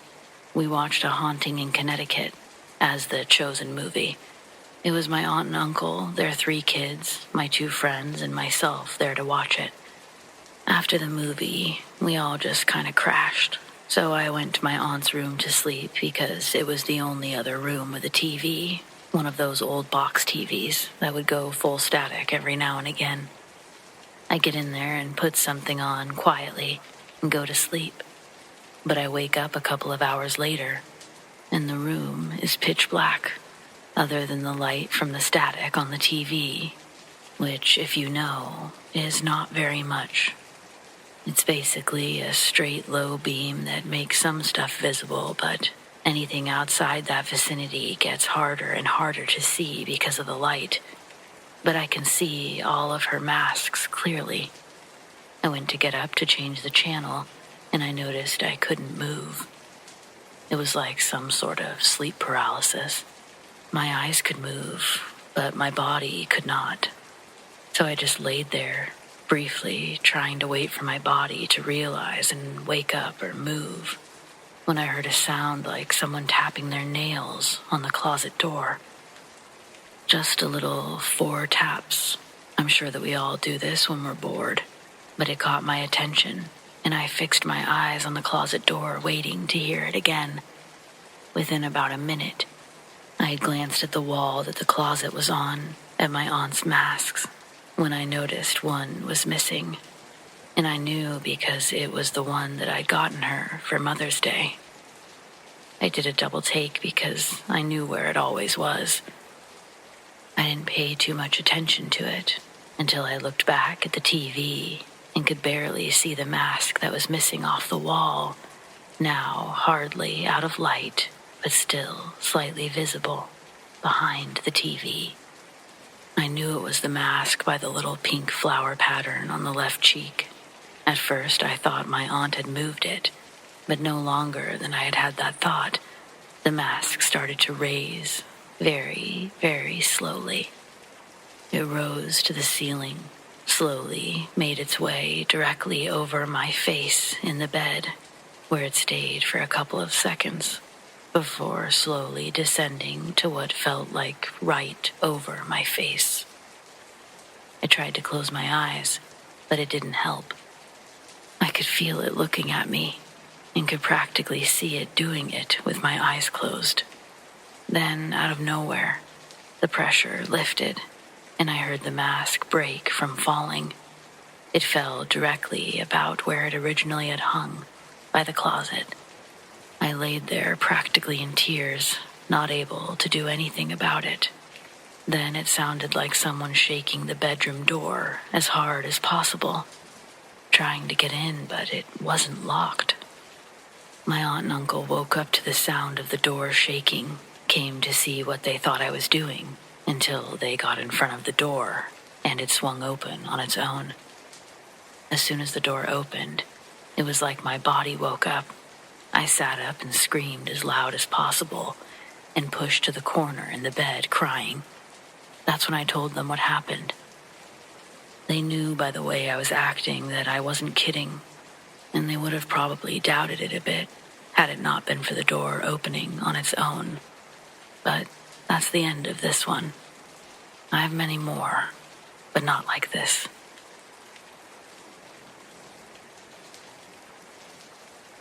In 1965, my grandfather was the sheriff of a small mining town that I'd rather not say by name, Middle America. Legend has it, he, one of his deputies, and another detective were walking on the railroad tracks leading into town. They were investigating an apparent suicide that allegedly had taken place earlier that day. A transient had recently ran into a nearby shop to use the phone and report what he'd found. My grandfather had to leave Thanksgiving dinner to meet the detective at the railway. My grandma packed him a lunch full of Thanksgiving food before he said goodbye to my dad and the rest of the visiting relatives. Just after dusk, he'd reach the train station and be joined by the two men. The detective introduces himself as a member of the FBI. His name was James Montgomery.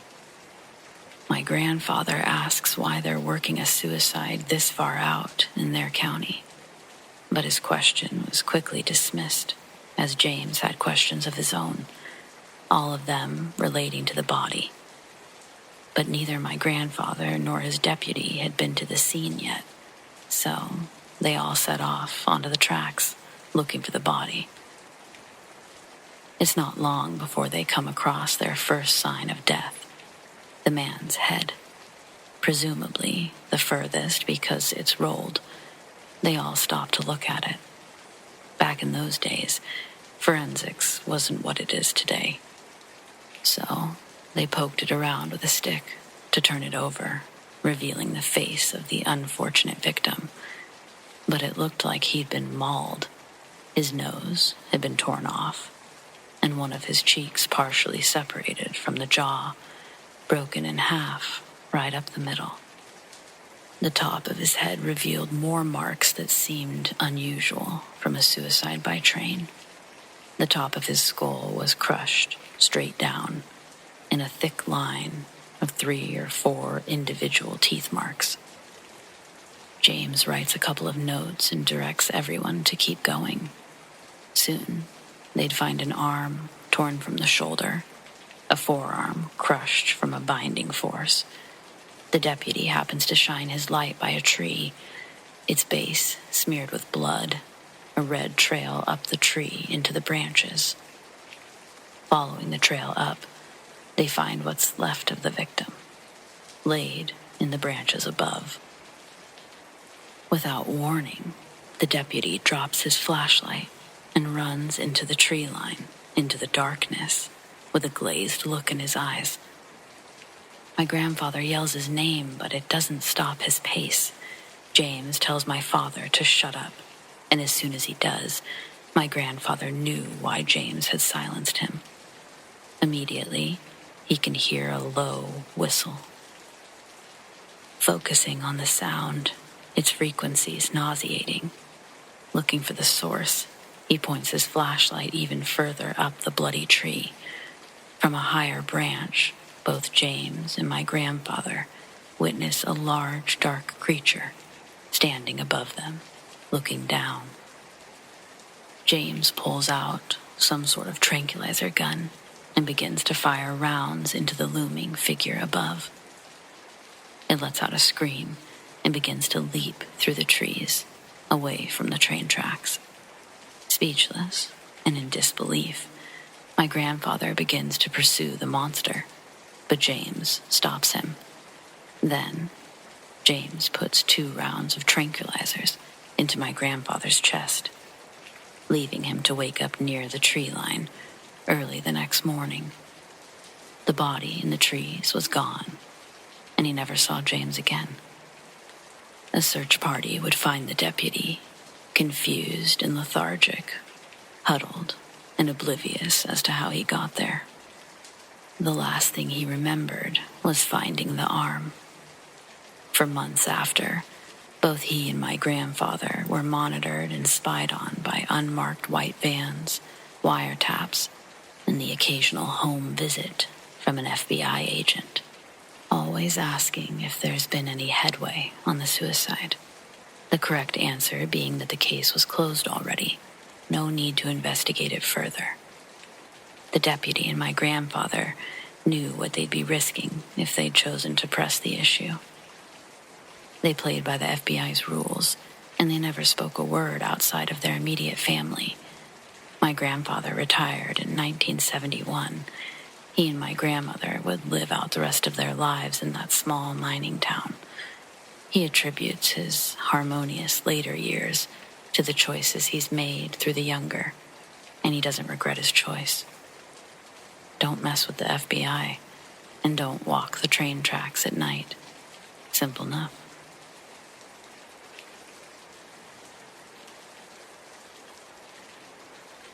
I live in a small town with only 2 movie theaters.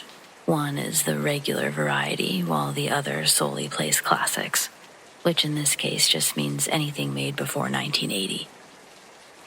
It only stays in business because there's nothing else to do around here, and because they made the building into a historical landmark.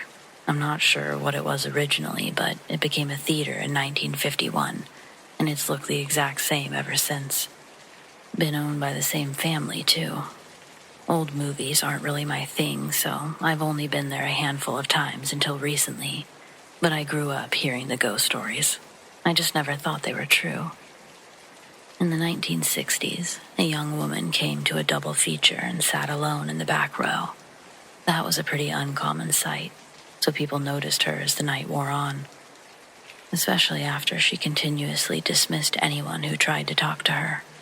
Witnesses described her as sad and anxious. When the second film ended, the lights came on, and everyone began to file out of the exit until they were stopped by an ear-splitting scream. 2 school teachers had stopped to check on the lone woman who was now slumped over and unresponsive. Thinking she'd fallen asleep, they tried to wake her. And that's when they saw the cold, dead stare in her glassy eyes. The autopsy revealed an overdose that police concluded to be accidental. She went to the movies that night to hide from an asshole named Tony. The pair had began dating earlier that year, and their fights were known to be violent. The police took him in for questioning, but he didn't force her to take the drugs, and over a dozen witnesses saw her sitting alone, undisturbed, during the final hours of her life. After being cut loose, he chose to drown his sorrows at the theater, and he wasn't quiet about it. One night, a group of construction workers decided they'd heard enough, tried to kick him out. But Tony had a gun. He managed to kill one of the construction workers and a waitress before the others wrestled him to the ground. Ultimately, he took his own life in prison. But his victims are said to still haunt the theater today. I always thought the owners were faking the sightings to drum up business, but I can't explain what I saw last night.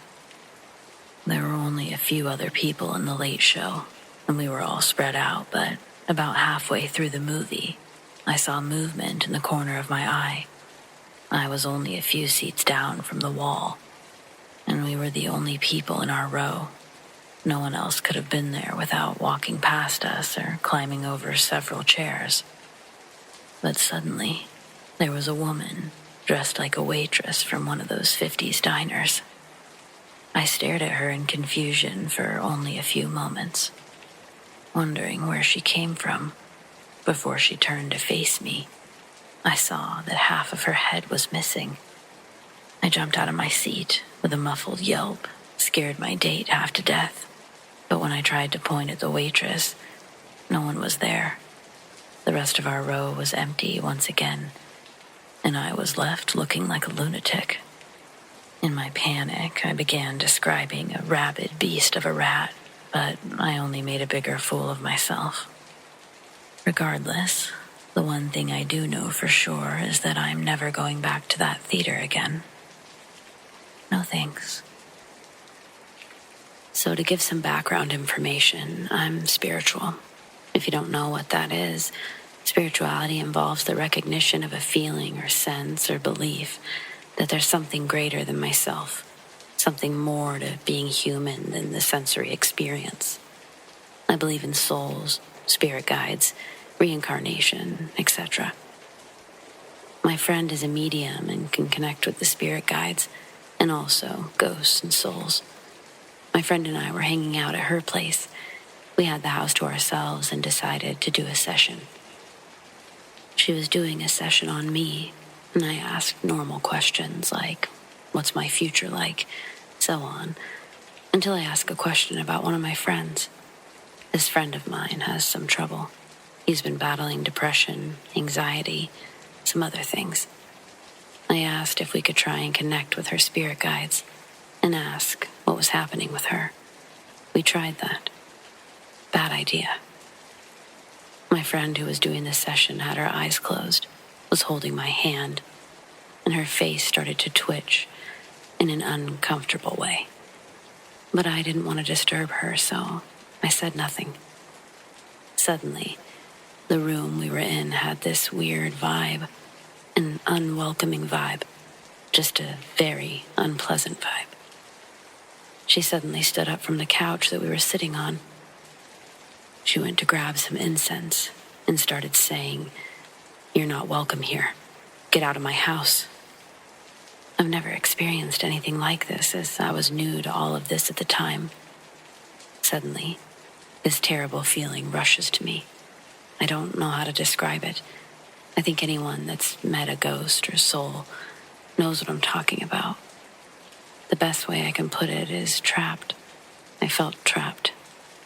No matter where I went in the room, I felt trapped and small, like I was someone's prey, like I was being watched. Thankfully, my friend got this ghost or soul out of the house, and we sat down to talk about what had just happened. My friend told me that this is what's called a clinging spirit. It's a spirit that feeds on negativity and sadness, or in my friend's case, her depression and anxiety. My friend told me what she saw afterward. To understand this, you need to understand the floor plan a bit. So right as you enter the house, there's a staircase that goes upstairs. On the right is the kitchen. On the left is the living room, which is where we were. Neither of these rooms has doors in it. It's just the wall with a hole. The living room couch is at the opposite end of the entryway, so you have a full view from there. My friend said in the doorway, she saw this tall, skinny, black goo.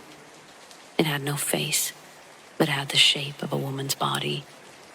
The moment it appeared in the doorway, it started screaming at my friend, like a very loud, painful screaming, a horror movie scream. The moment she opened her eyes, the ghost wasn't there, but the feeling of its presence was. That's also what I felt. After all this happened, we called my friend's mom and sister, and we slept in the guest room, as we were too afraid to go upstairs to my friend's bedroom.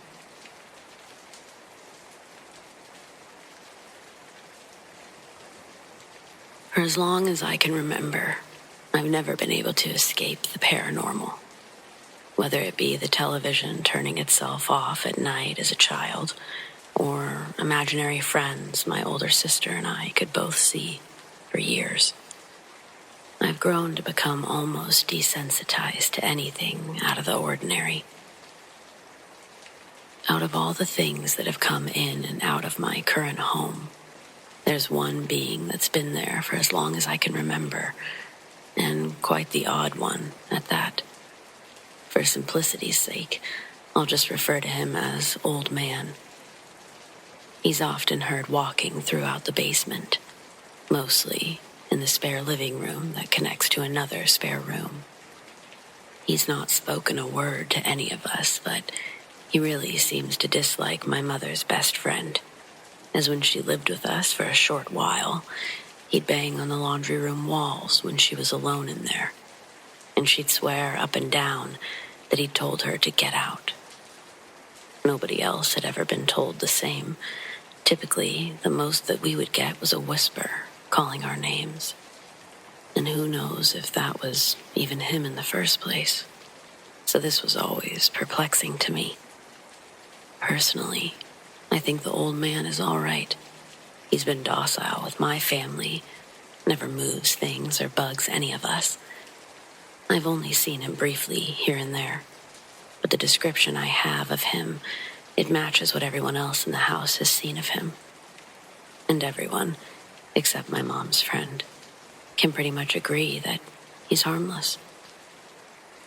When my room was in that spare room connected to the basement's living room, I'd often come home to an empty house after school and crash for a couple of hours while waiting for anyone else to come home. Sometimes I'd be so tired from staying up too late and having to get up so early that I'd fall asleep with the lights on.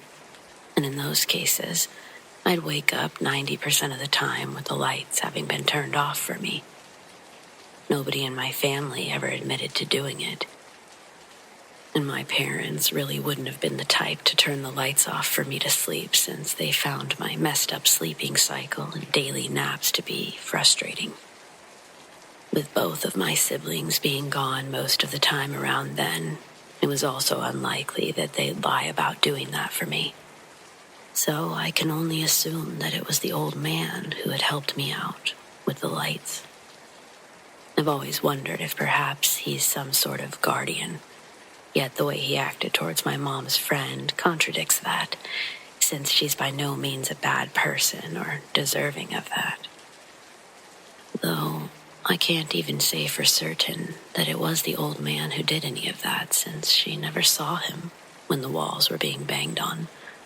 I wonder how many of you have had similar experiences with a being acting hostile to some while docile towards others.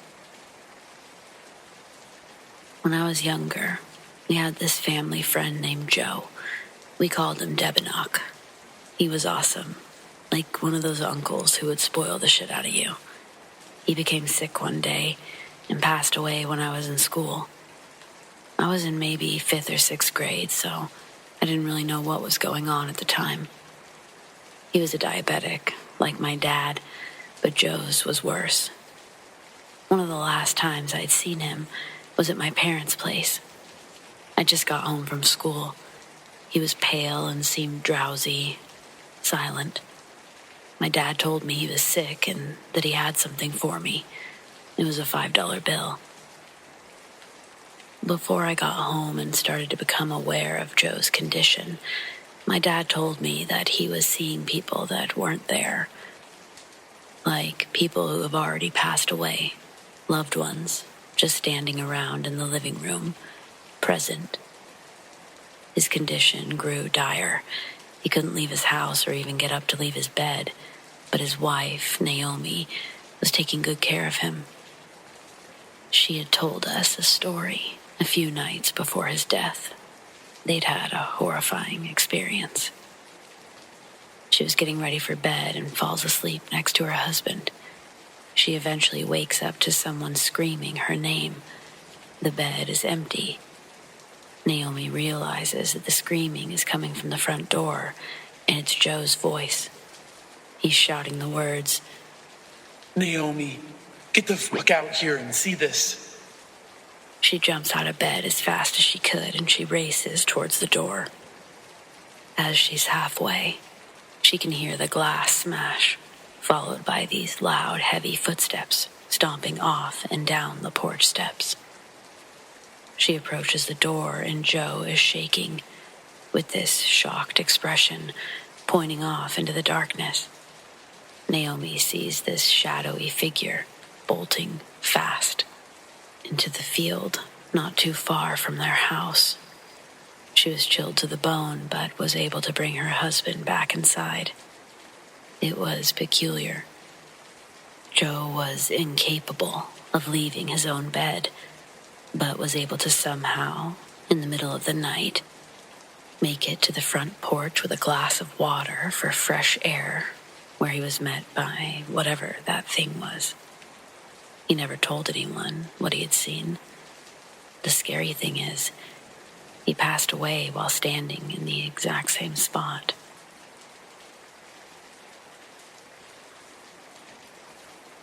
I'm a 30-year-old male. I live with my friend, 29-year-old male. Both of us have seen a girl in the house. She's small, dressed normally, not the stereotypical ghost girl. Why is it scary? Because we live alone. We've asked our neighbors.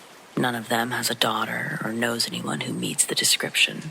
It's a big, old house, so we never associated strange noises with anything paranormal. First sighting, I was alone at home. I was getting out of the shower, and in front of the bathroom is my friend's room.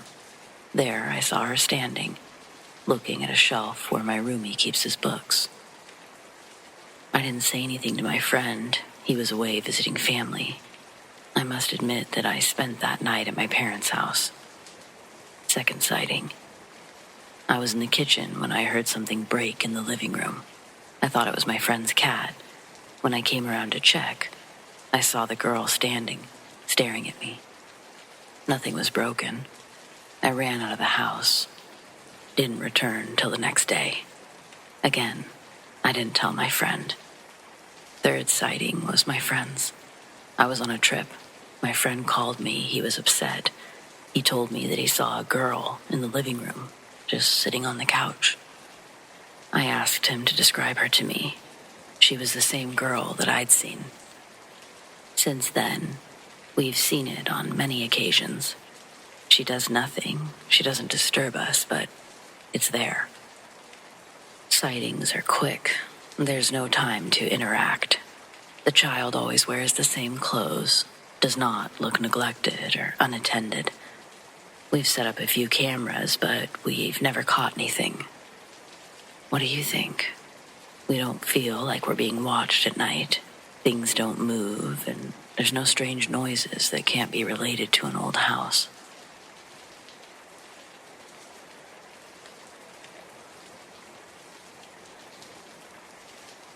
This happened a couple months ago, and I'm still confused about exactly what I saw. My boyfriend and I were driving to Colorado late at night. I think it was between 12 and 2 a.m. I'm not sure, but it was pitch black. We were in the middle of nowhere, and there were no houses, no lights for miles. My boyfriend was asleep in the passenger seat, and it was a clear night. The moon and stars emitted enough light to somewhat see our surroundings. I was getting sleepy, but trying to push myself to the next town where we could stop and rest. Suddenly, out of nowhere, a thick white fog surrounds us, and it seems to stretch for miles. I didn't think much about it at first. I assumed it was normal for being in the mountains. Then, I saw headlights coming from the opposite direction. I did my best to focus on the road as they came closer. It was so strange. It was as if the car wasn't moving, but it was getting closer, and the lights grew brighter and brighter. Finally, I passed the car, but when I looked in my rearview mirror, the car was gone. There were no taillights, nothing. I chalked it up to a combination of thick fog and me being tired.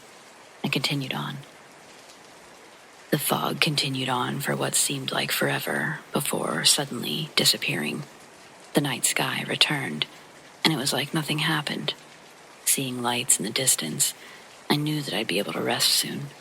I could also see a hitchhiker. They had a small reflector on their pack. I planned to stop and offer them a ride when they vanished into thin air. 1 second, they were there. The next, they were gone. I had looked at my phone for maybe a second to see how far we were from the next town, and when I looked up, poof.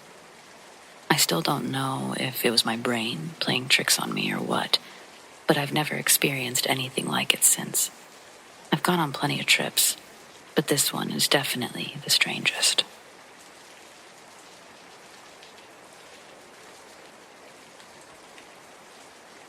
So this morning, I was laying in bed in the process of accepting the day and getting ready, and I heard my bedroom door creak. I looked over, and I saw a very small, dimly lit face come through the door and come up to my side of the bed. I thought it was my son, who's 5, so I rolled over and was about to ask him what he wanted. The whole body was a shadow. The mouth, the nose, the eyes, they were the only parts that were illuminated. He held up a baby doll in one of those magic baby bottles right in front of his face and just stared at me. At this point, I knew it wasn't my son. And so I did what any grown woman would do. I put the covers over my head and rolled over to the other side of the bed. At that point, I felt the bed sink down, like the boy demon thing got into bed. So then I thought, okay, maybe it was my kid. And I looked over, and there was nothing. So at this point, I know I have to do a proper investigation and see if my kid was in his room. Sure enough, he's still in his room, tucked away, sound asleep. I also feel it's important to add that my son's door is messed up. He can't fully close it as it has to be finessed shut because the hinges are bent. So if he'd opened the door, I would have heard a noticeable noise, and if he closed it, it would have slammed. This also isn't the first time I've seen a shadow child try to get in my bed. I have about 3 other, slightly less interesting stories involving this possible spirit.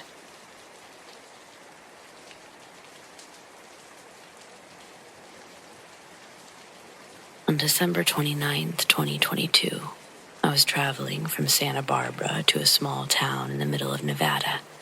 Pending how late it was, I'd either stop for the night or continue towards home.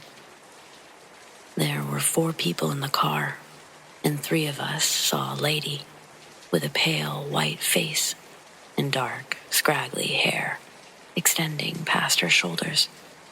She was wearing normal-looking, clean clothes. But the thing that freaked us out was the fact that she had no face. The 3 of us who saw her are 100% sure that she did not have a face. It was almost 6 a.m. The sun hadn't risen yet. Suddenly, the fog began closing in, and we started seeing weird road signs that made no sense. They appeared more and more frequently until they were only 5 feet apart. This might be related to the faceless woman, or maybe it wasn't. I don't remember the actual road, so I'm not sure if those signs were in our world or if we were in theirs.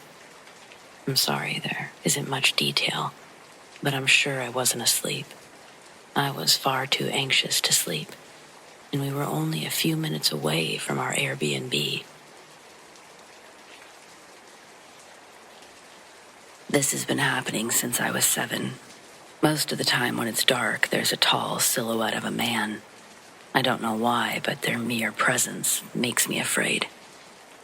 For about 2 years, I couldn't sleep unless there was a light on in my room. Otherwise, the shadow man was just there, watching me sleep. And when I turned 12, I started getting sleep paralysis from them. Their face was covered in holes. I know dreams aren't reality, but every dream with them is so vivid. My most recent nightmare, they were in the forest that I constantly dream of, and they started eating my chest. The dream was so vivid I felt it, and now it just sits at my bed. Most nights I had to pretend to be asleep, as I was genuinely afraid what would happen if they knew I was awake. On the occasion, I would take a small peep. It was always on the ceiling, right above my bed. Because of the way my room was built, that makes them about a meter away from me. Fearing for my life, just talking to someone about them makes me feel their presence.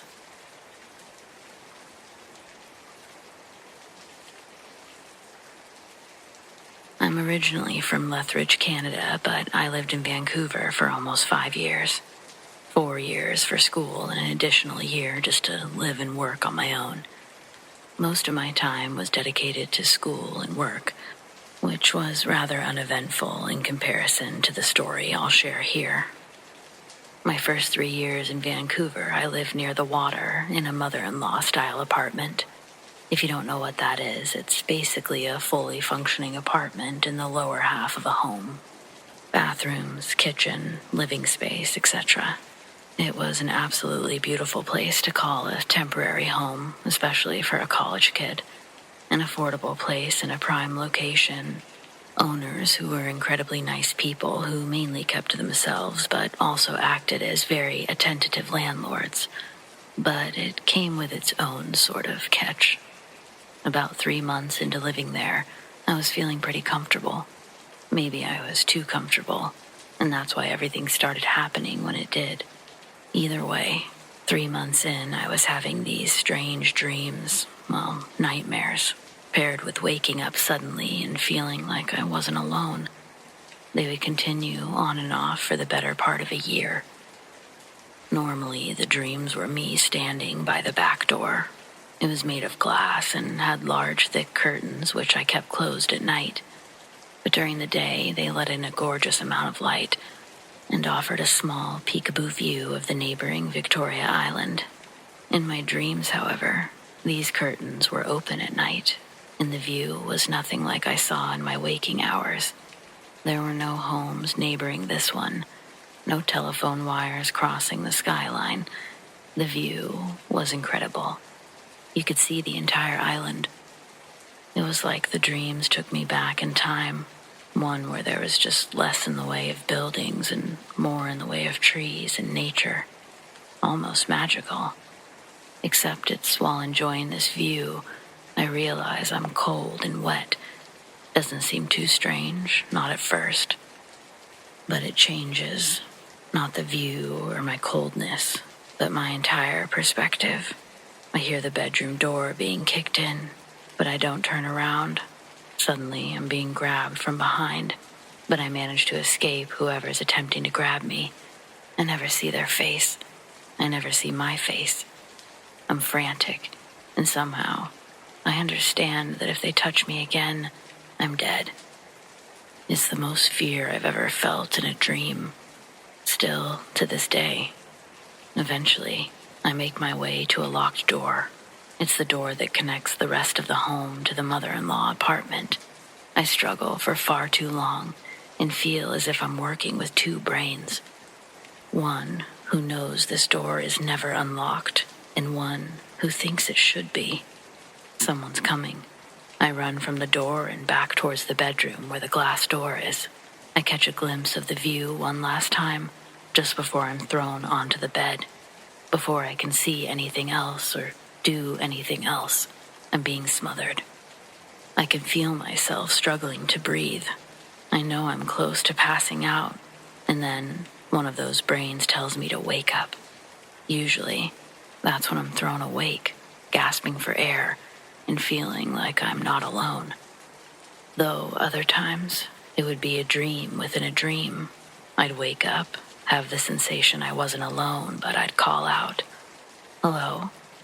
Is someone there?" I get no response, but I'd feel pressure applied to my shoulder, as if someone's hand was on it. As I turn to see the hand, I'd be thrown awake. For real this time. Each time I'd wake up for real, I'd never call out to someone, despite feeling a presence. Instead, I'd literally count sheep until I'd fall asleep, not waking again until morning. These types of dreams would come multiple times a week. I started keeping a journal, only to realize it was literally the same dream. I wasn't in control of it, and nothing changed, so I eventually stopped writing about them. Up to this point, I'd never had a reoccurring dream before. Nothing like this. My dreams usually involved me trying to concentrate and getting disrupted, or dreams where, honestly, things just don't make sense. But these dreams, they sort of made sense, but they also felt really real. As time went on, I started to feel a little uneasy around the apartment. I'd spend my days just living in it as one does, but my evenings felt dreadful and that I knew I'd be walking or running through these halls again soon. However, shortly after the dream started, so did everything else. The shower, for example. I'd taken countless showers. Nothing off had ever happened before. But suddenly, when I'd be showering at night, I'd hear yelling. Not just one or two, but continuous yelling and arguing. I could never discern what they were saying, but it was clear these were voices. I'd shut the water off and nothing. Eventually, I started playing music in the shower because I couldn't handle the sound of constant arguing. I had no idea how to drown it out without other noise. There was also the reappearing handprint on the glass door. The glass gets fogged up in that room after a shower. You have to ventilate a bit to prevent this, but usually it's so cold I don't crack a window.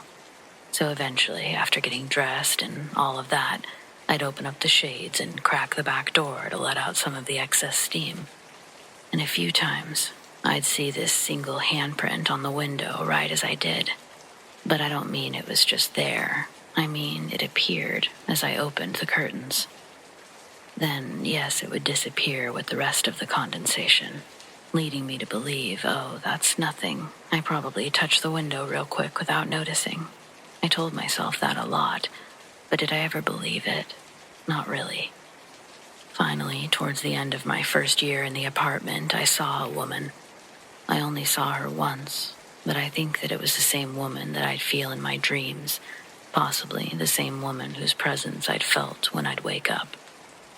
My theory has always been that something happened to her, maybe in that apartment. So yeah, my theory does lean heavily on the existence of ghosts or spirits, but I don't know how else to explain it. One night I was cooking, a little later than I normally would, but I'd forgotten to eat almost all day because of studying and not letting any real light in. Now it was dark, but I still felt like getting a view of the night sky and some fresh air. As my noodles cooked, I made my way to the glass door, opened up the curtains, and cracked the door. As I looked up at the view, the windows were highly reflective since the indoor lights were still on. In the reflection, just behind me, I saw a woman sitting on my bed. She had blonde hair and was facing the other direction. She appeared to be crying. Could I hear her? Before that thought could really go anywhere, I instinctively gasped and turned around. No one was there. Quickly facing the glass door again, she was gone. After actually seeing someone outside of a dream, I decided that I'd figure out a way to ask my landlords or the owners of the home if anyone had ever reported something similar. I think at first they thought I was trying to think of an excuse to break my lease, but after talking further, they seemed to entertain my talking, though I didn't get any real answers. The couple had bought the house just 2 years before I had moved in, though it was built back in the early 50s. Many owners since its time of fruition, and according to the couple, they'd never heard of anything strange, but furthermore, I was their first tenant. So everything continued as it was, only school got more stressful and sleep became more precious than ever. I needed to figure out some way to sleep in peace and not disrupt my living situation. Now, some people may find this next part silly, but I really don't care. It worked. Also, I challenge others to be plagued by night terrors or visions and see what genius plans they come up with. Anyway, one night while lying in bed, I was already feeling emotional about the potential loss of sleep that I could experience, so I started speaking. I don't know who I was talking to, but I like to imagine it was the woman from my dreams. I asked her, "Do you need something from me?" Obviously, I got no response, so I just kept going. I told her that I was living here now, going to school. I told her who I was, and I asked who she was, with no response. Finally, I told her that I was sorry if something happened to her. I told her that as much as I wish I could change it all, I couldn't do that, but that I thought it was time that she moved on. I told her that sometimes the dreams were a little too scary, so much so that I couldn't sleep. I told her that she didn't have to leave, but that I thought she'd be happier if she did. I didn't have any dreams that night, or the remaining 2 years I was there. At least not those kinds of dreams. The only other thing that happened was the week I was moving out of that place. I was cleaning all the windows and walls. I got to the glass doors. I opened the curtains, and without any condensation in the room at all, I briefly saw a familiar handprint, both appear and disappear, almost instantly. I considered that my official goodbye from the woman I'd silently shared my space with. It's always made me wonder, what exactly makes spirits stay in certain places, and do they have a choice?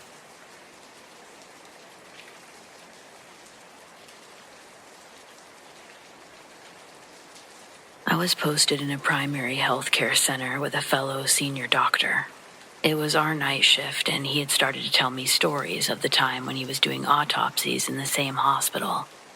He was shifted to primary health care because he couldn't deal with the trauma that came later.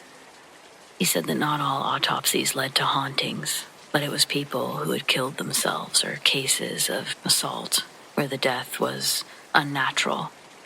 It were these cases that led to some of the most disturbing paranormal activities. One such case he narrated that night was of a woman, mid-20s. She was first assaulted and strangled, and later her body was thrown in the well by her in-laws. Such incidents are common in rural areas of India. They hoped to escape the charges, but after thorough examination of her lungs by my colleague, the senior doctor, who had done her autopsy, it was obvious that she was killed first and drowned later. The in-laws of this woman tried to pay a hefty amount to him so as to escape the charges, but he refused. After that incident, he said that he often saw the woman, wet hair, bulging eyes, naked with a pale body, often sitting by his bedside, just looking at him. He said it wasn't sleep paralysis. He was shattered with fear one more time as he was combing his hair in the bathroom mirror and saw the same woman just peeking at him through the door. Only her eyes and her wet hair were visible through the mirror. It became so traumatic that he left that part of his profession completely, even though he was getting paid a lot for that job. He said he doesn't ever wish to go back. And the fact that it was the same hospital where I'm working right now, kinda creepy, not gonna lie.